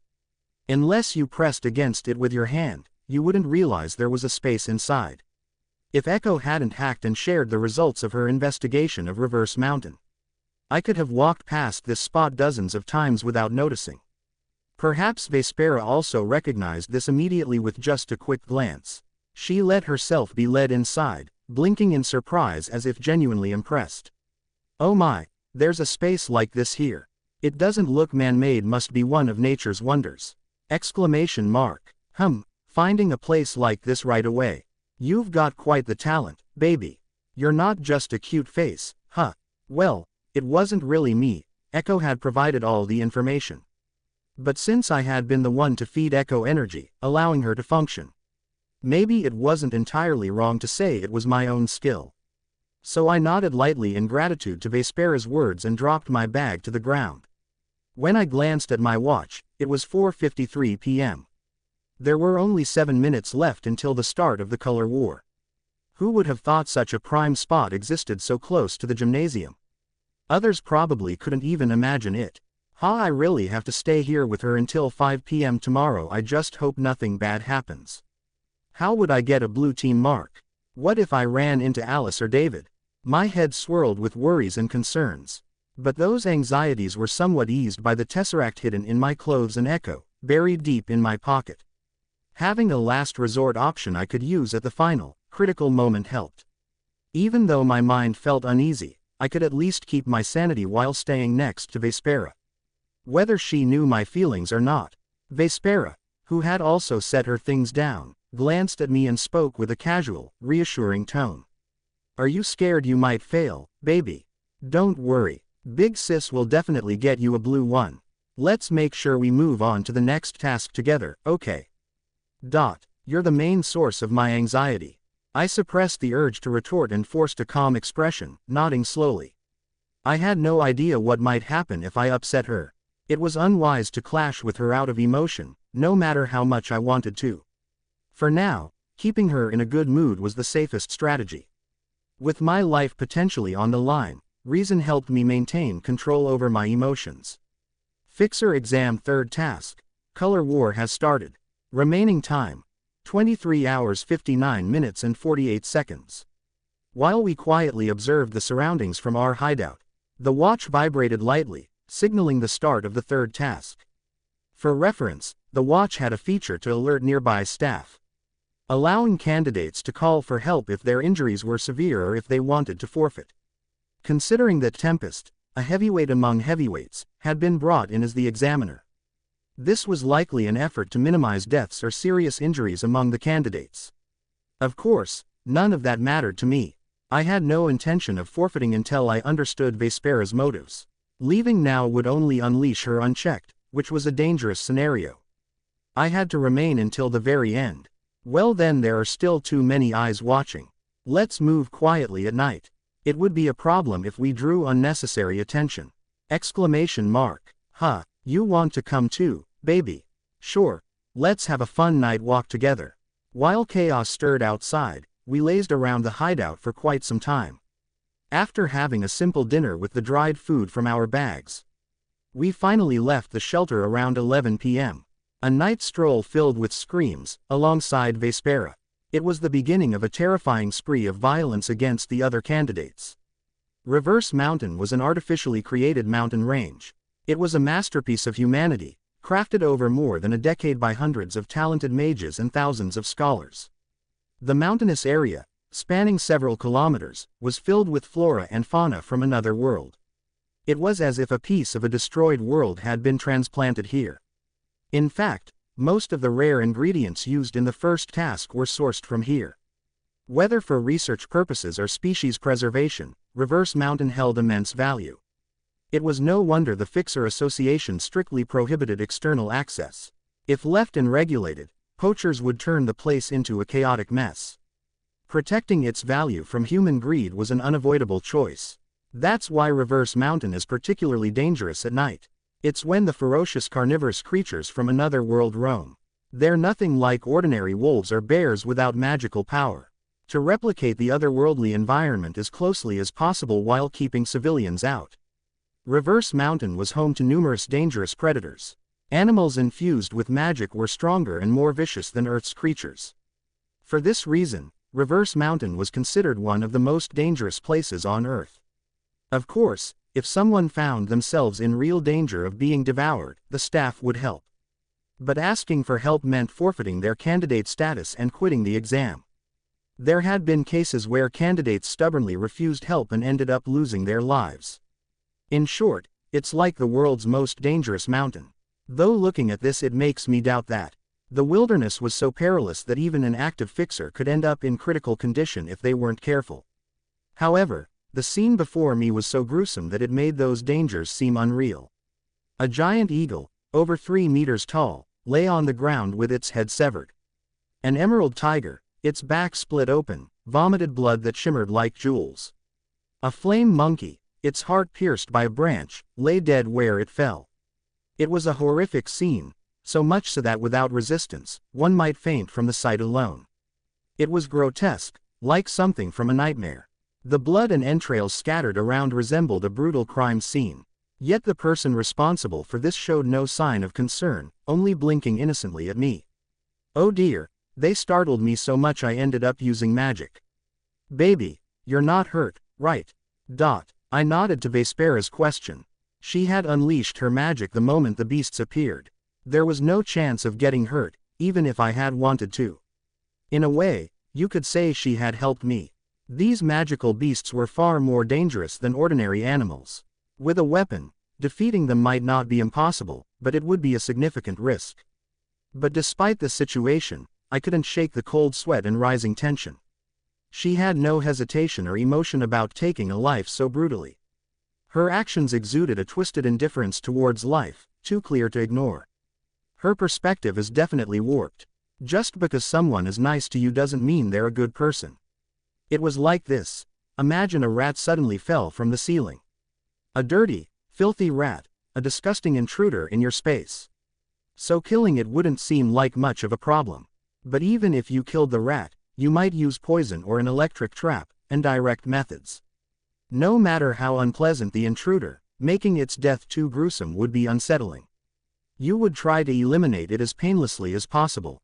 However, if you deliberately stepped on the rat's head to crush it, or burned it alive to make its death as horrifying as possible, stabbing it with a knife. If that was a regular habit, it wouldn't just be unsettling, it would be deeply disturbing. Especially if I was in the position of a pet hamster, so to speak. If we're not careful, other candidates might end up like those animals.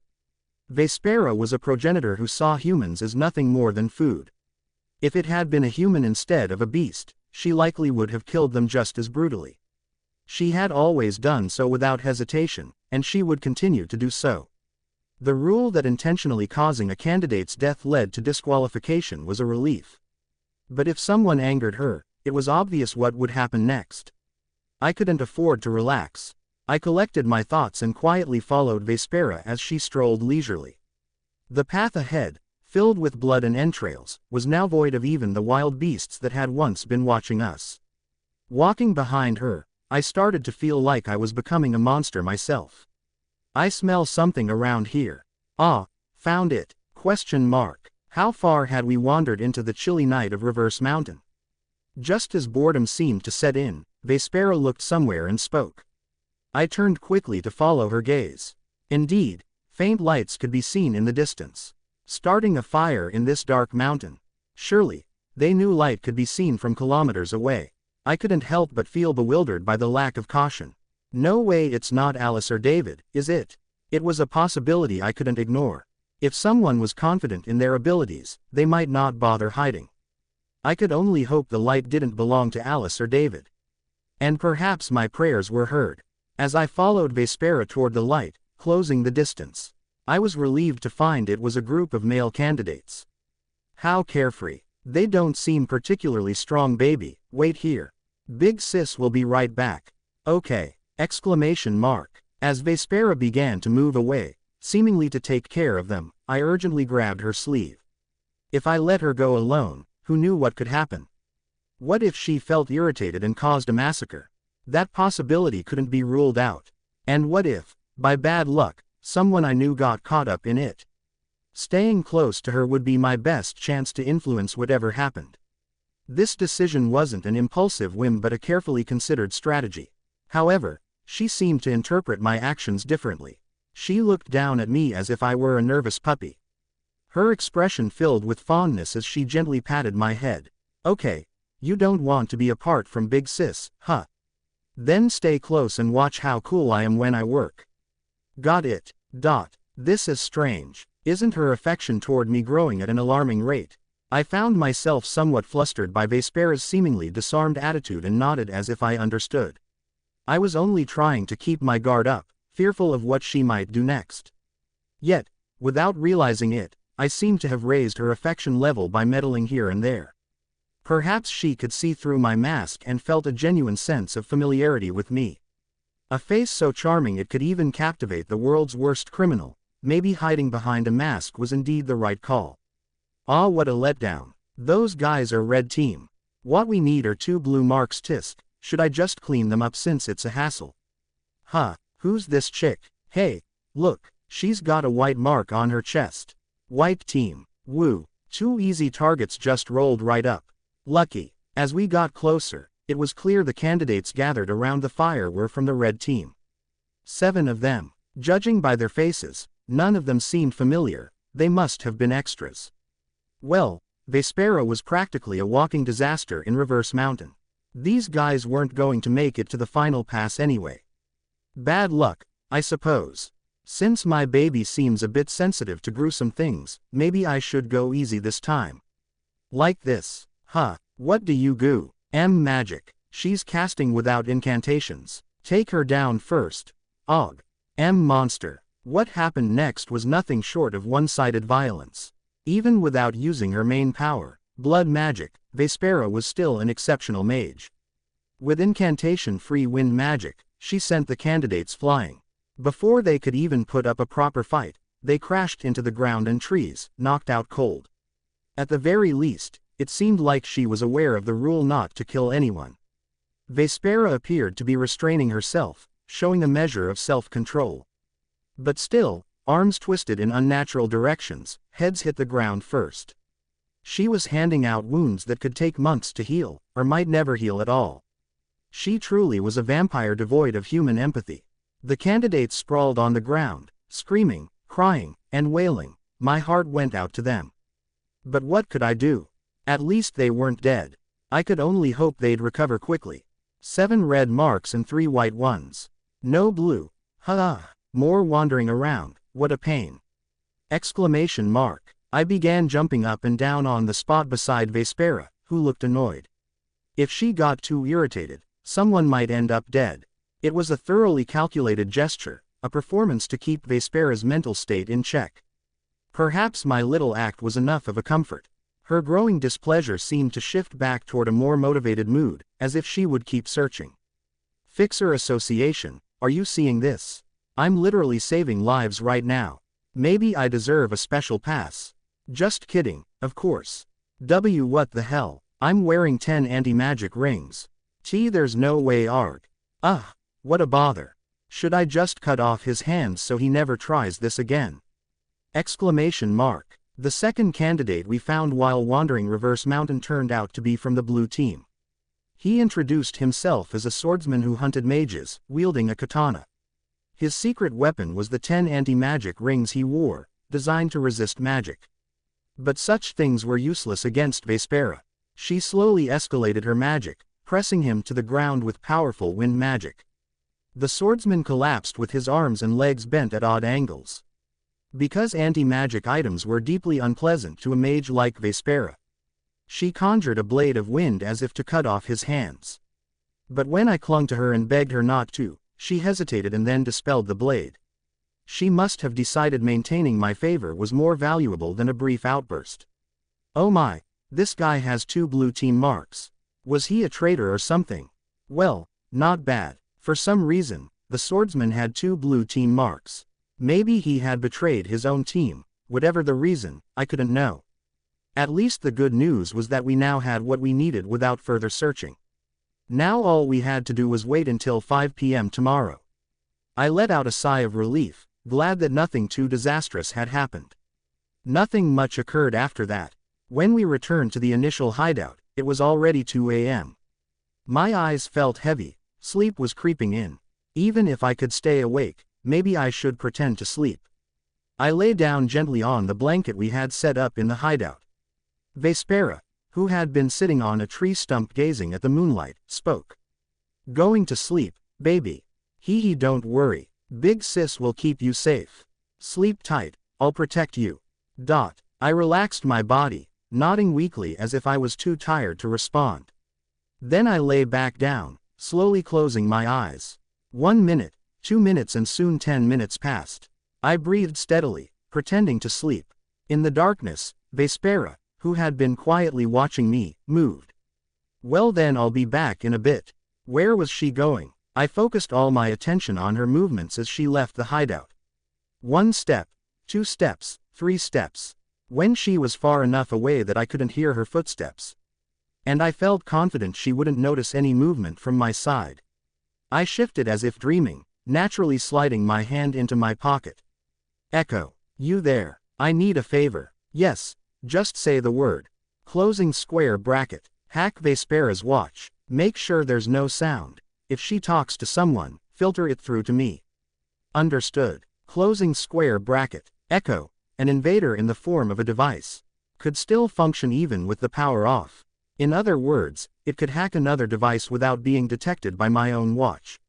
Of course, using it like this would consume more energy than usual. But considering the advantage of remaining undetected, it was a worthwhile trade.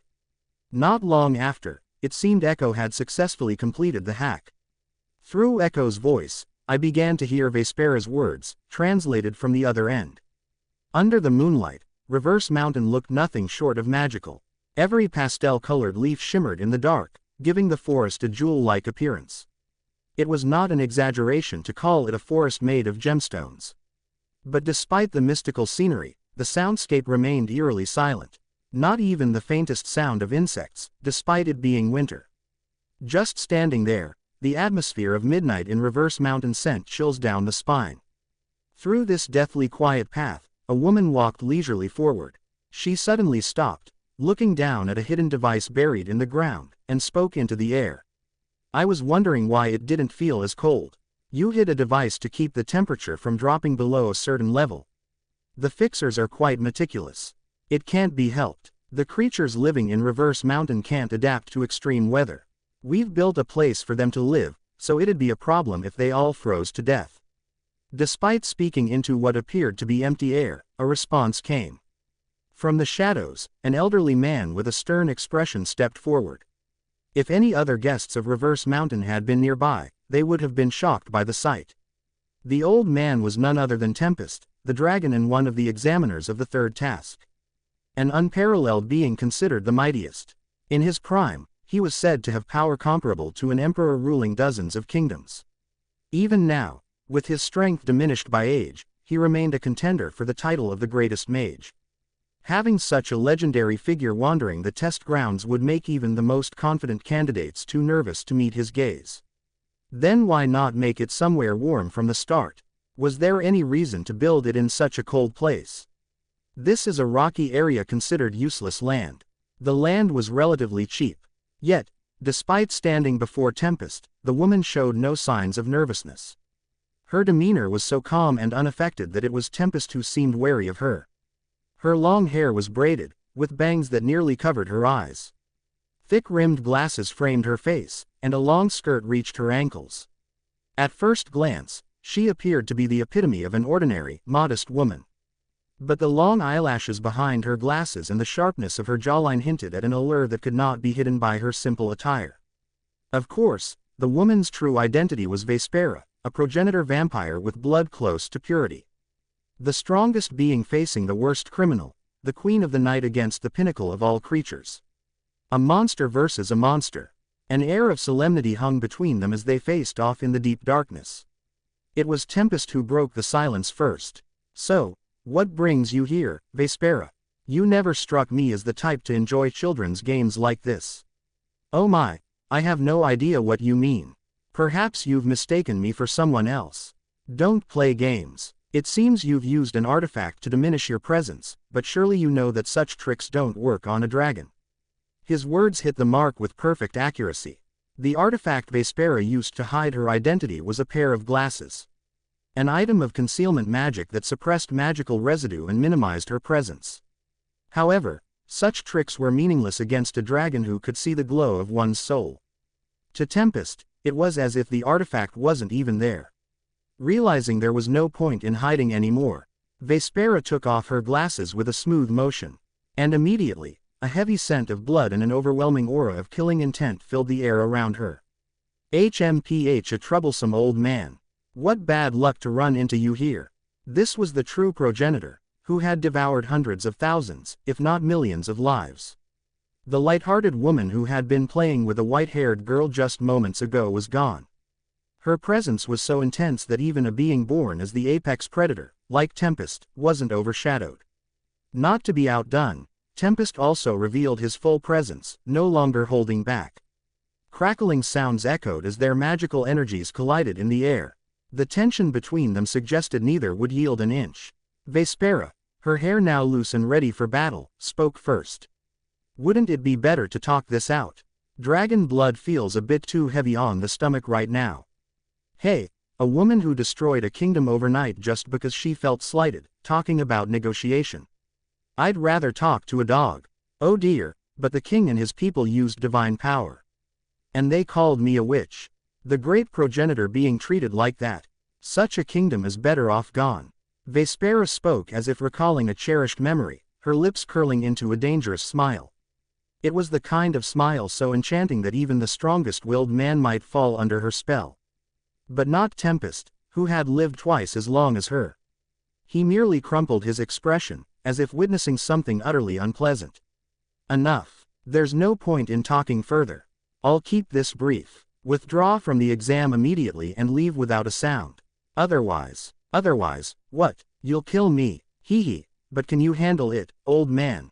Rumble. As Vespera and Tempest fully revealed their presence, Reverse Mountain itself seemed to tremble as if in fear. The air between them was taut, and it felt as though powerful magic could be unleashed at any moment. But just as the tension reached its peak, Vespera, who had been building up her fighting spirit, suddenly tilted her head, sensing something amiss. Strange. The scent of blood that was so clear just now has disappeared. Old man, did you set up a barrier or something? Of course. If I fought a monster like you here, this entire area would be wiped off the map. Wiped off the map, huh? As she pondered for a moment, the image of a certain white-haired girl flashed through Vespera's mind. A girl with no magic, no extraordinary physical strength, just an ordinary-looking child. The thought that this girl could get caught up in their fight made Vespera suddenly lose interest. Her eagerness deflated like a punctured balloon, and she slowly lowered her raised arm. The murderous intent, which had been sharp enough to devour Tempest on the spot, also gradually faded. Surprisingly, the one taken aback by this reaction was none other than Tempest. He had expected Vespera to be the type to eliminate any annoyance immediately. Seeing her withdraw her killing intent so willingly was highly unusual. But regardless of his confusion, Vespera simply continued speaking, her tone now dull and uninterested. Forget it. I don't feel like fighting. Let's save our bad blood for another time. Does that mean you'll voluntarily withdraw? Nope. That's a different story. I don't really plan to pass, but if I decide to leave, it'll be on my own terms. If you try to force me out, I might just kill every single examinee here and run away. You know I'm not lying, right? Her words carried not a shred of falsehood. Of course, Vespera couldn't defeat Tempest. There was a clear gap of at least 1 or 1.5 levels of skill between them. But just because she couldn't win didn't mean she couldn't cause damage. If Vespera suddenly decided to massacre the examinees and flee, the loss of so many candidates would tarnish the image of the Fixer Association. Unless they could be absolutely certain of stopping her, the risk wasn't worth it. Understanding this well, Tempest scowled deeply and asked Vespera a question. What exactly do you want? I don't really feel like telling you that, but don't worry too much. I plan to withdraw voluntarily during the next task. The next task, don't tell me, in the Sky Garden. That's a secret. Feel free to imagine, old man. Kyahaha. Vespera burst into laughter, genuinely amused, and turned to leave. When she first sensed his presence and was drawn here, she had been rather tense. But realizing he didn't actually know anything made her delight impossible to hide. She was genuinely looking forward to what would happen in the Sky Garden during the 4th task. Her face twisted into the perfect image of a classic villain. Tempest, staring at her receding figure, fell deep into thought. Should he take the risk and force a confrontation now, or should he trust her words and leave her be? If she had been killing candidates, he wouldn't have hesitated to eliminate her immediately. But the fact that no one had died so far, even though she'd certainly roughed them up, nagged at him. Damn it, ideally, she would just vanish without causing trouble. Tisk, those careless fools at the association. How could they not notice a monster sneaking into the test grounds? In the end, his decision was to keep a close watch on her and observe the situation. Since she had already infiltrated deeply, any hasty action could lead to unnecessary bloodshed. Tempest let out a deep sigh, the kind that seemed to rise from deep within his chest. He slumped onto a nearby tree stump, muttering quietly to himself. I guess I'll have to put more effort into the 4th task and bolster security. Damn it, if she had been just a bit weaker, I'd have erased her without hesitation. Only a select few fixers had realized Vespera's true identity, and thanks to the barrier that included a soundproofing spell, their conversation had not been recorded. This precaution was meant to prevent unnecessary chaos. All Tempest could hope for now was that no one would discover the truth until the situation was completely resolved. But was there really no better solution? As he continued to mull over his options, a certain white-haired girl flashed through his mind.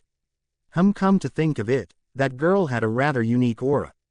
And being so close to Vespera, I suppose I'll need to talk to her. If a certain white-haired girl had heard this, she might have jumped out of her skin. But with no one around to listen, Tempest's words merely faded into the cold night air. 5 p.m. on the second day of the fixer exam. The loud alarm on my wrist announced the end of the third task, the color war. At the very last moment, exactly